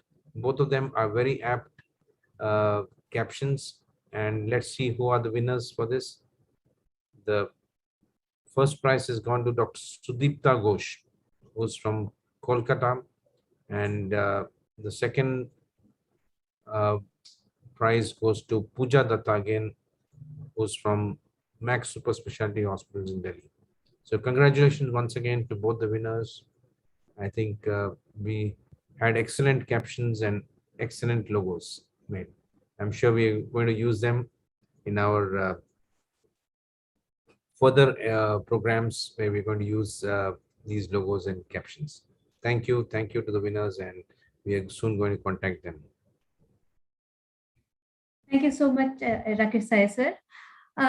Coming to the end of the session, before I hand over the session to Dr. Ameya Joshi for the vote of thanks, I'd like to extend a wholehearted thanks to my colleague and brilliant endocrinologist and my co-host with me, Dr. Abhamani Baro. She's a consultant endocrinologist from Guwahati. And myself, I'm Dr. Nalini, endocrinologist from Hyderabad. Thank you so much for being with us. It was amazing being with all of you and listening to the experts. Dr. Ameya, handing over the session to you, please. Yeah, thanks, Dr. Nalini. And I think it's always a privilege to be on this ESI dais.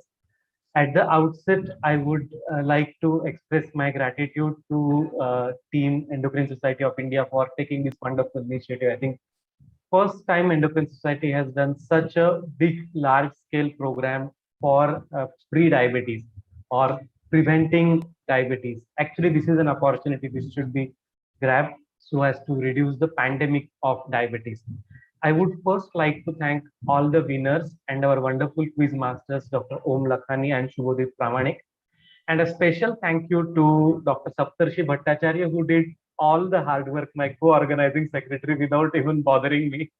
And then warm thanks and maybe an ovation for our scientific coordinators, Dr. Mohan T. Shenoy, Dr. Beatrice, our hosts, Dr. Nalini and Dr. Abhamani, who actually did most of the work and made this wonderful evening successful. We thank our patrons, Dr. Rakesh Sahai sir, Dr. Sushil Gupta, Dr. Sujoy Ghosh, Dr. KVS Harikumar, our organizing chairpersons, President ESI, Dr. Ganpati Bantwal, and Head of Chilaram Diabetes Institute, Dr. Unni Krishnan sir, our scientific chairpersons, Evergreen, Dr.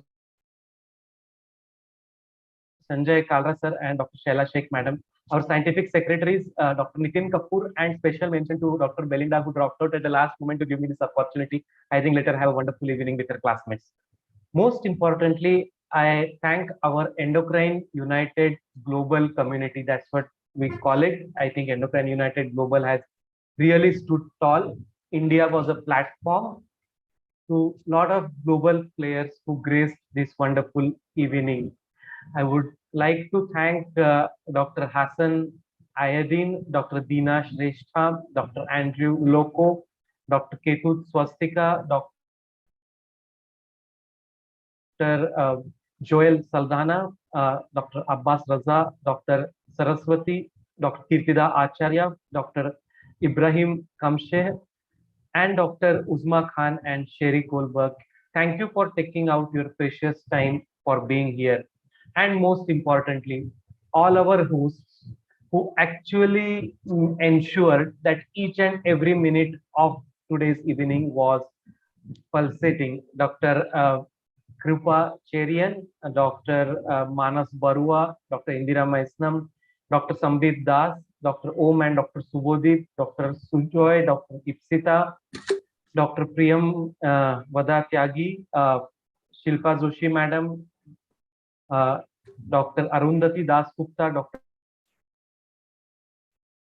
Madhu sir, and Dr. Shaila Sheikh madam, Dr. Sahai sir, Dr. Bantwal sir. I think each one of us, and if I have inadvertently missed someone, I apologize for the same, but everyone really worked hard to make this evening successful. I think it has been a benchmark thing set up by Dr. Ganpati Bantwal sir's leadership in Team India ESI to reach out to the masses for the first time on such a large scale, as well as involving not only medicos but paramedicos to such a great extent, physicians, paramedics, and population. And that's why makes India ESI great again, taking to new heights. I think stay safe, stay put. We have a double pandemic of diabetes and COVID-19 to fight, and stay tall like you all have for today's evening. I wish you all a happy pre-independence eve and a great time ahead. Thank you, everyone. Thank you, Amaya. Thank you.